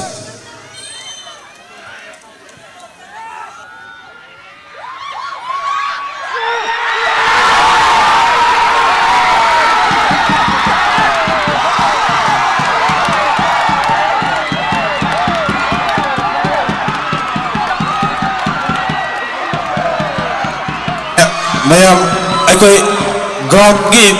ꯑꯩꯈꯣꯏꯅ ꯈꯥꯖꯔꯤꯕ ꯄꯦꯔꯤꯃꯦꯇ꯭ꯔꯤꯒꯤ ꯃꯅꯨꯡꯗ ꯆꯪꯕꯤꯒꯅꯨ ꯅꯨꯡꯁꯤꯖꯔꯕ ꯑꯔꯥꯞꯄ ꯑꯃꯗꯤ ꯑꯅꯛꯄꯗꯒꯤ ꯂꯦꯡꯕꯤꯔꯛꯂꯤꯕ ꯏꯀꯥꯏ ꯈꯨꯝꯅꯖꯔꯤꯕ ꯑꯣꯗꯤꯌꯦꯟꯁꯁꯤꯡ ꯑꯗꯣꯝ ꯑꯗꯣꯝꯅ ꯍꯔꯥꯎꯕꯗꯨ ꯑꯗꯨꯃꯛ ꯍꯔꯥꯎꯕꯤꯌꯨ ꯑꯗꯨꯒ ꯄꯦꯔꯤꯃꯦꯇ꯭ꯔꯤ ꯈꯥꯔꯤꯕ ꯃꯅꯨꯡꯗ ꯆꯪꯁꯤꯟꯕꯤꯗꯅꯕꯒꯤꯗꯃꯛꯇ ꯅꯤꯡꯁꯤꯡꯖꯔꯤ ꯂꯣꯏꯅꯅ ꯍꯧꯖꯤꯛ ꯂꯩꯅꯔꯤꯕ ꯇꯤꯝ ꯑꯅꯤꯃꯛꯀꯤ ꯁ꯭ꯀꯣꯔꯒꯤ ꯐꯤꯕꯝ ꯑꯄꯨꯟꯕ FC ꯍꯧꯔꯕꯤ 3 ꯁꯝꯔꯧ ꯌꯨꯅꯥꯏꯇꯦꯗ 3 ꯑꯩꯈꯣꯏ ꯌꯥꯝꯅ ꯁꯤꯔꯕ ꯇꯟꯖꯥ ꯑꯁꯤꯗ ꯑꯩꯈꯣꯏ ꯃꯈꯥ ꯇꯥꯅ ꯁꯥꯟꯅꯅꯕꯒꯤꯗꯃꯛꯇ ꯔꯦꯐꯤꯁꯤꯡꯅ ꯁꯦꯝ ꯁꯥꯔꯤ ꯃꯔꯝ ꯑꯗꯨꯅ ꯑꯣꯗꯤꯌꯦꯟꯁꯁꯤꯡ ꯌꯥꯔꯒꯗꯤ ꯑꯩꯈꯣꯏ ꯄꯨꯛꯅꯤꯡ ꯂꯩꯇꯥꯅ ꯐꯝꯕꯤꯗꯨꯅ ꯉꯁꯤꯒꯤ ꯐꯥꯏꯅꯦꯜ ꯃꯦꯠꯆ ꯑꯁꯤꯕꯨ ꯌꯦꯡꯕꯤꯌꯨ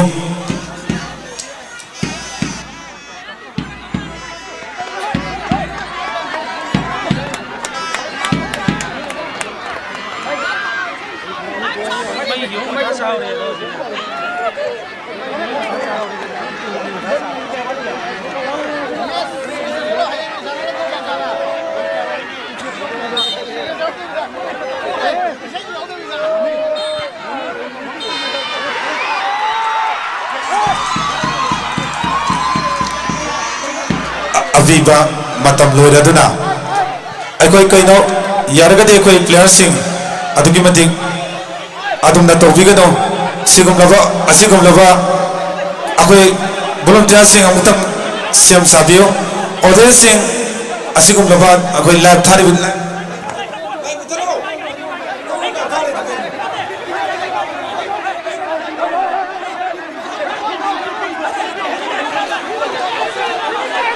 ꯑꯩꯈꯣꯏ ꯅꯣꯂꯨꯛꯆꯔꯤ ꯑꯩꯈꯣꯏ ꯖꯁꯅ ꯄꯤꯕ ꯗꯤꯁꯤꯖꯟꯗꯨ ꯑꯩꯈꯣꯏ ꯑꯗꯨꯃꯛ ꯆꯠꯊꯖꯈꯤꯒꯅꯤ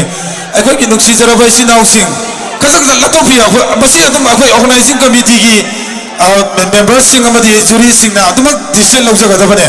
ꯁꯥꯟꯅꯕ ꯍꯥꯏꯕꯁꯤꯗꯤ ꯁꯥꯟꯅꯔꯣꯏꯁꯤꯡꯒ ꯔꯦꯐꯤꯒ ꯑꯗꯨꯃꯛ ꯑꯩꯈꯣꯏ ꯉꯥꯡꯅ ꯁꯤꯟꯅꯕ ꯅꯤꯡꯉꯥꯏ ꯁꯪꯗꯥꯅꯕ ꯃꯁꯤ ꯃꯍꯧꯁꯥꯅꯤ ꯑꯣꯗꯤꯌꯦꯟꯁꯁꯤꯡ ꯌꯥꯎꯁꯟꯕꯤꯒꯅꯨ ꯃꯁꯤ ꯑꯣꯔꯒꯅꯥꯏꯖꯤꯡ ꯀꯃꯤꯇꯤꯒꯤ ꯃꯁꯤ ꯗꯥꯏꯇꯅꯤ ꯃꯔꯝ ꯑꯗꯨꯅ ꯑꯩꯈꯣꯏ ꯇꯤꯝ ꯄꯨꯕꯤꯔꯛꯂꯤꯕ ꯇꯤꯝ ꯃꯦꯅꯦꯖꯔ ꯇꯤꯝ ꯀꯣꯆ ꯑꯃꯗꯤ ꯑꯩꯈꯣꯏ ꯑꯣꯐꯤꯁꯤꯌꯦꯜꯁꯤꯡ ꯂꯩꯔꯤꯕ ꯑꯩꯈꯣꯏ ꯑꯣꯗꯤꯌꯦꯟꯁꯁꯤꯡ ꯆꯪꯍꯟꯕꯤꯒꯅꯣꯕ ꯃꯁꯤ ꯇꯧꯕꯤꯒꯅꯣ ꯌꯥꯔꯒꯗꯤ ꯑꯩꯈꯣꯏ ꯑꯣꯗꯤꯌꯦꯟꯁꯁꯤꯡ ꯆꯪꯍꯟꯕꯤꯒꯅꯣ ꯍꯟꯅ ꯍꯥꯏꯖꯔꯤ ꯑꯣꯗꯤꯌꯦꯟꯁꯁꯤꯡ ꯁꯨꯛꯆꯪ ꯆꯪꯍꯟꯕꯤꯔꯛꯀꯅꯣ ꯃꯔꯝꯗꯤ ꯑꯩꯈꯣই तसेंना यामना लेबाक मचा ताबा अखोई फुटबॉल फाइनल मैच असि ओइसि मरम बदना आइगे अनिंगबा आइगे पेंदब नुंगाइतब कया सिंगदु गाय गाक्तंग फाजिन जरगा अखोई मखा ताना दुमक मैच असि पांथोक्सि हौजि हौजि मक्सु कनागुमता अखोई विनर अमदि रनर की तंजा नत्रि पेनाल्टी काउगदब मरमनि मरम बदना अखोई रेफरी सिंग पीबे डिसिजन दुमक अखोई सानरोइ सिंग पुनिंग फाथबियो ऑफिशियल सिंगना आइगे सानरोइ सिंग पुनिंग फाथबियो ऑडियंस सिंग पुनिंग लेताना फबियो अमुतंग पुनिंग लेताना फबियो आई एम हम्बल रिक्वेस्ट अखोई पुनिंग लेताना अमुतंग फबजे अदुगा अखोई लाइट सिस्टम की अमुतंग मई सि अरेंज तौबियो थु मतमदा मैम लांगे दम एरेंज तौदे मसी कैसु नतबा अखोई लोकेलिटी दे लेमिनरी बा अखोई खुल हिजांग लानरी बा अखोई सिनिनाव अखोई पुनः मक्ता कैसु नतबा अखोई मेस अमगी दमते अखोई थोइदोंना पुनिंग द पेन द बगलुनना सुख फजरबा फुटबॉल फाइनल मैच असि मसक थियनगनु नुसी जरबा अखोई टीम पुबिरलिबा टीम अनिमकी team coach team official manager ना आइगे सादर सिंह पुनिंग फातबिदना आइगे हाइजबदु उथोकबिदना ngasi mai pakpa masung mai paktabagi lambi du yokselakadrobani marmaduna khwai kudimakta hanna nuruksari puning laitana phambiduna makha tabai khoi mes asi hoksage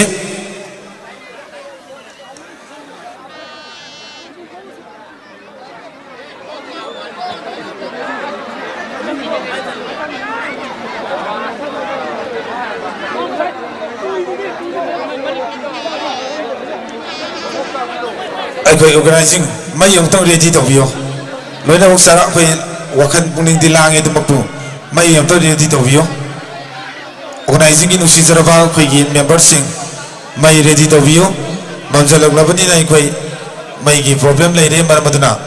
अतुबदा अखोई मई सिंह अदु अमतंग रेंज तौबिना बनि सिंजरे ऑर्गेनाइजिंग की नुसी जरबसी नाउ सिंह खरमखै यावरबसु मई अमतंग रेंज तौबियो दुगा अकोइबगी ऑडियंस से अमुतंग चेक तौबियो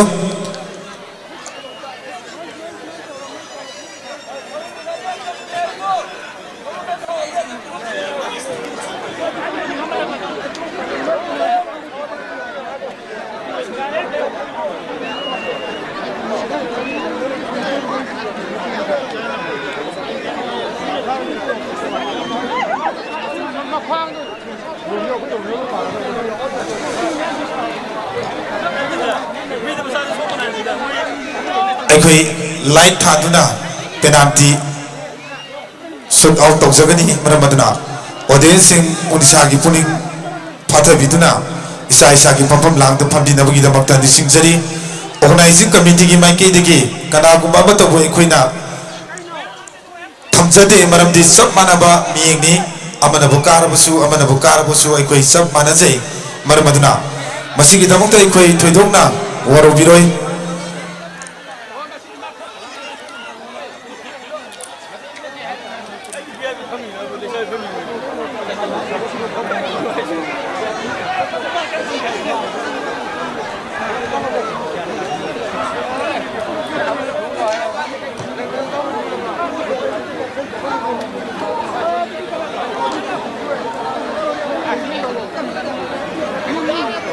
अखोई अमुक्तक हन्ना अखोई रिक्वेस्ट तौजगे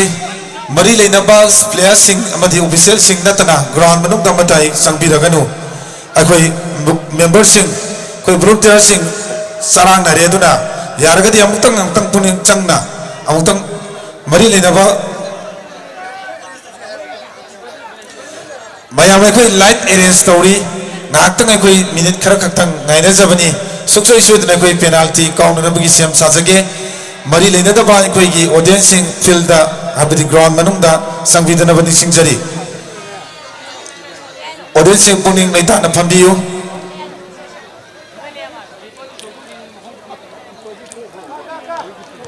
अखोई मई अरेंज तौजगनी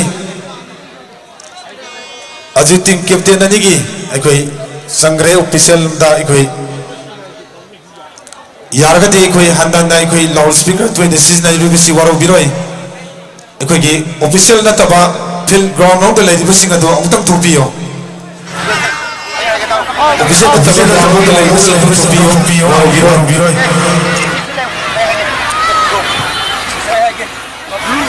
소방이고 예로다 소방 그리고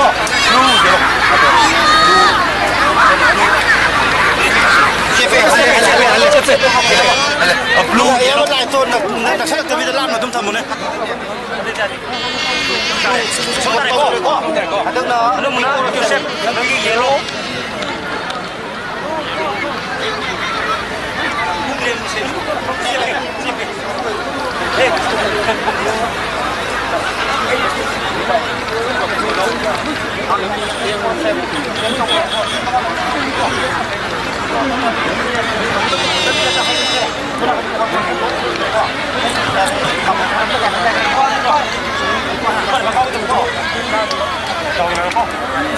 ꯑꯩꯈꯣꯏ ꯈꯥ ꯊꯪꯕ ꯒꯣꯜ ꯄꯣꯁ ꯂꯣꯝꯗ ꯍꯥꯏꯔꯤꯕ ꯄꯦꯅꯥꯜꯇꯤ ꯑꯁꯤ ꯁꯠ ꯑꯥꯎꯠ ꯇꯧꯒꯗꯣꯔꯤ ꯃꯔꯝ ꯑꯗꯨꯅ ꯑꯩꯈꯣꯏ ꯑꯋꯥꯡ ꯊꯪꯕꯒꯤ ꯒꯣꯜ ꯄꯣꯁꯀꯤ ꯅꯛꯅ ꯂꯩꯔꯤꯕ ꯑꯣꯗꯤꯌꯟꯁꯁꯤꯡ ꯈꯖꯤꯛ ꯊꯩꯗꯣꯛꯄꯤꯌꯨ ꯑꯩꯈꯣꯏ ꯂꯦꯡꯕꯤꯔꯛꯂꯤꯕ ꯏꯀꯥꯏ ꯈꯨꯝꯅꯖꯔꯤꯕ ꯅꯨꯡꯁꯤꯖꯔꯕ ꯑꯍꯜ ꯂꯃꯟ ꯏꯃꯥ ꯏꯕꯦꯜ ꯏꯄꯥ ꯏꯄꯟ ꯏꯆꯤꯜ ꯏꯅꯥꯎ ꯃꯔꯨꯞ ꯃꯄꯥꯡ ꯁꯥꯇ꯭ꯔ ꯃꯍꯩꯔꯣꯏꯁꯤꯡ ꯆꯪꯕꯤꯒꯅꯣ ꯒ꯭ꯔꯥꯎꯟꯗ ꯆꯪꯕꯤꯒꯅꯣ ꯅꯨꯡꯁꯤꯖꯔꯕ इचिल इनाउ अखोई इचिल इनाउसिंग हाइजबा ताई ग्राउंड दा चंचनबिगनोबा अखोई दुमक अखोइना खारिबा फेमिलिटी वांगबदा लेबियु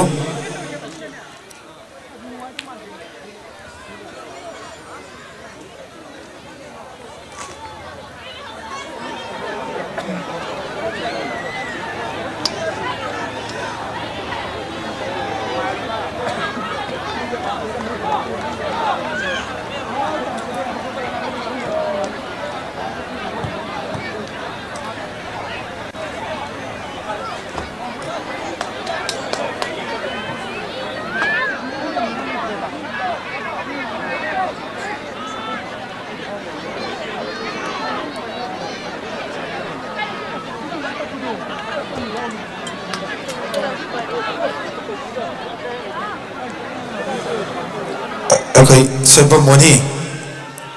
ना स्टेज तक दं लाओ सेरेमोनी स्टेज लोन दं लापियो स्टेज की मई से उतंग सेम चाव सिदा से मई याव न कपे याव न माइत्रे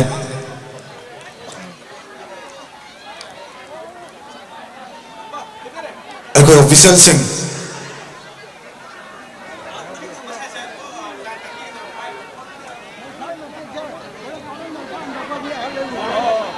ऑफिशियल सिंह स्टेज की मई मधी अकोइबगी मई से उतंग यामना तेन मतमदा मई थाबियो तंगाई फदबा अखोई रेफी सिंहना सेमयाबा सेंसर खगसो अखोई स्टेज की मई से उतंग गालन बिनबनी सिंगजरी लोनन अखोइगी मखा थंगबना कनगी गोल पोस्ट लेदिबा अखोई इचिल नाउ सिंह खजतंग थेदोक बियो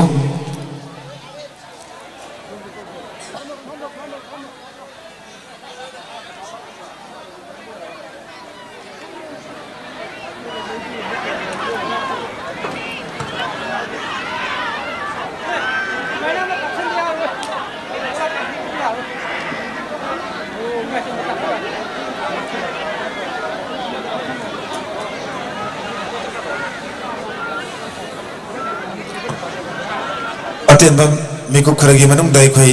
सुखसै सोदना पेनाल्टी सि काउजरगनी खोई मियामना खोई पुनिंग लेताना फंदियु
मरक थचरगा यामना नुंगाइबा पावमना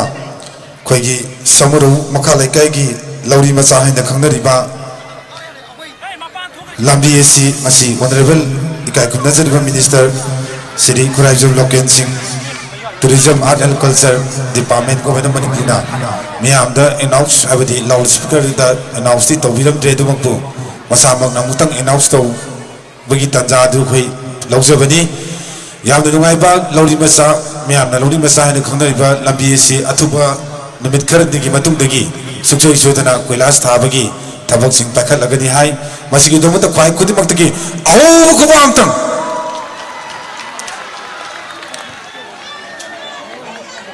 loda nai koi mamsal lakpa ekoi ground nadi koi mai gi matik sa da bana maram managa miyam da handa da request tawjari ekoi mari leinaba official amadi mari leinaba committee gi mi natana akoi da khajari ba perimetry red masu gi perimetry gi wang mada laibiyo loda nai koi mobile tos kap ni ba sing asu do koi goal hem kau khibadagi di tos muthapiyo maramdi hauji numidangi matam oibana mitta mobile tos flash achi mitta thakat bana maram oinaga handa na mangjong na di singjari nusi jarbai sinau sing ekoi isagi mobile sing adi sana sek tawbi da bigda makta handa na singjage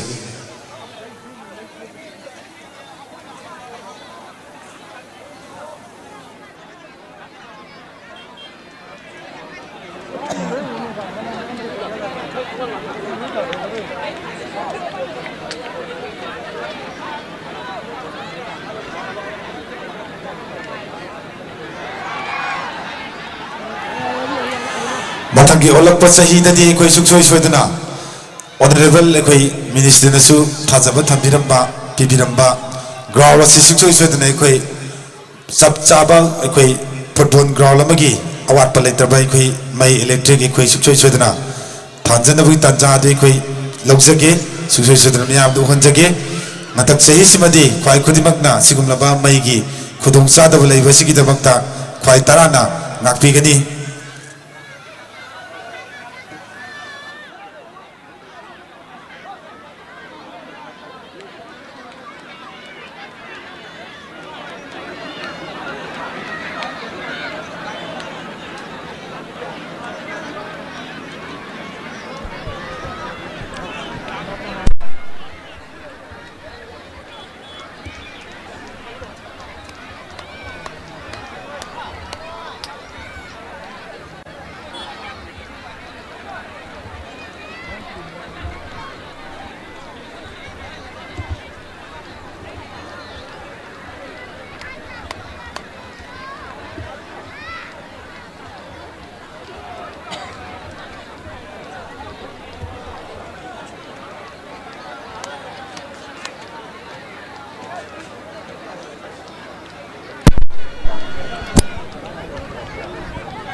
organizing members sing ground da sangliba audience sing asi amutang jaga amatang thatlaga changalakdana bugi da mutan sing jari tangai phadaba mai gi sinadaba yadaba mi khara khaktam le horaga audience sing amutang control tobina bina mutan sing jari koi gi organizing committee gi members sing audience nomda mutang mieng thambiyo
ꯑꯩꯈꯣꯏ referee ꯑꯃꯇꯪ ꯑꯦꯅꯥꯎꯟꯁꯤꯡ ꯄꯨꯟꯂꯣꯝꯗꯪ ꯉꯥꯛꯇꯪ request ꯇꯧꯖꯒꯦ ꯑꯃꯨꯛꯇꯪ ꯂꯥꯛꯄꯤꯌꯨ referee ꯑꯃꯈꯛꯇꯪ ꯑꯩꯈꯣꯏꯅ ꯈꯪꯗꯕ ꯑꯃ ꯂꯩꯔꯦ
Hello.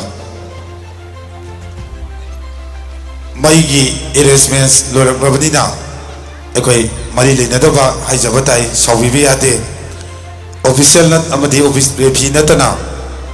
ekoi hotel sing chathok biyo duga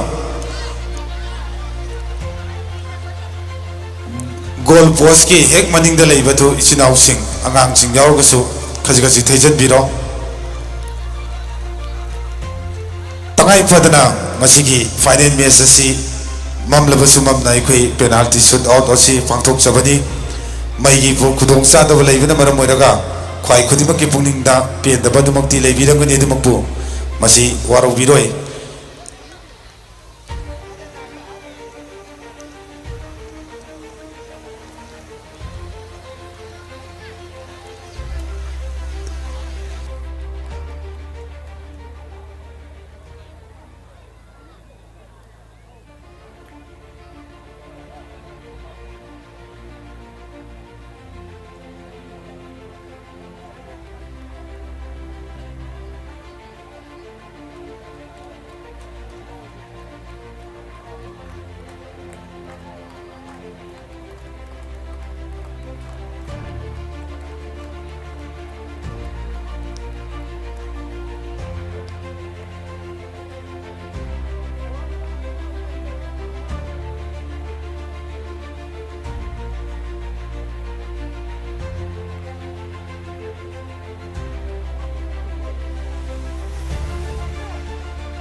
organizing membersing amtang roll lepiro roll amtang lebiyo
Mark Tacharaga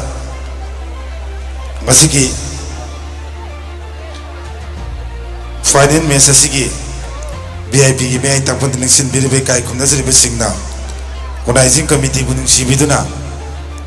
ang amba sauro ba sergi tebang bibiramba ni singjage masiki atoy ba sigyeski papam lang ni sinbiriba mingwen na panjaraga City Tourism Lokensing Honorable Minister Tourism Art and Culture Department Government Manipuna lupa 1 lakhs ki selgyo na tepang pipinami ledena masigi torumo po ina president gi papam landin sinbidi bay kai gomna jariba mingwen panjaraga Siri Dr. Haisnam Magiras Manga Retired Deputy Director Health Service Manipuna lising taragi chauba sentham mateng pangpirami ledena geso wanagi papam landin sinbidi ba ikai kumna jariba ha memokta ming panjaraga Siri Konkam Robindro Singh Honorable MLA Mayang Infan Assembly Constituency na lupa lising kun 20,000 mating pangvirami matangi guest of honor Siri Kangujam Santa Viren Singh Special Contractor PWD Governor Manipur lising 10,000 mating pangvirami matangda Moirang Tem Gunia Singh Special Contractor PWD Governor Manipur 10,000 lising taramating pangpirami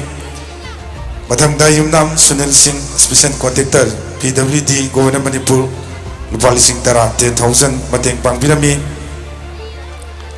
Sri Nongthombam Arun Singh Special Contractor PWD Governor Manipur lising tara 10,000 mating pangpirami lodena Yumnam Saran Singh Special Contractor PWD Governor Manipur lising tara 10,000 mating pangpirami masigidamakta sinjalangjira organizing committee ki mai kedigi toiban khangbu chobulena na thagachabaw pungtoksari akoi hoji penalty ki shot out ki matam yokselagle mangjong na akoi organizing committee ki mai kedigi thamoi singna request tawjari akoi na organizing committee ki members singna role ase akoi leijari bani kanaguma sing arauna tayamba nungai pungtok poragasu organizing committee leiba jaga asida sunglan na selakna adum adum gi nungai badu adum adum gi jaga duda adumak harau te am phongtok piyo akoi bada leiba sing akoi haidok piyo masi organizing committee bunung sibiduna mateng pangbiyo akoi khaktangna honabadi ngamloi akoi lengbirak liba singna mateng pangbidragadi akoi honna jariba seri mata ga doribani hanna na nuksari akoi bada leibiri ba akoi perimeter gi wang mada adumak leibiyo loina koi asai koi na panjaki ba mobile flax sukap kap ya diko mayam waro biroi mobile flax sinabi de kano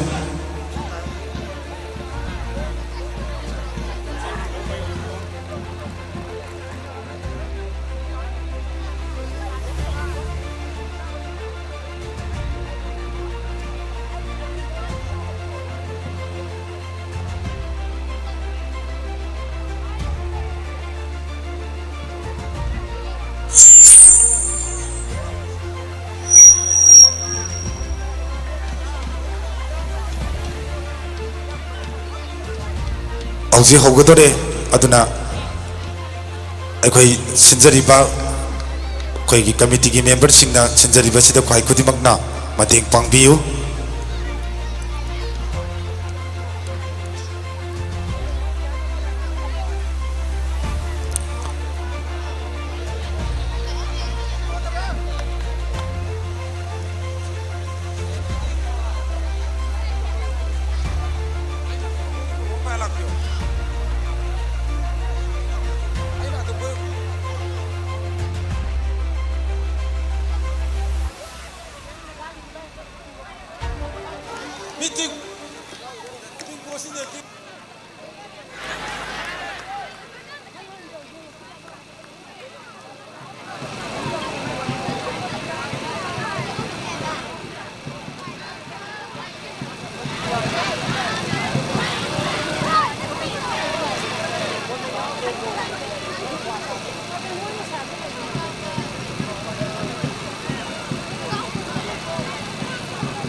maninda flax kapi bidoro talok tokpio he gol gi akoi member sing amutang as the flax kapi bido amutang muthatpio flax doi koi lakhut pa lakani akoi na organizing committee gi mai kai degi nuksi jaraba kwai tara da koi on request of jari thamoi sing nai koi adom adom mai kai khumna jabu chari te mani makki sab manaba mi yeng biu nakana matagi mi yeng bidana ba nolok chari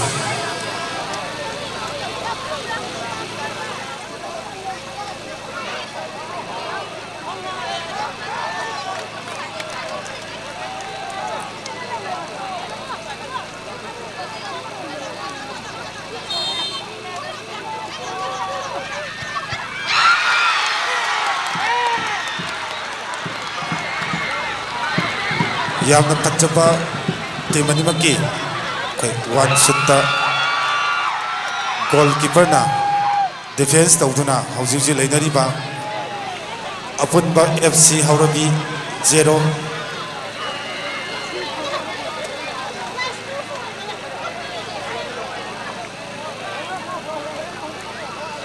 Samro United 0 haibadi amatang kai goal score tawba ngamdri Babop sing ekoi haijabaduni yaringai sakchan digano adom adom na ngaiba harobadu adomgi leiba jaga adumaktada adumak harobiu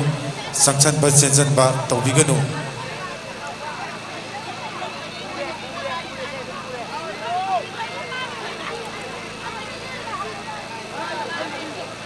ekoi biyo iba ngangtanina asoiba khara khaji yaukibagi ngakpigani yaragadi ekoi member sing akoi mai manakta mutmak section na mutang senabiyo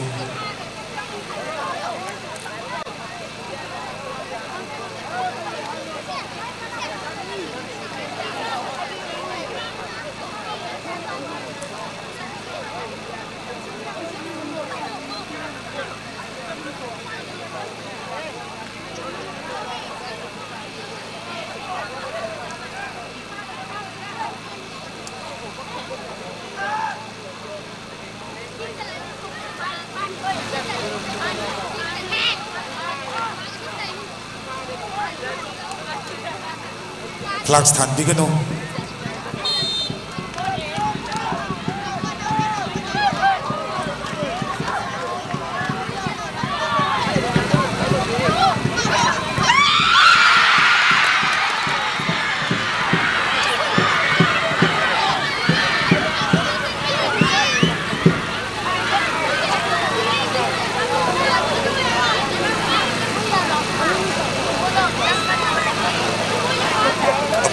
FC 1 Samru United 0.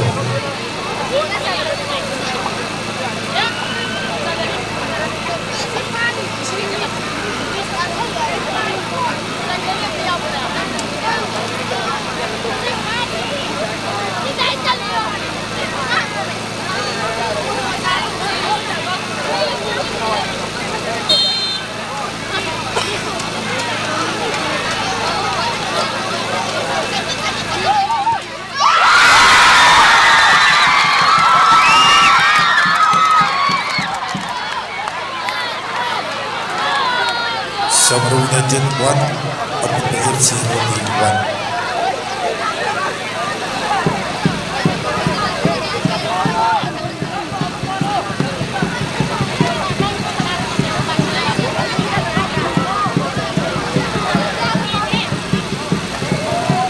Barang terjadi mobile tos sukap kapi di naba meluk segi.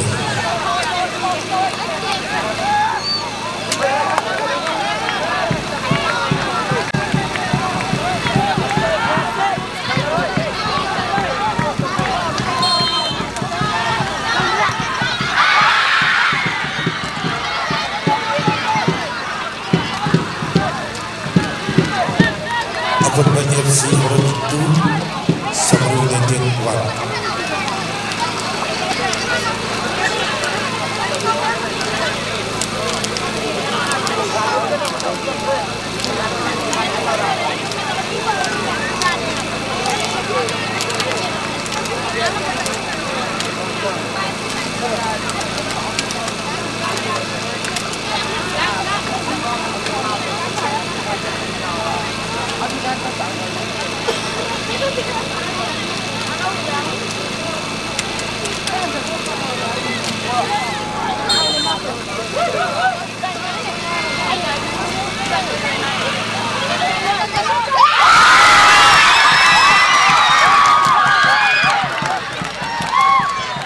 Samru United 2 Apitna FC Rodi 2.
Adong-adonggi nangaiwadu akan disingjaki badini mafam jaga tumak tadumang araw biyo. Ako'y buwan supply to biyo.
Pemilihan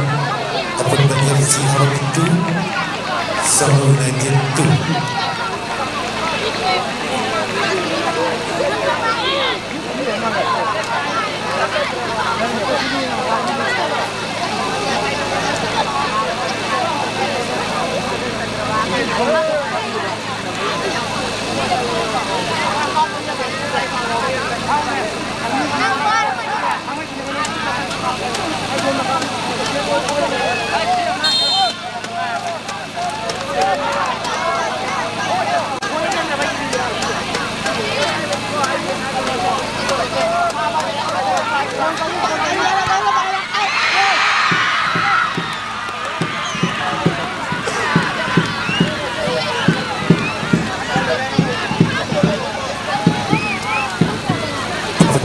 FC Horror 3 Sabro United 2.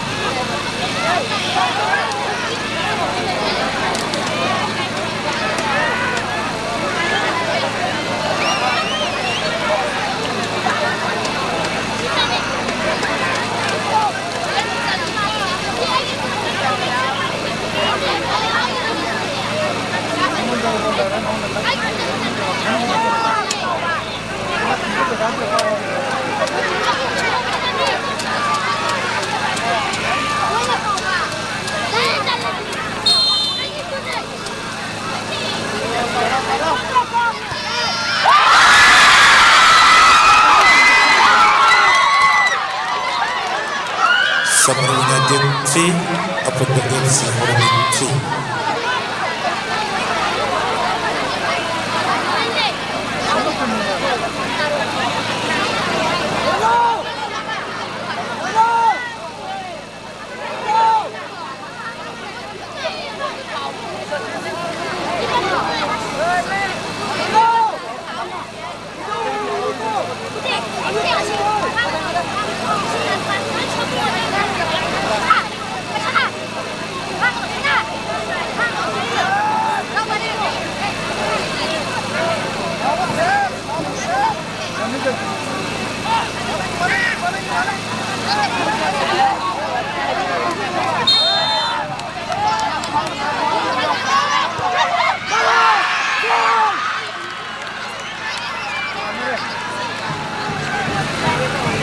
Apabila FC Horror 4 Sabro United 3.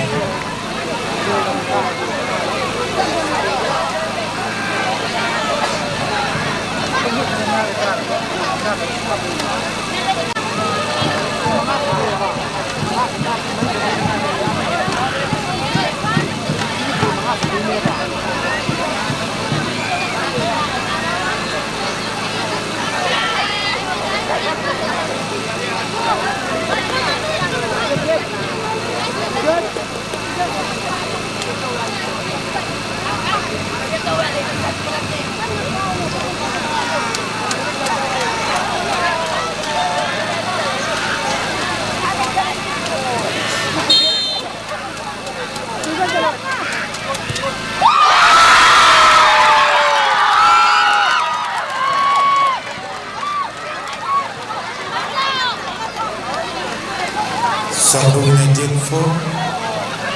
Apabila FC Horror 4.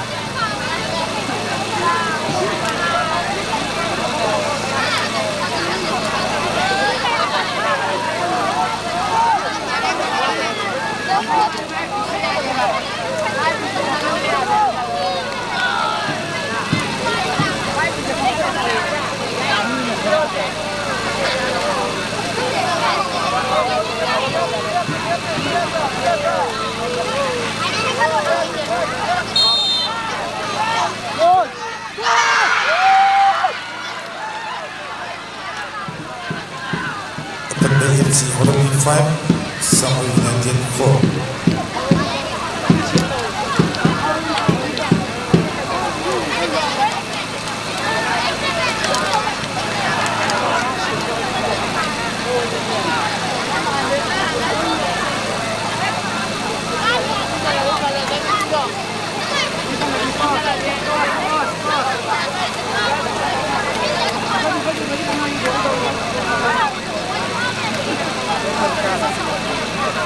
Thank you.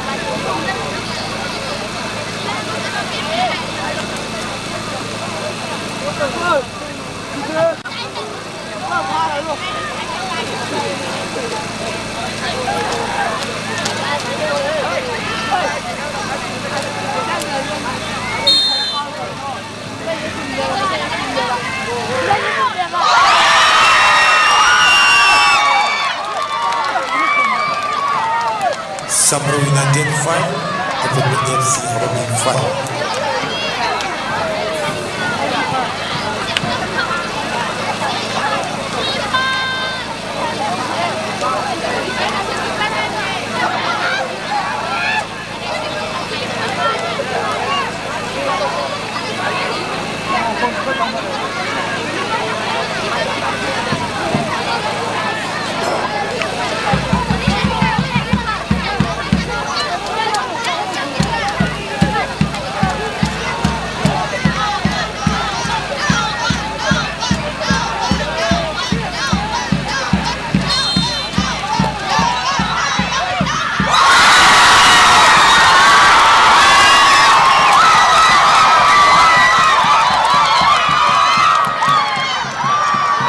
Mayam,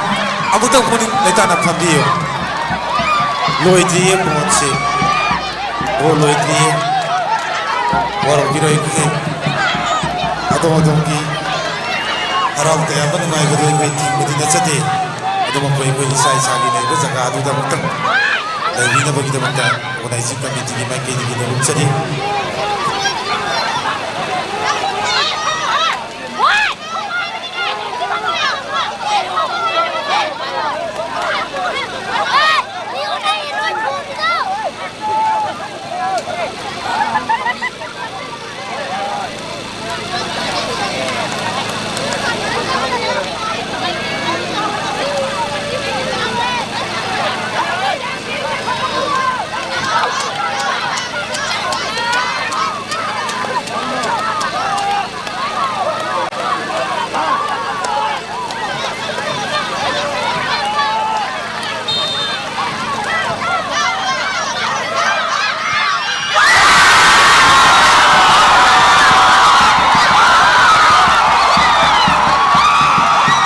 Kau ikuti pagi,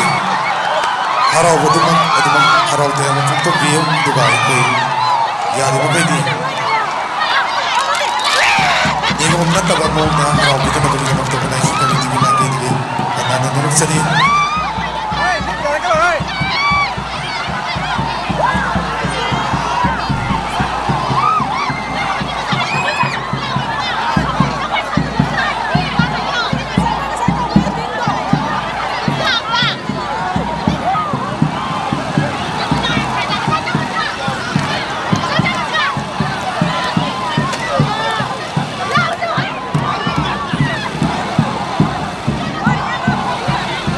Organizing member sing stage tak tahu nak kira. Organizing member kira bukan stage tak nak kira. Dia isi apa tak tak tak berapa. Yang ini Asal Saturday pada second Mysore Singapore Trophy 9-man SI Village Open Football Tournament 2026 ke winner Waikaba Samro United. Lodena. Runners up tayo kay Apunbo FC Horobi. Masih kita mengajar bal tim mandi maki. Ahi bay sagi talent amati sagi power sakti sinaduna. Yam na nungai ba miyam dai kay sagi performance matik sa roki rampa tim mandi makpo. Sinjalang zer mo na izin kami tigi mai kay tigi. Tamoy siyang na ngangkoy leto na handan na tagat pa fungtok sari. Ako organizing kami tigi sinawag sing amutang makada. BIPC makada kumta pudagadori banina.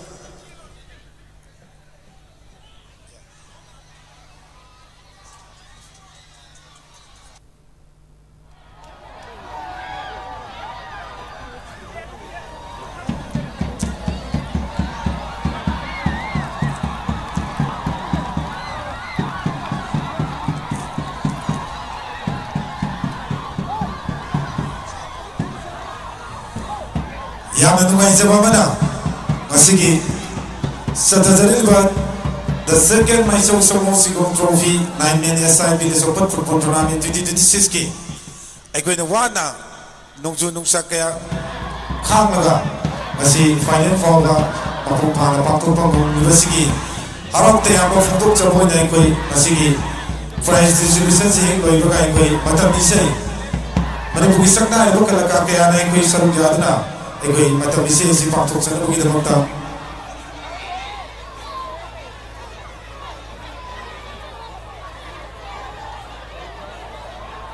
ꯃꯇꯝꯁꯦ ꯑꯩꯈꯣꯏ ꯂꯩꯖꯔꯤ ꯃꯇꯝꯁꯤꯁꯨ ꯑꯩꯈꯣꯏ ꯄꯨꯟꯅ ꯌꯨꯝ ꯌꯨꯝꯗ ꯍꯟꯕꯤꯔꯒꯅ ꯃꯁꯤꯗꯤ prize ꯗꯤꯁꯇ꯭ꯔꯤꯕ꯭ꯌꯨꯁꯟꯁꯦ ꯂꯣꯏꯕꯒ ꯑꯩꯈꯣꯏ ꯏꯁꯩ ꯄꯥꯡꯊꯣꯛꯆꯈꯤꯒꯗꯕꯅꯤ ꯑꯩꯈꯣꯏ ꯑꯃꯨꯛꯇꯪ ꯑꯩꯈꯣꯏ ꯑꯣꯔꯒꯅꯥꯏꯖꯤꯡ ꯀꯃꯤꯇꯤꯒꯤ ꯃꯦꯝꯕꯔꯁꯤꯡꯗꯤ ꯑꯋꯥꯠ ꯑꯄꯥ ꯊꯕꯛꯁꯤꯡ ꯑꯁꯤ ꯑꯃꯨꯛꯇꯪ ꯌꯦꯡꯁꯤꯟꯕꯤꯌꯨ ꯑꯋꯥꯠ ꯑꯄꯥ ꯊꯕꯛꯁꯤꯡ ꯑꯃꯨꯛꯇꯪ ꯌꯦꯡꯁꯤꯟꯕꯤꯌꯨ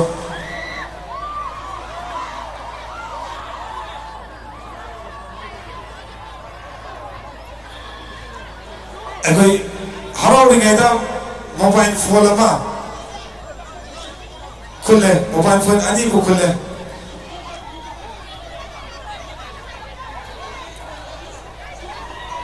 लाथों से कोई मोबाइल फोन अनी मतिक साबा मपू यार को दोनों को सुने को ओके मैं आप प्राइस डिस्ट्रीब्यूशन के ताज़ा लोग से के फाइल खुद ही बंदा ऐसा की फफम लांटा मुतक फबी दबा निशिक जरी अकोई बंदा फबी हो अखोई प्राइज डिस्ट्रीब्यूशन की ताजा लोग सके साना भाई बसी दे अमा काबा पो भाई बसी कोई मसाना अनुभव ले रबनी मसीद थोइथोकना हराव बुगी मदि नुमाइते बुगी थोइथोपा अने मवांग खबी गनो अखोई मेंबरसिंग ग्रुपता मेंबरसिंग अमतक प्राइज ये नमसे अमतक सी शेयरसिंग से मखा दम थांगदबियो अदुगा कोई मईसु अमतक पुशन बिरो सेंटर चाना मोबाइल फोन अमा मफम खंगदना ताहौरे कनागुबा पुक्सेन चावबा सावीसना खनबिरगदि एनाउंसिंग पुलोदा मुतंग पुसेन बिरगना बुगिदा मुतंग निसिंग जरी अमुतगना निसिंग जगे मोबाइल फोन अमा ताहौरे अखोई खनबि बियावरगदि पुक्सेन चावबा चावबि सिंगि मरतगी थेंगनबिबा खनबि बियावरगदि अमुतंग अखोई एनाउंसिंग पुलोदा मुतंग बिसेन बिरगना बुगिदा मुता निसिंग जरी पुक्सेन चावबि सिंगि मरतगी मोबाइल फोन अमा खनबिबा थेंगनबिबा लेरगदि एनाउंसिंग पुलोदा मुतंग बिसेन बिरगना बुगिदा मुता निसिंग जरी मपुने यामना पुनिंग वाना थवाई यावना वाना सी यें थिजरी पुक्सेन चावबि सिंगि मरतगी थेंगनबिबा खनबा यावबिरगदि अमुतंग खुसिन नबिना बुगिदा मुता निसिंग जरी लोना मसिगी काय कुना जरिबा मेडिकल की स्टाफ सिंग सतपदि सनिंग गनि दिबो अखोई अवामन अखोई करीगुम्बा खुदोन तमजनबगी तंजादि खै अतेबबी को खरगे मतुंदा पांथोकचगे मसिगी खुदोन सिंग असि लबी दबगी दमकता मांगजोंगना मसिगी मेडिकल की लेबिरली ऑफिशियल सिंग अमदि स्टाफ नर्स सिंग Basu ahakta ngaibinaba ai nurungsage ahamba oina kokhotjage ahamba da kokhotjage waro biroi ngaktang beku amani tangdi beku khra tangdi ngaibikho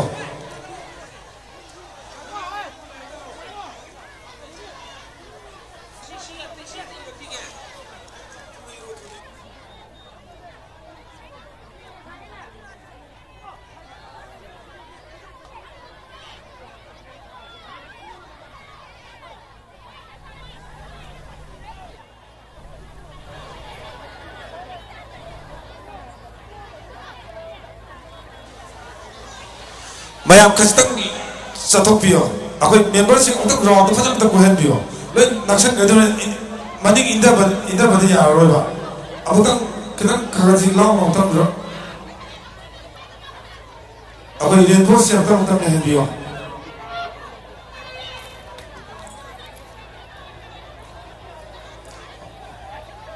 ma'am खस्तंग ले थोपियो खरा चावना कोई जेबरा होजे नक्सल लगती ये मुझे फजर हुए तो का लाइव था नहीं बने ऐको इसे लाइव था बनी ना अतोमतों की फजरवा अतोमतों की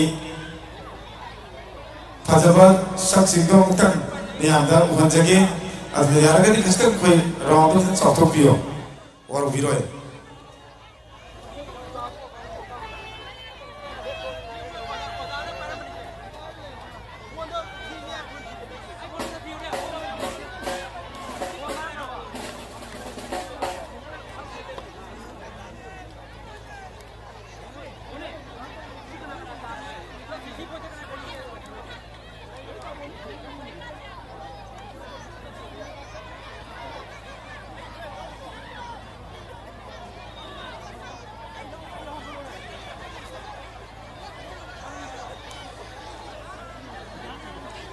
अखोई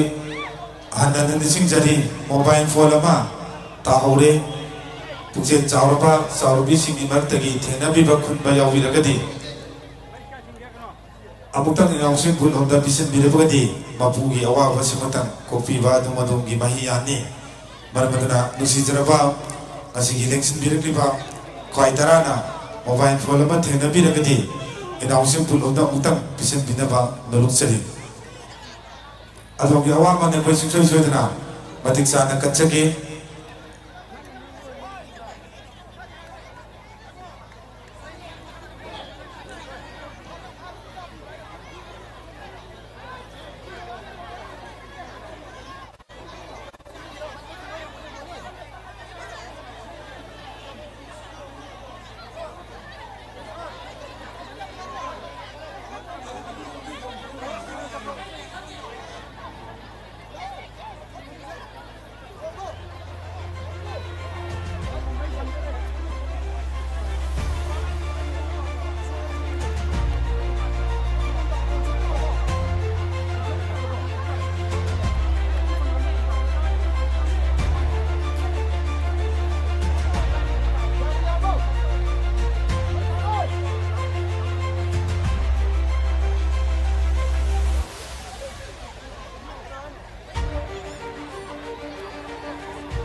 거의 멤버십 찔러막 하던 탕더비로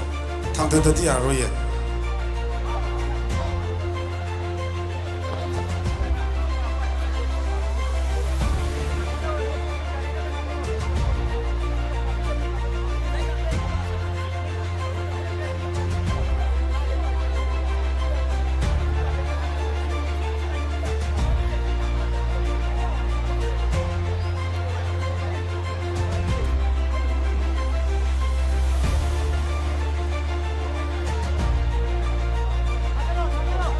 거의 오나이징 멤버십 어등시 시행덕비요 어등시 시행덕비 너무 심자리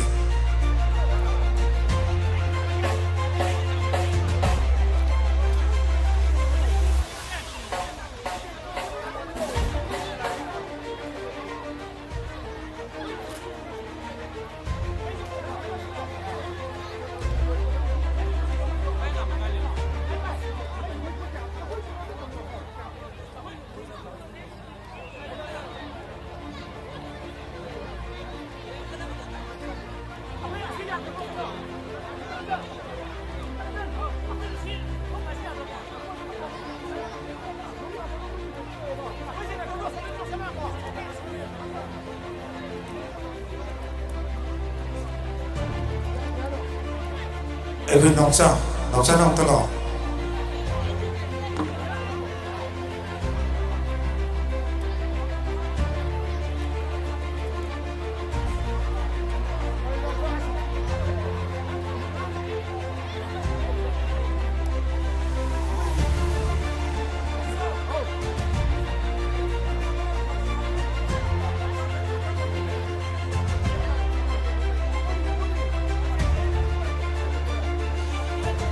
멤버십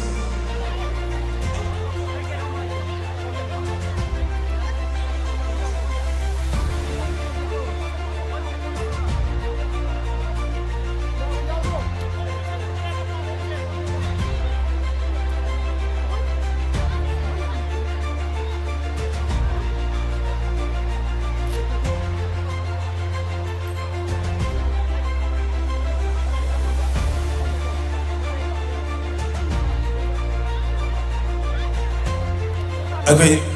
ꯑꯦꯖꯨꯀꯦꯇꯤꯚ ꯃꯦꯝꯕꯔꯁꯤꯡ ꯂꯣꯏꯕꯒ ꯏꯁꯩ ꯇꯥꯖꯦ ꯍꯥꯏꯔꯒꯗꯤ ꯁꯤ ꯍꯦꯛꯇ ꯂꯧꯊꯕꯤꯌꯣ ꯁ꯭ꯇꯦꯖꯀꯤꯁꯦ ꯄꯨꯂꯞ ꯂꯧꯊꯣꯔꯛꯑꯣ ꯑꯃꯠꯇ ꯊꯝꯕꯅꯨ ꯁ꯭ꯇꯦꯖ ꯃꯊꯛꯇ ꯑꯗꯨꯒ ꯑꯩꯈꯣꯏ ꯄ꯭ꯔꯥꯏꯖꯁꯦ ꯑꯁꯤ ꯄ꯭ꯔꯥꯏꯖꯁꯤꯗ ꯂꯦꯗꯤꯁ ꯐꯤꯂꯝ ꯇꯤꯌꯥꯇꯔ ꯁꯤꯟꯅꯕꯤꯌꯣ ꯂꯣꯏ ꯂꯧꯊꯣꯛꯑꯣ ꯃꯅꯤꯡꯗ ꯃꯐꯝ ꯆꯥꯅ ꯊꯝꯕꯤꯈ꯭ꯔꯣ ꯂꯣꯏꯅꯃꯛ ꯑꯩꯈꯣꯏ ꯍꯦꯛ ꯂꯣꯏꯕꯒ ꯑꯩꯈꯣꯏ ꯃꯇꯝ ꯏꯁꯩ ꯍꯧꯅꯕꯒꯤ ꯑꯩꯈꯣꯏ ꯃ꯭ꯌꯨꯖꯤꯛꯁꯤꯌꯦꯜꯁꯤꯡ ꯁꯦꯝ ꯁꯥꯔꯒꯦ ꯍꯥꯏꯔꯦ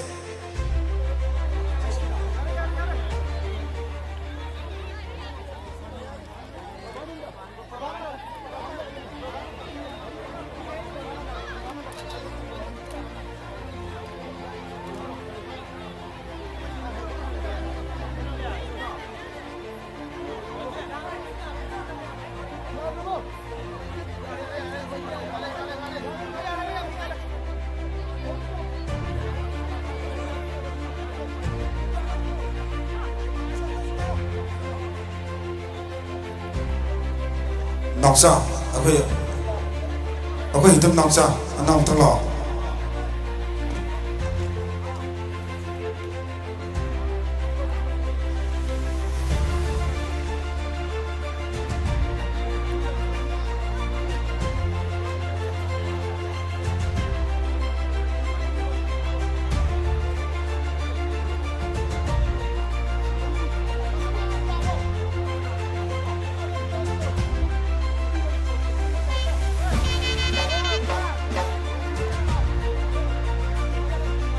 ngasi ꯑꯩꯈꯣꯏ ꯄ꯭ꯔꯥꯏꯖ ꯗꯤꯁꯇ꯭ꯔꯤꯕ꯭ꯌꯨꯁꯟꯒꯤ ꯇꯥꯟꯖꯥ ꯑꯗꯨ ꯂꯧꯖꯒꯦ ꯑꯍꯥꯟꯕꯗ ꯀꯧꯊꯣꯛꯆꯒꯦ ꯃꯁꯤꯒꯤ ꯆꯠꯊꯖꯔꯛꯂꯤꯕ ꯇꯣꯔꯅꯥꯃꯦꯟ ꯑꯁꯤꯒꯤ ꯍꯦꯛ ꯍꯧꯕꯗꯒꯤꯅ ꯉꯁꯤ ꯐꯥꯏꯅꯦꯜ ꯅꯨꯃꯤꯠ ꯐꯥꯎꯕ ꯁꯥꯟꯅꯔꯣꯏꯁꯤꯡꯒꯤ ꯑꯋꯥꯠ ꯑꯄꯥ ꯍꯥꯏꯕꯗꯤ ꯍꯦꯛ ꯁꯣꯛꯂꯛꯄ ꯃꯇꯝꯗ ꯃꯇꯦꯡ ꯄꯥꯡꯕꯤꯗꯨꯅ ꯂꯥꯛꯂꯤꯕ ꯗꯤ ꯁꯣꯁꯤꯌꯦꯜ ꯗꯤꯕꯦꯂꯞꯃꯦꯟꯠ ꯀ꯭ꯂꯕ ꯁꯃꯔꯣꯡꯅꯕꯨ ꯍꯥꯏꯔꯒꯗꯤ ꯂꯩꯕꯥꯛꯀꯤ ꯑꯣꯏꯕ ꯑꯃꯗꯤ ꯍꯣꯁꯄꯤꯇꯥꯜꯒꯤ ꯑꯣꯏꯕ ꯁꯤꯟꯕ ꯂꯩꯔꯒꯁꯨ ꯅꯥꯊꯩꯗꯨꯅ ꯑꯩꯈꯣꯏꯒꯤꯗꯃꯛꯇ ꯃꯇꯦꯡ ꯄꯥꯡꯕꯤꯔꯛꯄ ꯑꯍꯥꯟꯕꯗ ꯀꯧꯊꯣꯛꯆꯒꯦ ꯁꯃꯔꯣꯡ ꯄ꯭ꯔꯥꯏꯃꯥꯔꯤ ꯍꯦꯜꯊ ꯁꯦꯟꯇꯔꯒꯤ इकाई खुदजरीबा ऑफिशियल अमदी डॉक्टर अमदी नर्सिंग लेक्टोक बिंदुना एगोन थमजरीबा चमलबा खुदोन पोलासी दबिनबुगी दमत गथोकसरी लेक्टोक बिक्सी समरो प्राइमरी हेल्थ सेंटर समरो लेक्टोक बिंदुना चमलबा खुदोलासी दबिनबुगी दमत सिंगजरी हाइबा मना सिंग असिगी प्रेसिडेंट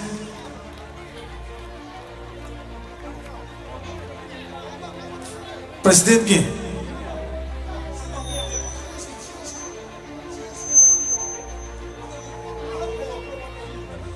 एगोई वन टाइम दा पिथोक चलबगी तंजा दोजगे एगोई वागोई कम्युनिटी हेल्थ सेंटर की इकाई खुदजरीबा ऑफिशियल अमदी नर्स डॉक्टर सिंह पुन्ना लेंथोक बिंदुना ngasi chamlabana asi lobina khudol asi lobina bugi damota kokthok sari laptop pyoksi samro primary health center amadi CAC wangoi gi staff amadi nurse doctor sing laptop pyoksi fai khudimona au kuma kubigini lana hai wa chamlaba khudol asi kai khudjariba ngasi gi president ki perform landing bini bai nimena fanjarga sri dr haisna magiras panga Retia Deputy Director Health Service Manipuna Sabla Bukudola CPV na Boktok Sari Lekok Yoshi Aguina Sanaba Mamjariba si Sanoi Singi Aso Apan Hega Matamna Kudakta Paset ki Asobu Mateng Pambini Bamadi Ambulance Gari Proktuna Hek Homudu Levu Fabu Mateng Pambiki Ba Ikai Gumnazari Singi Lekok Yoshi Ikai Gumnazari Masigi President Haiba Sabla Bukudola si Lovina Banamuta Pipi na Banamuta no Kokok Sari Lekok Yoshi Akoy ladies bilang tayo sing VIP sing utang kahit tawiyo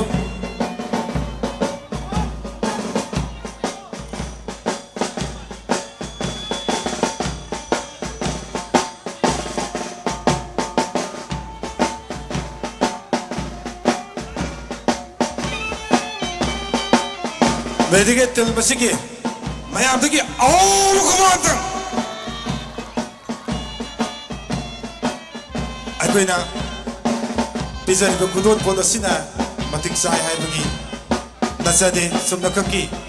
ikai ko nazari ba Samaro Primary Health Center da tabuk tagbili ba Doctor Nurse Official amadi Wangoy Community Health Center da tabuk tagbili ba Doctor Nurse Official singda Klabasi na gamjaba chamba ikai isinina mo koy bagi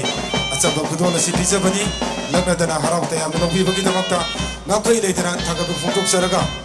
Puna magtagi kasi di ako mo kumasi at magkumiyo ꯍꯥꯏꯔꯤꯕ ꯑꯩꯈꯣꯏ ꯆꯝꯂꯕ ꯈꯨꯗꯣꯜ ꯑꯁꯤ ꯉꯁꯤꯒꯤ ꯄ꯭ꯔꯁꯤꯗꯦꯟꯠꯀꯤ ꯐꯝꯐꯝ ꯂꯥꯡꯗ ꯁꯤꯟꯕꯤꯔꯤꯕ ꯃꯤꯡ ꯑꯣꯏꯅ ꯄꯟꯖꯔꯒ doctor ꯍꯩꯁꯅꯥ ꯃꯪꯒꯤꯔꯥꯖ ꯃꯉꯥ radio deputy director health service government ꯃꯅꯤꯄꯨꯔꯅ ꯇꯝꯕꯤꯔꯤ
ꯑꯩꯈꯣꯏ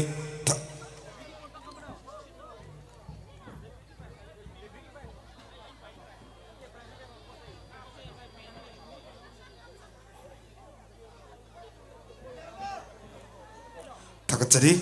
ꯀꯥꯏꯀꯨꯝꯅꯖꯔꯕ ꯄ꯭ꯔꯦꯁꯤꯗꯦꯟꯠꯅ ꯑꯩꯈꯣꯏꯒꯤ ꯁꯝꯔꯣ ꯄ꯭ꯔꯥꯏꯃꯥꯔꯤ ꯍꯦꯜꯊ ꯁꯦꯟꯇꯔ ꯑꯃꯗꯤ ꯀꯝꯃ꯭ꯌꯨꯅꯤꯇꯤ ꯍꯦꯜꯊ ꯁꯦꯟꯇꯔ ꯋꯥꯡꯒꯣꯏꯒꯤ ꯀꯥꯏꯀꯨꯝꯅꯖꯔꯤꯕ ꯗꯣꯛꯇꯔ ꯅꯔꯁ ꯁ꯭ꯇꯥꯐꯁꯤꯡꯗ ꯑꯆꯝꯕ ꯀ꯭ꯂꯕ ꯑꯁꯤꯅ ꯉꯝꯖꯕ ꯈꯨꯗꯣꯜ ꯇꯝꯕꯤꯅꯕꯒꯤꯗꯃꯛꯇ ꯊꯥꯒꯠꯄ ꯐꯣꯡꯗꯣꯛꯆꯔꯒ ꯃꯈꯥ ꯇꯥꯕ ꯉꯁꯤꯒꯤ ꯄ꯭ꯔꯥꯏꯖ ꯂꯧꯕꯤꯒꯗꯧꯔꯤꯕ ꯏꯀꯥꯏ ꯈꯨꯝꯅꯖꯔꯤꯕ ꯉꯁꯤꯒꯤ ꯇꯣꯔꯅꯥꯃꯦꯟꯠ ꯑꯁꯤꯒꯤ ꯔꯦꯐꯤꯁꯤꯡꯒꯤ ꯑꯆꯧꯕ ꯗꯥꯏꯇ ꯂꯧꯕꯤꯈꯤꯕ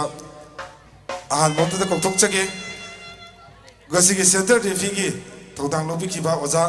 ꯄ꯭ꯔꯦꯝ ꯀꯨꯃꯥꯔ ꯁꯥꯄꯝ ꯂꯦꯡꯊꯣꯛꯄꯤꯔꯛꯇꯨꯅ ꯁꯝꯂꯕ ꯑꯩꯈꯣꯏꯒꯤ ꯊꯝꯖꯔꯤꯕ ꯃꯅꯥ ꯑꯁꯤ ꯂꯧꯕꯤꯅꯕꯒꯤꯗꯃꯛꯇ ꯀꯧꯊꯣꯛꯆꯔꯤ ꯂꯦꯡꯊꯣꯛꯄꯤꯁꯤ ꯄ꯭ꯔꯦꯝ ꯀꯨꯃꯥꯔ ꯁꯥꯄꯝ ꯍꯥꯏꯕ ꯃꯅꯥ ꯑꯁꯤ ꯉꯁꯤꯒꯤ ꯏꯀꯥꯏ ꯈꯨꯝꯅꯖꯔꯤꯕ ꯑꯩꯈꯣꯏꯒꯤ ꯁꯣꯁꯤꯌꯦꯜ ꯗꯤꯕꯂꯞꯃꯦꯟꯠ ꯀ꯭ꯂꯕꯀꯤ ꯑꯣꯔꯒꯅꯥꯏꯖꯤꯡ ꯀꯃꯤꯇꯤꯒꯤ ꯄꯨꯂꯞ ꯀꯧꯊꯣꯛꯆꯔꯒꯦ ꯃꯊꯪꯗ ꯑꯦꯁꯤꯁꯇꯦꯟꯠ ꯔꯦꯐꯤ ꯀꯦ ꯕ꯭ꯔꯣꯖꯦꯟ ꯂꯦꯡꯊꯣꯛꯄꯤꯔꯛꯇꯨꯅ ꯑꯩꯈꯣꯏ ꯃꯤꯌꯥꯝꯃꯥꯡꯗ ꯆꯝꯂꯕ ꯃꯅꯥ ꯑꯁꯤ ꯈꯨꯗꯣꯜ ꯑꯁꯤ ꯂꯧꯕꯤꯒꯅꯤ ꯑꯦꯁꯤꯁꯇꯦꯟꯠ ꯔꯦꯐꯤ ꯀꯦ ꯕ꯭ꯔꯣꯖꯦꯟ ꯃꯊꯪꯗ ꯔꯥꯖꯦꯁ ꯀꯣ ꯏꯀꯥꯏ ꯈꯨꯝꯅꯖꯔꯤꯕ ꯂꯦꯡꯊꯣꯛꯄꯤꯔꯛꯀꯅꯤ ꯂꯣꯏꯅꯅ ꯑꯣꯐꯤꯁꯤꯌꯦꯜ ꯑꯦꯁ ꯖꯣꯁꯤ ꯏꯀꯥꯏ ꯈꯨꯝꯅꯖꯔꯤꯕ ꯔꯦꯐꯤ ꯃꯔꯤꯃꯛ ꯂꯦꯡꯊꯣꯛꯄꯤꯗꯨꯅ ꯍꯥꯏꯔꯤꯕ ꯃꯅꯥ ꯑꯁꯤ ꯍꯧꯖꯤꯛ ꯍꯧꯖꯤꯛ ꯁꯣꯁꯤꯌꯦꯜ ꯗꯤꯕꯂꯞꯃꯦꯟꯠ ꯀ꯭ꯂꯕ ꯁꯃꯔꯧꯒꯤ ꯄ꯭ꯔꯁꯤꯗꯦꯟꯠꯀꯤ ꯑꯆꯧꯕ ꯗꯥꯏꯇ ꯂꯧꯕꯤꯔꯤꯕ ꯏꯀꯥꯏ ꯈꯨꯝꯅꯖꯔꯤꯕ ꯂꯥꯏꯁ꯭ꯔꯝ ꯁꯤꯃꯥꯟꯗ꯭ꯔ ꯁꯤꯡꯅ ꯄꯤꯕꯤꯅꯕꯒꯤꯗꯃꯛꯇ ꯀꯧꯊꯣꯛꯆꯔꯤ ꯂꯦꯡꯊꯣꯛꯄꯤꯔꯛꯁꯤ ꯂꯣꯏꯅꯅ ꯏꯀꯥꯏ ꯈꯨꯝꯅꯖꯔꯤꯕ ꯖꯨꯔꯤ ꯃꯔꯤ ꯑꯁꯤꯒꯤ ꯑꯍꯧꯕ ꯈꯨꯃꯥꯡꯇꯪ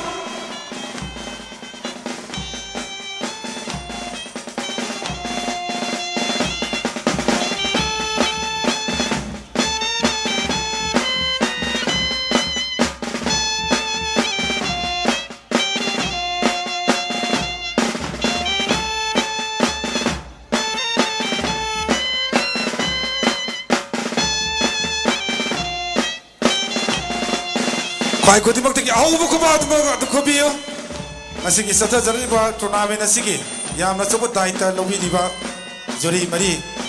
ꯑꯗꯣꯝ ꯑꯗꯣꯝꯒꯤ ꯏꯀꯥꯏ ꯈꯨꯝꯅꯖꯕꯁꯤꯡꯅ ꯇꯧꯕꯤꯔꯝꯕ ꯑꯩꯈꯣꯏ ꯇꯧꯕꯤꯃꯟ ꯈꯪꯕ ꯎꯠꯆꯔꯤ ꯆꯝꯂꯕ ꯃꯅꯥ ꯑꯁꯤ ꯍꯔꯥꯎ ꯇꯌꯥꯝꯅ ꯂꯧꯕꯤꯌꯨ ꯃꯁꯤꯒꯤꯗꯃꯛ ꯂꯧꯕꯤꯕꯒꯤꯗꯃꯛꯇ ꯊꯥꯒꯠꯆꯒꯦ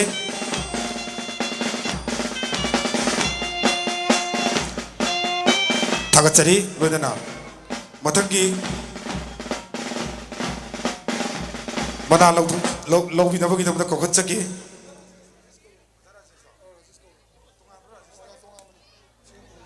ꯑꯩꯈꯣꯏ ꯏꯀꯥꯏ ꯈꯨꯝꯅꯖꯔꯤꯕ ꯑꯣꯖꯥ ꯔꯥꯖꯦꯁ ꯑꯃꯨꯛꯇꯪꯒ ꯑꯩꯈꯣꯏ ꯁꯣꯁꯤꯌꯦꯜ ꯗꯤꯕꯂꯞꯃꯦꯟꯠ ꯀ꯭ꯂꯕꯀꯤ ꯁꯥꯟꯅꯔꯣꯏꯁꯤꯡꯕꯨ ꯀꯔꯤꯗ ꯁꯣꯏꯈꯤꯗꯒꯦ ꯍꯥꯏꯗꯨꯅ ꯃꯇꯝ ꯄꯨꯝꯅꯃꯛꯇ ꯌꯦꯡꯁꯤꯟꯕꯤꯔꯤꯕ ꯑꯣꯖꯥ ꯔꯥꯖꯦꯁ ꯍꯦꯗ ꯀꯣꯆ SDCꯒꯤ ꯍꯦꯗ ꯀꯣꯆ ꯂꯦꯡꯊꯣꯛꯄꯤꯔꯛꯅꯕꯒꯤꯗꯃꯛꯇ ꯀꯧꯊꯣꯛꯆꯔꯤ ꯂꯦꯡꯊꯣꯛꯄꯤꯔꯛꯁꯤ आइब मनासी खुदोलसी इकाई खुनजरिबा याम्बा सोशल डेवलपमेंट क्लब की वाइस प्रेसिडेंट की थौबुबीरिबा हिदम नंदकिशोर सिंगाना स्पॉन्सर तौबीबने अदुगो मांग मसाम गजि असित बलेबदगी यौबिरक्ति अदुमको क्लब की प्रेसिडेंट इकाई खुनजरिबा लाइसम समादना पीबी नबगी नमुते ही कोथोंचगे लेक्टोक पीसी ओजा राजेश की औ कुमार लोना हाय खुदोलसी इकाई खुनजरिबा क्लब की प्रेसिडेंट ना पीबी नबगी नमुते कोथोंचरी लेक्टोक पीसी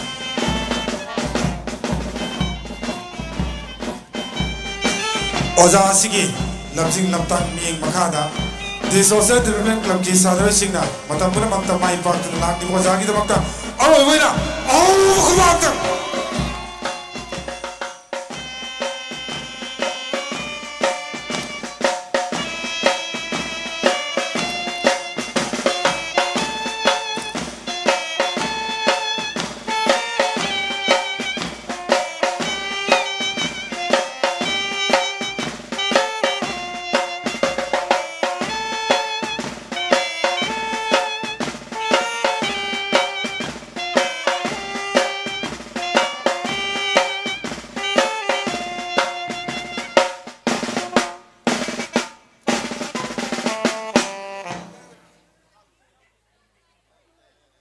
थागचरी असुमना अखोई यामना थुबसिसु मयाम नुंगाइरमोइदुना खजितंग ngaktang रेस लेरगा अदमक खरा थुना अदमक पांथोकजगे मथंगसिदि अखोई असिस्टेंट कोच थोनोगजम इकाई खुमना जरिबा ओजा बिकेस लेंथोक पियक्तुना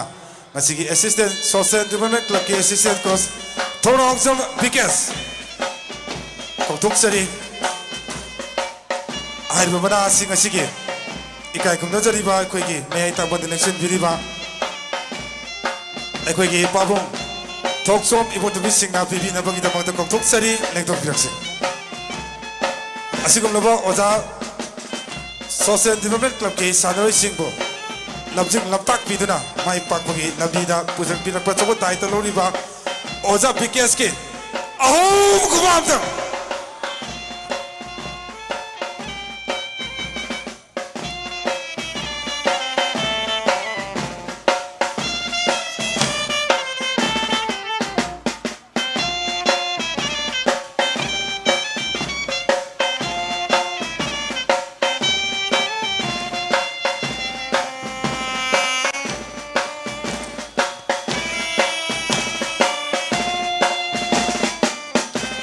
थागचरी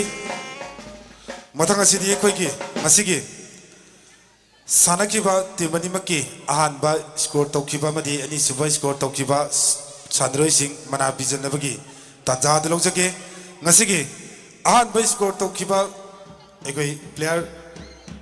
लौथोक चदिंगी मंगवेदना अखोइगी स्पॉन्सर सि मियोय अहुमना लुपा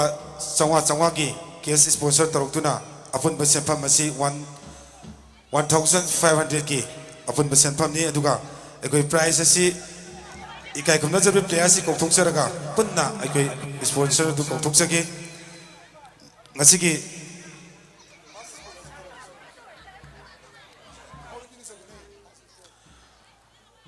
फर्स्ट गोल स्कोर तोंकिबा अपन ब एफसी हॉर्बिगी जर्सी नंबर 30 ऋषिकेश लेंसुक व्यक्तना हाय भाई कोई सत्ता जरीबा फाइनल मैच के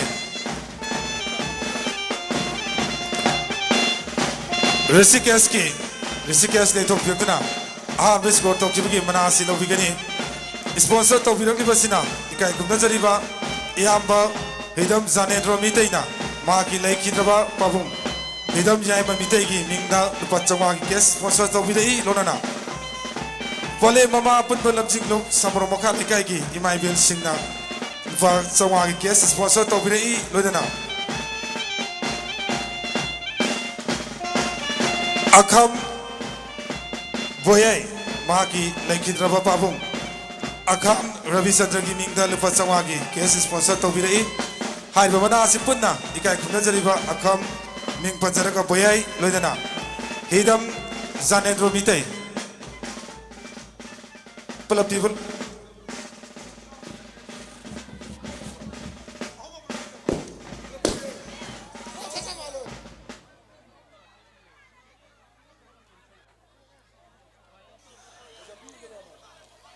ꯑꯩꯈꯣꯏ ꯑꯃꯨꯛꯇꯪꯒ ꯑꯁꯤꯒꯤ ꯐꯥꯁ ꯁ꯭ꯀꯣꯔꯔ ꯀꯧꯆꯠꯆꯒꯦ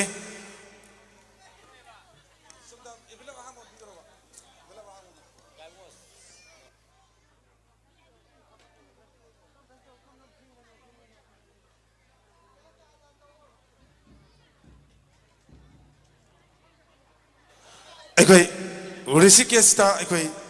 ꯆꯝꯂꯕ ꯑꯩꯈꯣꯏ ꯄ꯭ꯔꯥꯏꯖ ꯁ꯭ꯄꯣꯟꯁꯔ ꯑꯈꯥꯝ ꯕꯣꯌꯥꯏ ꯏꯀꯥꯏ ꯈꯨꯝꯅꯖꯔꯤꯕꯅ ꯆꯝꯂꯕ prize sponsor ꯄꯤꯕꯤꯅꯕꯒꯤꯗꯃꯛꯇ ꯀꯧꯊꯣꯛꯆꯔꯤ ꯑꯈꯥꯝ ꯕꯣꯌꯥꯏꯒꯤ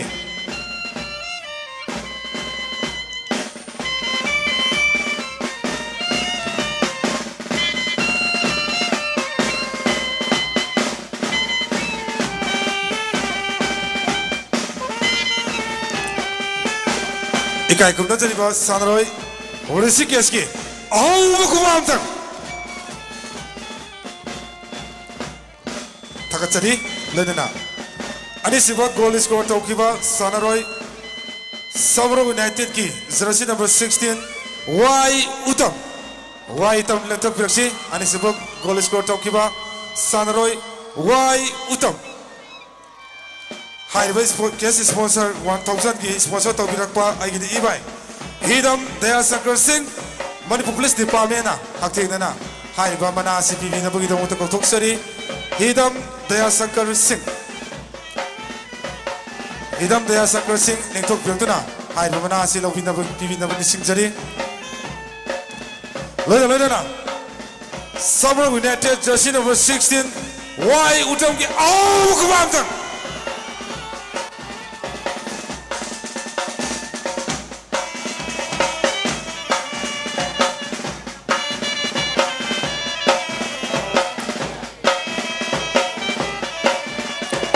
다같자리 로데나 모탕가시디 코이 토너먼트 시기 룰 앤 레귤레이션 기 마tung inna best player best goalkeeper top scorer best discipline team runner badi winner gi matang manau nai nei koi pijanabagi tanja du lokjage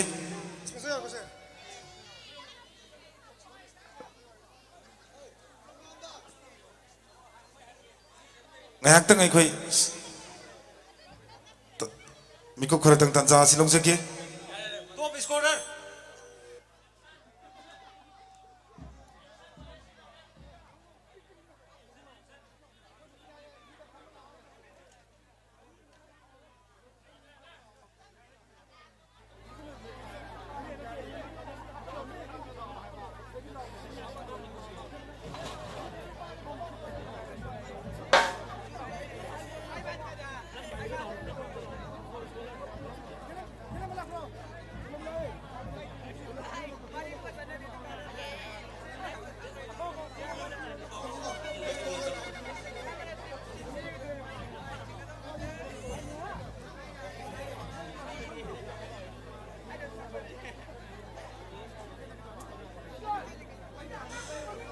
Masigi best player ki manalo bigadori ba sanaroi apunba FC Horobigi jersey number 10 Sanathoi lengto ruktuna masigi sata jari pa tournament asigi best player ki manalo bigadori ba apunba FC Horobigi jersey number 10 Sanathoi haiba sponsor si kai kumta jari ba ming panjaraga khele bana sponsor to birakpani masigi damakta thagat phongtok jaraga Jersey number 10 apunba FC Horobigi Sanathoi haiba mana asi ikai kumda jariba masigi guest of honor gi phampham lamni sin birabal mingwena panjaraga khoi sponsor na atmak kusen bina bagi dam tan sari lorena best player jersey number 10 apunba FC Horobigi Sanathoi gi oh kumam tang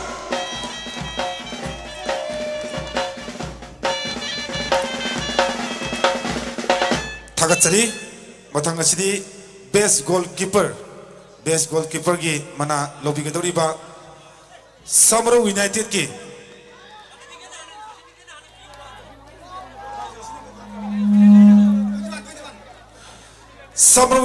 jersey number 21 and Milan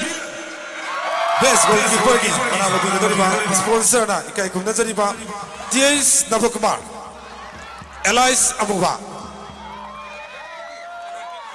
hai ba sponsor si tawbirak pani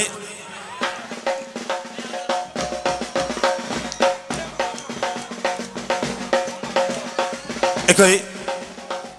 ek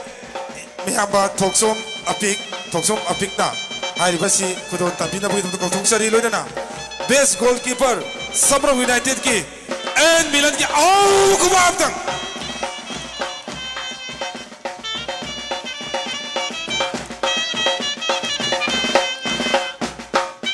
thakachari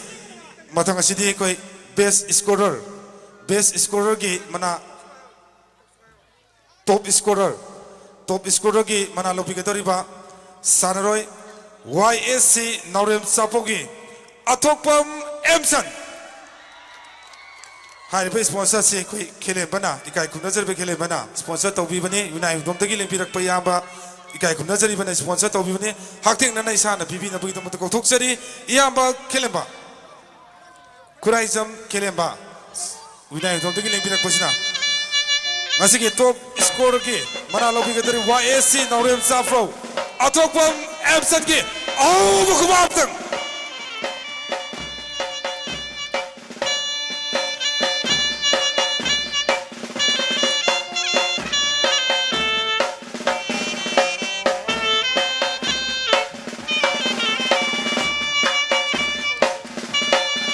score masing je koi laude habagi waro biroi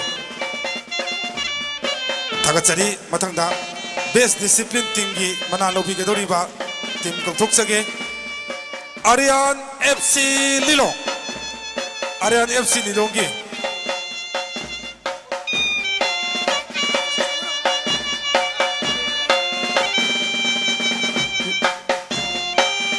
hai ba khoi gi team official sing asi player fazana control to ba yellow card sa da ba amadi matam sana fazana pin report to ba khwai da gi amda ki team ko dami thoi la pada khwai da gi phaba best discipline team Aryan FC au da khwam da ko bio hai ba mana asing asigi president ke pop lamne sin biri kai kumna jari ba mi ngone panjarga Dr. Haisna Mangiras Mangang, Retired Deputy Director, Health Service Government Manipuna PV na pagkok tuksari, lengtok direksi. Loy na naikoi, Best Discipline Team, Aryan FC Lilogi, oh, kumamtang!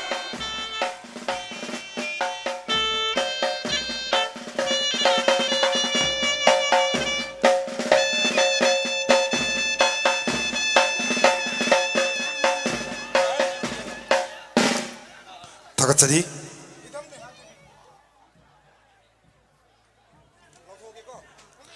asonna aikoi sathajari ba tournament asigi rule and regulation ki matung ina thamkiba best player best goalkeeper top scorer amadi best discipline team da prize mana yejakrab ki tungda aikoi runner amadi winner ki tanjadi opsilagle runner amadi winner ki pizza jinga ki mangwai na nai khoi club asigi thabuk tarum kaya da achauba daita lobi dibi ichan hidam nehada ikoi samlaba khudon asi vision dabu ki tanja du logjage lekthok piraksi ikai khumna jaribi ichan hidam neha dibi sponsor to birakpa ikai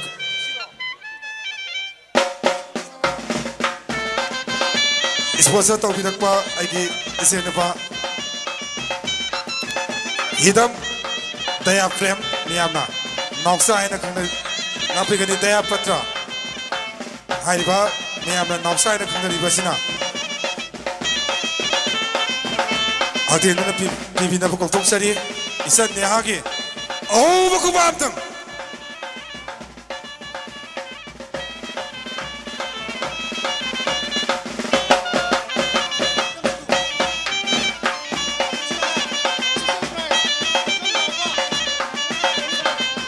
thakachari loidana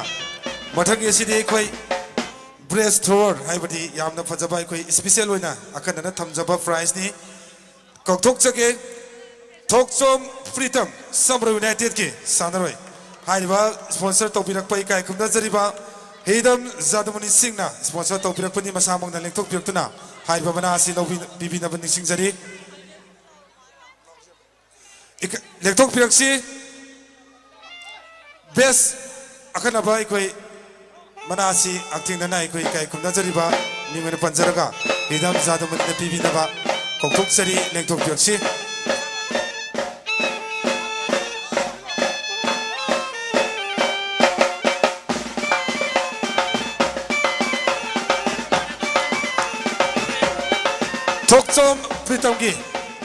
ꯊꯣꯛꯆꯣꯝ ꯄ꯭ꯔꯤꯇꯝꯒꯤ ꯁꯝꯔꯣꯏ ꯌꯨꯅꯥꯏꯇꯦꯗꯀꯤ ꯑꯩꯈꯣꯏ ꯑꯈꯟꯅꯅ ꯊꯝꯖꯕ dress floor ꯊꯣꯛꯆꯣꯝ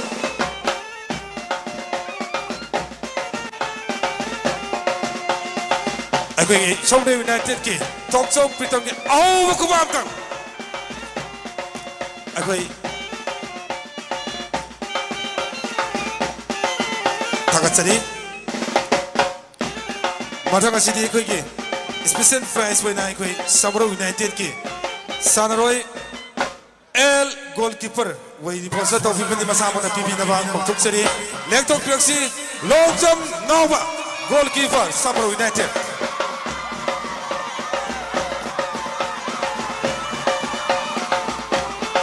ꯕꯦꯁ ꯃꯃꯥꯡꯗꯁꯨ ꯕꯦꯁ goalkeeper ꯇꯥꯈ꯭ꯔꯕ ꯅꯥꯎꯕ ꯂꯣꯡꯖꯝꯒꯤ ꯑꯍꯧꯕ ꯈꯨꯕꯥꯛꯇꯪ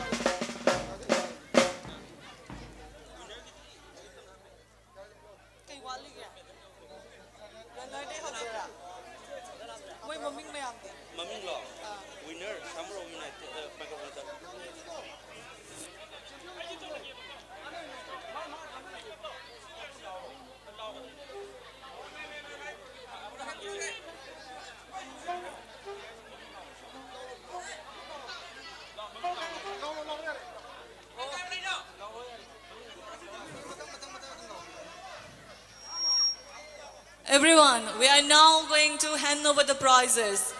to the runners-up team, which is the Apunba FC Haurebi. May I please be called upon the players of Apunba Haurebi FC one by one. First of all, we have S.S. Nelson, jersey number 1. Secondly, S.S. Ravendo, jersey number 19. S.S. Sanatoy, jersey number 10. N.G. Daniel, jersey number 23. T.H. Jack, jersey number 17. K.H. Shanayaima, jersey number 7.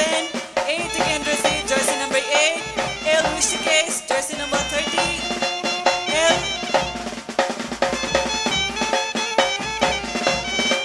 L. Falguni, jersey number 4. M. Rexon, jersey number 5. Bengson, jersey number 21. Binoy, jersey number 9.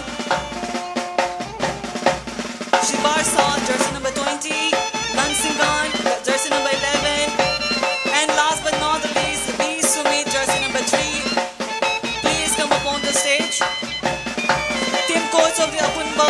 FC Haurebi is none other than N.G. Sanjay. Team manager T.H. Shunil, assistant manager L. Arun Kumar, and team physio S.H. Roman. Please come upon the stage. Everyone, let's welcome them with a huge round of applause. The runners-up team Apunba FC Haurebi.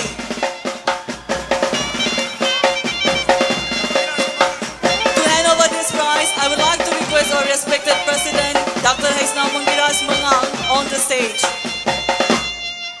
Once again, everyone, a huge round of applause for the runners-up team Apunba FC Haurebi. mayamdagi runners-up takraba Apunba FC Haurebi gidamakta ahouba khubam tinijage.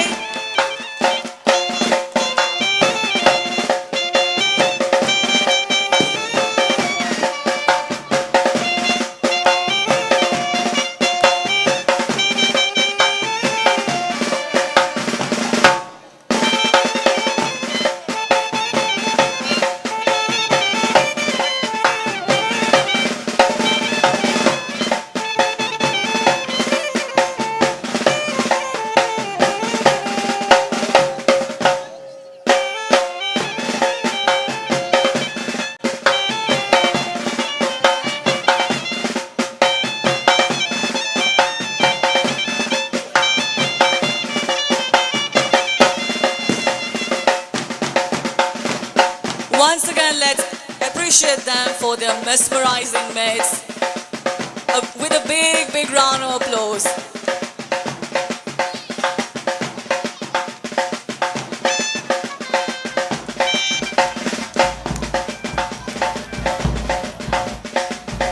What we just saw today was not only the match between two finalist teams, but the undefeated spirit between the players.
Once and for all, everyone, for the final time,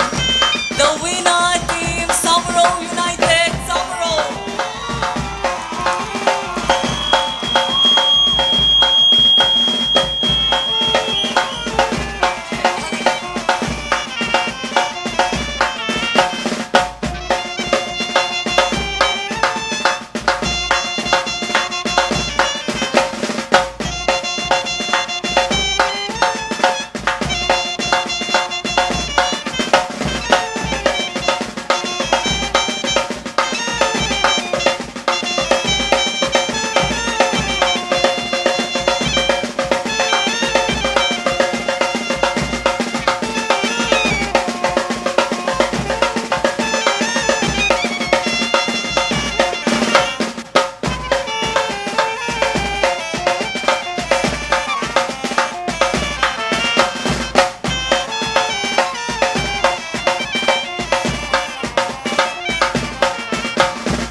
Winner ki, Samro United ki,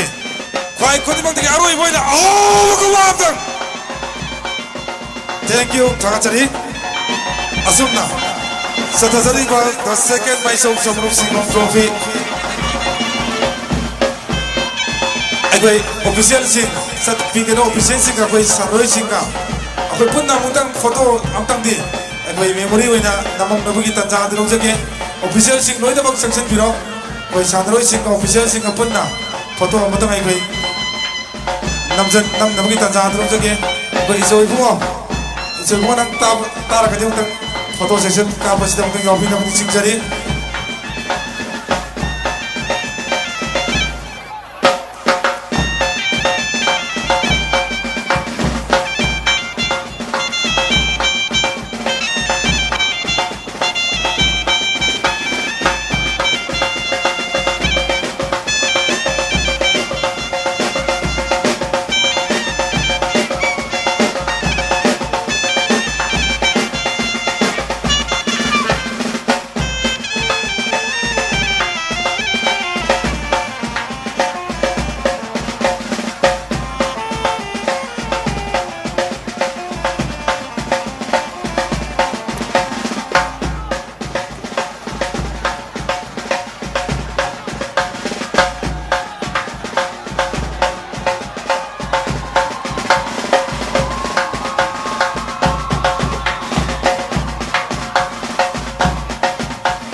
ꯑꯩꯈꯣꯏꯅ ꯁꯤꯟꯊꯖꯍꯧꯕ ꯍꯥꯏꯕ ꯇꯥꯏ ꯃꯁꯤꯒꯤꯗꯃꯛꯇ ꯍꯔꯥꯎꯕꯤꯔꯣꯏ prize ꯑꯃꯇꯪ ꯑꯩꯈꯣꯏ ꯄꯤꯖꯅꯕꯒꯤ ꯇꯥꯟꯖꯥ ꯑꯗꯨ ꯑꯩꯈꯣꯏ ꯃꯤꯀꯨꯞ ꯑꯇꯦꯟꯕ ꯃꯤꯀꯨꯞ ꯈꯔꯒꯤ ꯃꯅꯨꯡꯗ ꯑꯩꯈꯣꯏ ꯄꯥꯡꯊꯣꯛꯆꯒꯦ ꯉꯁꯤꯒꯤ ꯆꯠꯊꯖꯔꯤꯕ ꯇꯣꯔꯅꯥꯃꯦꯟ ꯑꯁꯤꯒꯤ ꯃꯅꯤꯄꯨꯔꯒꯤ ꯀꯥꯆꯤꯟ ꯀꯣꯏꯌꯥ ꯑꯃꯗꯤ ꯄ꯭ꯔꯤꯊꯤꯕꯤꯒꯤ ꯃꯐꯝ ꯈꯨꯗꯤꯡꯃꯛꯇ ꯂꯥꯏꯚ ꯊꯥꯗꯨꯅ ꯃꯤꯌꯥꯝꯗ ꯎꯍꯟꯕꯤꯔꯤꯕ ꯑꯩꯒꯤ ꯏꯅꯥꯎ ꯊꯃꯥꯡꯖꯝ ꯀꯟꯇ꯭ꯔꯣꯜꯒꯤ ꯇꯤꯝ ꯃꯦꯠ ꯍꯥꯏꯕ ꯇꯥꯏ ꯑꯩꯈꯣꯏ ꯏꯆꯤꯜ ꯏꯅꯥꯎꯁꯤꯡꯗ ꯉꯝꯖꯕ ꯑꯣꯔꯒꯅꯥꯏꯖꯤꯡ ꯀꯃꯤꯇꯤꯒꯤ ꯃꯥꯏꯀꯩꯗꯒꯤ ꯆꯝꯂꯕ ꯈꯨꯗꯣꯜ ꯑꯁꯤ ꯄꯤꯖꯅꯕꯒꯤ ꯇꯥꯟꯖꯥ ꯑꯗꯨ ꯂꯧꯖꯒꯦ ꯂꯦꯡꯊꯣꯛꯄꯤꯔꯛꯁꯤ ꯑꯩꯈꯣꯏ ꯊꯃꯥꯡꯖꯝ ꯀꯟꯇ꯭ꯔꯣꯜꯒꯤ ꯑꯩꯈꯣꯏ ꯇꯤꯝ ꯃꯦꯠ ꯍꯥꯏꯕ ꯇꯥꯏ ꯂꯦꯡꯊꯣꯛꯄꯤꯔꯛꯇꯨꯅ ꯆꯝꯂꯕ ꯃꯅꯥ ꯑꯁꯤ ꯂꯧꯕꯤꯅꯕꯒꯤꯗꯃꯛꯇ ꯅꯤꯡꯁꯤꯡꯖꯔꯤ ꯊꯃꯥꯡꯖꯝ ꯀꯟꯇ꯭ꯔꯣꯜ ꯑꯩꯈꯣꯏ ꯂꯦꯡꯊꯣꯛ ꯃꯍꯥꯛꯀꯤ ꯇꯤꯝ ꯄꯨꯟꯅ ꯀꯣꯂꯤꯛ ꯂꯦꯡꯊꯣꯛꯄꯤꯔꯛꯇꯨꯅ ꯑꯣꯔꯒꯅꯥꯏꯖꯤꯡ ꯀꯃꯤꯇꯤꯅ ꯊꯝꯖꯕ ꯆꯝꯂꯕ ꯈꯨꯗꯣꯜ ꯑꯁꯤ ꯂꯧꯕꯤꯅꯕꯒꯤꯗꯃꯛꯇ ꯄꯨꯊꯣꯛꯆꯒꯦ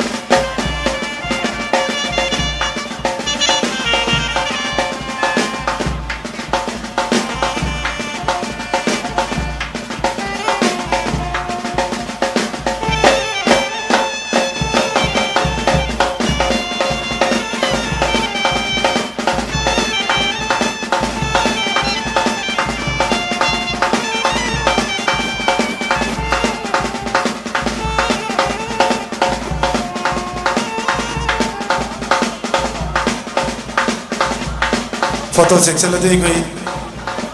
लोरगदी पाउ पिबिरो अखोई प्राइज अनी खक्तंग अखोई पिजहौगे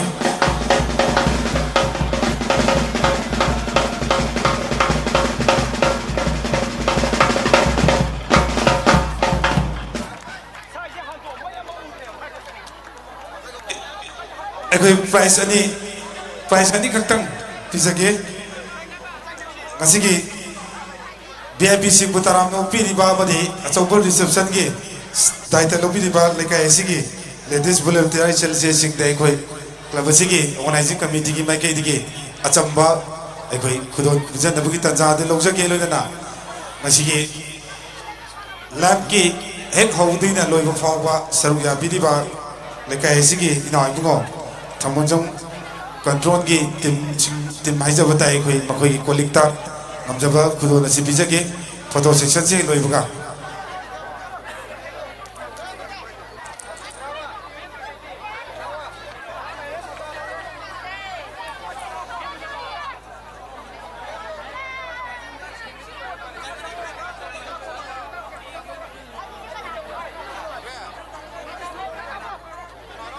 kitang tujanje ma'am photo section di kapi ni ngane dum po autang agoi flex section ta program matang nau nai na utang satha jaki ge ngakang lega kapi yo utang ngakang break to se matang break nei se ba sawa de ba ngakang minit tara minit manga utang break anta legi se apoi thorom adi program se dul se utang lotion jaki ge ba ko aduga adum ma ko se photo session se ko pangthok se lengthok piak se koi thamongjam control lengthok piak na samlaba khudol se lopi na bidam ta pangthok se ni lengthok piak se thamongjam control ma ki team lengthok piak na samlaba mana se khudol se lopi na ba pangthok se ni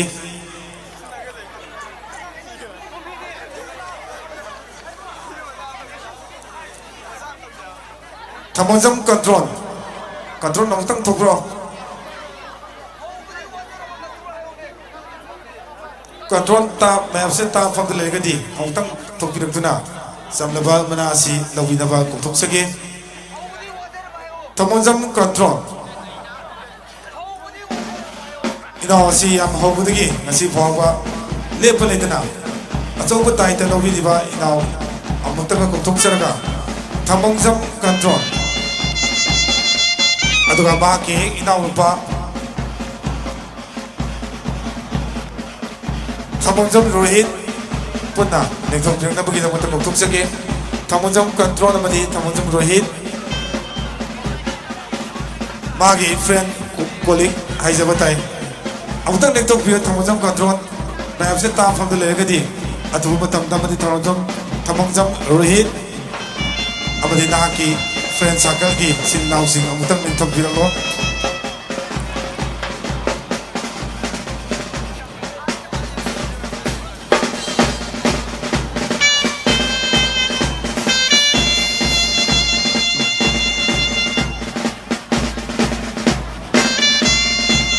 Nakta ngaijaraga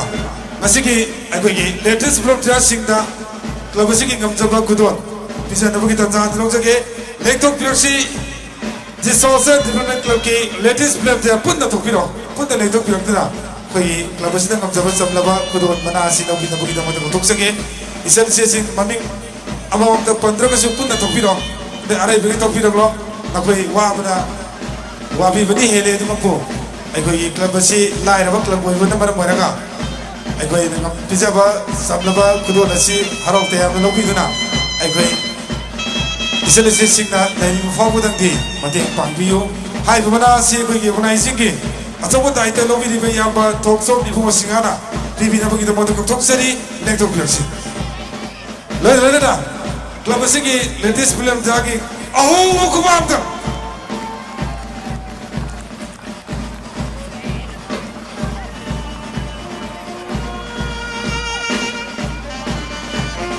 Takacari, agai kanton do kaujabani, adugo azimak lakiraktre.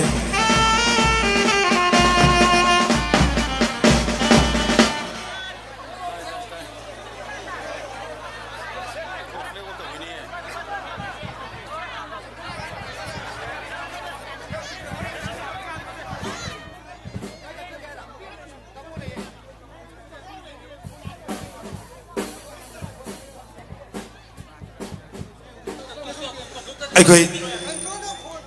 makata ba pricing di lady du mok poi koi kai kumna jar bi president asi matam sang na lek puna mara moiraga aigoi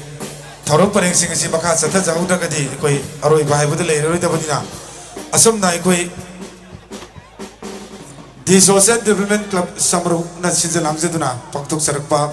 saliba sahi siga tharaga the second Mysok Samru Sigong Trophy 9-man aside village open football tournament 2026 ki aigoi na khwai lampang haina khangnaba lampang asigi imagi masai kholasi dai khoina haukiba mars thaloram dai degi ngasi phawda aigoi punna saruk yami na duna asigom no football match asi pangthok na bahona bada aigoi na ngang loidaba ngang kiba sagna kiba kaya chinga du tungoi naram duga harau te am phungtuk pagaloina na asigi club asigi matang airaba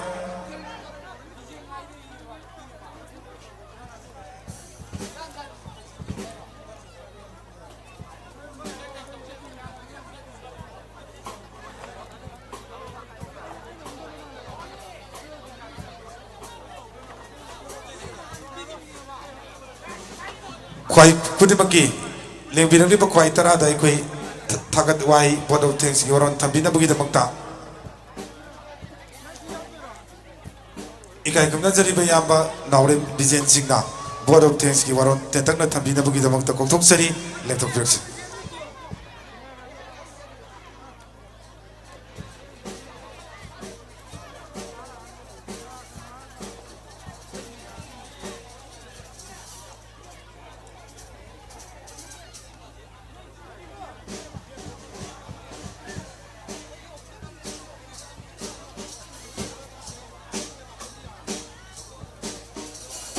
Punampu kurumjari ngasi Mars ki tang kunipandagi sathajarakpa the second Mysok Samru Sigong Trophy aseonaba loisan bagi thoram masida ngasigi Sigweski phampham langda lengsin biramba Honorable Minister, Tourism, Art and Culture, Governor of Manipur, Mingwaina Hangasarbada, Sri Kurizam Lekun Singh, Silaba Matam Kaya, Kaitok Piduna, Masigi, Sigweski, Pambam Lang, the Lengsin Bina, Tauramasi, Yobi Ramukita Makta, Amadi, Mamal yamlaba sengi tembang pibirambagidamakta the Social Development Club SDC Samro Makalikaigi Maikaidagi Harau Tayamba Pongdokjari Lunana Sigolaba Lucian Bagi Tormasida President Gi Tofam Lamda Lengshin Biramba Hoseo Sexu Lengshin Rulay Biraba Mingo Hangasarbada Sri Dr. Haisnam Magiraz Mamang Retired Deputy Director Health Services Manipur Hariba Chen Sauraba Miyosinasu Masigi President Gi Phamham Lang the Lengshin Biduna Hariba Thoramasi Loiba Bauba Mapung Paduna Saruk Yabi Bugidamakta SDC Gi Maikaidagi Harauba Nuaiba Pongdok Sari Loinana Simlaba Loishin Bagi Thoramasida Guest of Honor Gi Phamham Lang the Lengshin Biramba Mingoin Hangasarabada Sri Kongkham Robindro Singh Honorable MLA Mayang Impal AC Silava Thogai Kya Kaithopramlaga Silamba Thoramasida Saruk Yambiramba Amadi Mamal Yamlaba Sel Gitembang Pipiramba Gidamakta Sinjalangriba SDC Samro Makalekaigi Maikaidagi Harau Nuaiba Pongdok Sari Loina Namakatana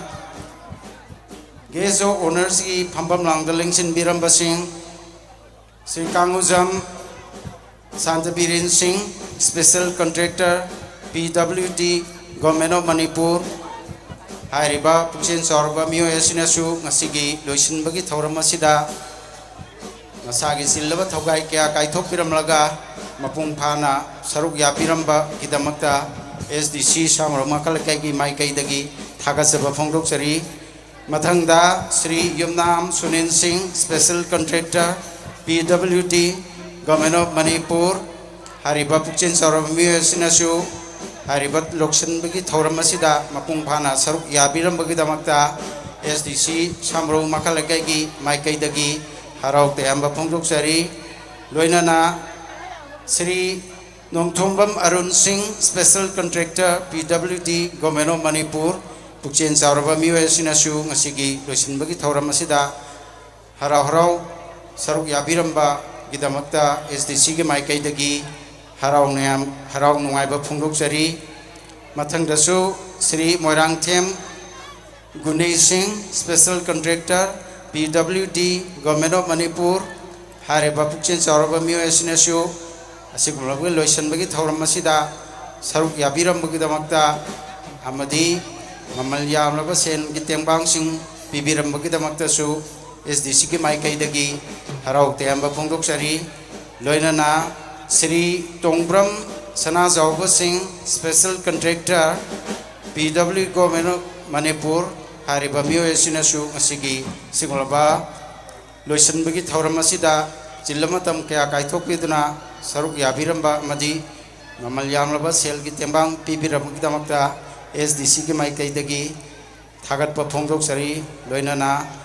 Sri Yumnam Suran Singh Special Contractor PWD Government of Manipur Hariba Mio Yasinasu Ngasigi Loisan Bagi Thoramasida Saruk Yabiramba Amadi Sel Gitembang Pibiram Gidamakta Su Aikoigi SDC Samro Makalakaigi Maikaidagi Harau Nungaiba Pongdok Sari Loinana Sigulaba Anisuba Maisau Samro Sigong Trophy SDC na Pangthok Jaba Sigulaba Thoramasida Lamdam Masigi Silinau Singh Amadi Ngasigi Atopa Arapadagi Lakpa Silinau Kwai Mayamna Puna Saruk Yamindaduna Asigulaba Loisan Bagi Thoramasi Mapung Pana Saruk Yabi Bagi Damaktasu Sinjalangdiriba SDC Gi Maikaidagi Harau Nungaiba Pongdok Sari Loinana Ngasigi Asigulaba Mars ki tang Kurnipan dagi Sathajarakpa Asigulaba Second Maichau Samro Trophy Asida Aikoigi Medical ki staff Singoina CIC Samro Amadi CIC Wangoi Gi Aikoigi Dr. Singh Amadi staff Singh Nursing na Asigulaba Sopan Gi Maroiba Director Lobiduna Asigulaba Thawai Pubirapu Gidamaktasu Aikoigi Medical Gi Lingbirakliba Dr. Singh Nursing Amadi staff Singh da SDC Gi Maikaidagi Anhana Thagatpa harau nuaiba phongdokjari loinana sigumlaba ngasigi sigumba trophy second loisinbagi trophy asida ngasigi khoigi khusem live amadi khoigi ibungo thamangjangi khoigi control ibungo amadi atopa media gi person singna asigi lampa asida nataba atopa mioi sing lakpa ngamdaba mioi sing dasu asimulaba khoigi loisinbagi thoram asi mapung phana live coverage pibugi damakta su STC gi mai kai dagi taramna okchab amadi thagasba phongdok jari loinana asigi asigumaba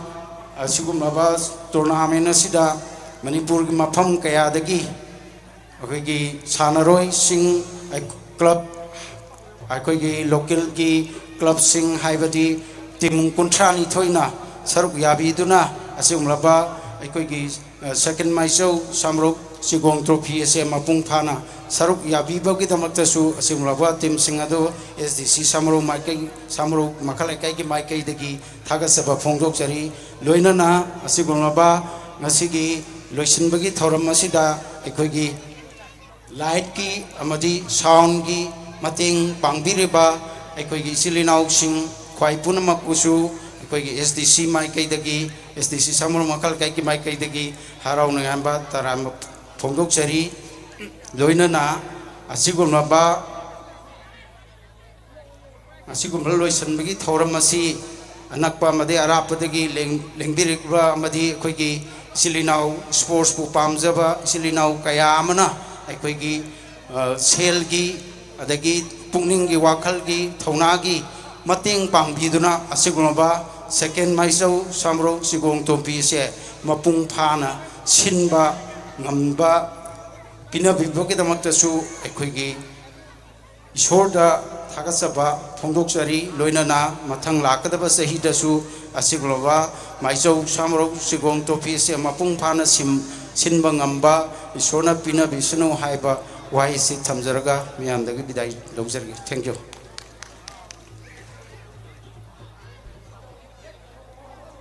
ikai kamna jariba mingwana panjaraga naurem bijen singana ngasigi asigumlaba anisubu maisau samro sigong trophy 9-man aside village open football tournament 2026 ki lembirliba kwai kudimakpu board of thanks thagat waro thambirambagi damakta yamba mingona panjaraga nauri bijen singbu toban kangbu chabolona na thagat chawuk sari asumna matamna kana busu ngai biram dabana aikhoi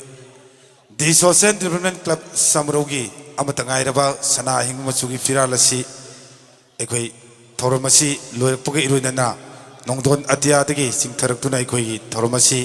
close to bugi tanja haibadi lotion bugi tanja adu yoksilakle ngasigi asigum lobak club asigi aikhoi punamakna amata hoina unity in strength haina apun bana pangani haiba wakalonda laiwai kraba alaman singna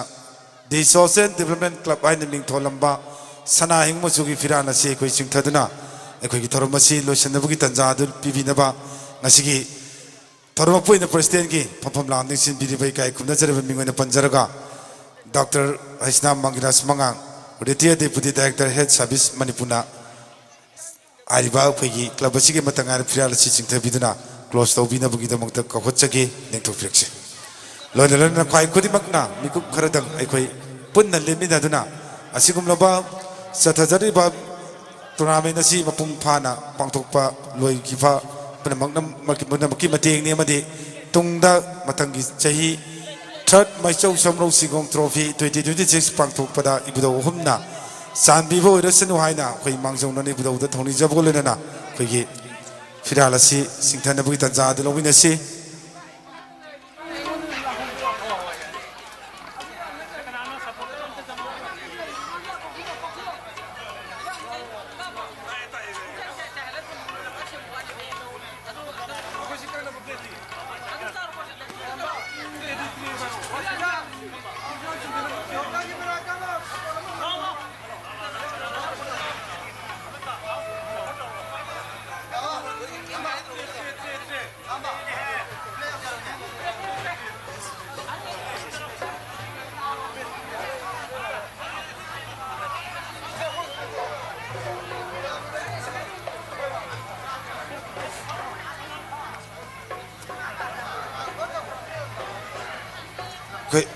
ꯑꯔꯥꯞꯄꯗ ꯂꯩꯈꯤꯕ ꯑꯣꯐꯤꯁꯤꯌꯦꯜꯁꯤꯡ organising ꯀꯃꯤꯇꯤꯒꯤ ꯑꯣꯐꯤꯁꯤꯌꯦꯜꯁꯤꯡ ꯑꯃꯨꯛꯇꯪ ꯄꯨꯟꯅ ꯑꯩꯈꯣꯏ ꯐ꯭ꯂꯦꯛ flooring ꯐ꯭ꯂꯦꯛ ꯑꯩꯈꯣꯏ ꯐ꯭ꯂꯦꯛ ꯆꯤꯡꯊꯕꯁꯤꯗ ꯑꯃꯨꯛꯇꯪ ꯌꯥꯎꯕꯤꯅꯕꯒꯤꯗꯃꯛꯇ ꯅꯤꯡꯁꯤꯡꯖꯔꯤ ꯑꯩꯈꯣꯏ ladies ꯚꯣꯂꯨꯟꯇꯤꯌꯔꯁꯤꯡꯁꯨ ꯑꯃꯨꯛꯇꯪ ꯉꯥꯏꯍꯥꯛꯇꯪ ꯑꯩꯈꯣꯏ ꯐ꯭ꯂꯦꯛ ꯆꯤꯡꯊꯕꯁꯤꯗ ꯌꯥꯎꯕꯤꯅꯕ ꯑꯩ ꯀꯧꯁꯤꯟꯖꯒꯦ ꯂꯦꯗꯤꯁ ꯚꯣꯂꯨꯟꯇꯤꯌꯔꯁꯤꯡ ꯑꯃꯗꯤ ꯀ꯭ꯂꯕ ꯑꯁꯤꯒꯤ ꯀꯃꯤꯇꯤꯒꯤ ꯑꯋꯥꯠꯂꯤꯕ ꯃꯦꯝꯕꯔꯁꯤꯡ ꯑꯔꯥꯞꯄꯗ ꯂꯩꯈꯤꯕ ꯆꯠꯊꯣꯛꯈꯤꯕꯁꯤꯡ ꯑꯃꯨꯛꯇꯪ ꯈꯣꯡꯂꯩ ꯈꯔ ꯊꯨꯅ ꯂꯦꯡꯁꯤꯟꯕꯤꯔꯛꯅꯕ ꯑꯩ ꯀꯧꯊꯣꯛꯆꯒꯦ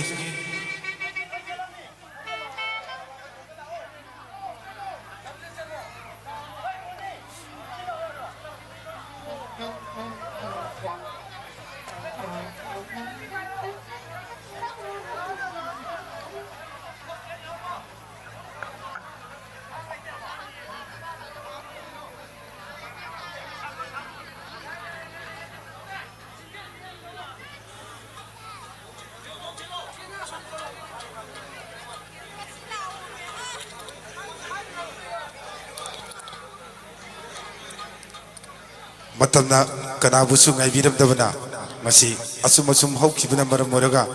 ꯉꯁꯤꯒꯤ the second Maichou Samrou Sigong trophy 9-man A-side village open football tournament 2026ꯀꯤ ꯑꯩꯈꯣꯏ ꯑꯔꯣꯏꯕ ꯄꯨꯡꯖꯥ ꯑꯗꯨ ꯌꯧꯁꯤꯜꯂꯛꯂꯦ ꯈ꯭ꯋꯥꯏ ꯈꯨꯗꯤꯡꯃꯛꯅ ꯉꯥꯏꯍꯥꯛ ꯉꯥꯛꯇꯪ ꯂꯦꯞꯄꯤꯗꯨꯅ ꯁꯤꯒꯨꯝꯂꯕ ꯀ꯭ꯂꯕ ꯑꯁꯤꯒꯤ ꯑꯃꯠꯇ ꯉꯥꯏꯔꯕ ꯁꯅꯥ ꯑꯍꯤꯡ ꯃꯆꯨꯒꯤ ꯐꯤꯔꯥꯜ ꯑꯁꯤ ꯆꯤꯡꯊꯕꯗ ꯈ꯭ꯋꯥꯏ ꯈꯨꯗꯤꯡꯃꯛꯅ ꯌꯥꯏꯐ ꯃꯥꯡꯒꯣꯟ ꯄꯨꯟꯅ ꯅꯤꯃꯤꯟꯅꯔꯁꯤ ꯍꯥꯏꯅ ꯅꯣꯛꯆꯔꯤ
ꯑꯁꯨꯝꯅ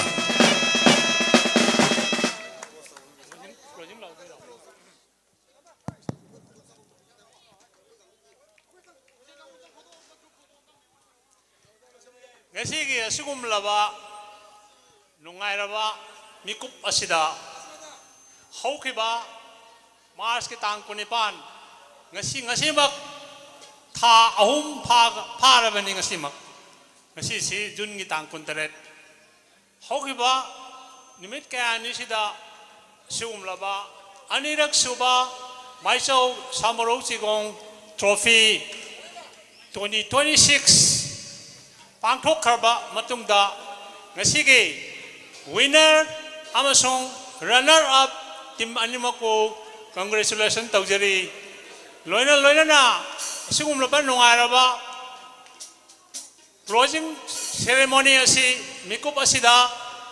loisanjana bagi adugumba akoigi sinja langjariba club ki maikai dagi phangba pau amagi matungina Haujik tournament asi loisina bagi meko badu ai tanja logjarage the second Maisau Samaro Chigong Trophy 2026 handaki edition asi ngasi gi meko basida close taujari thank you all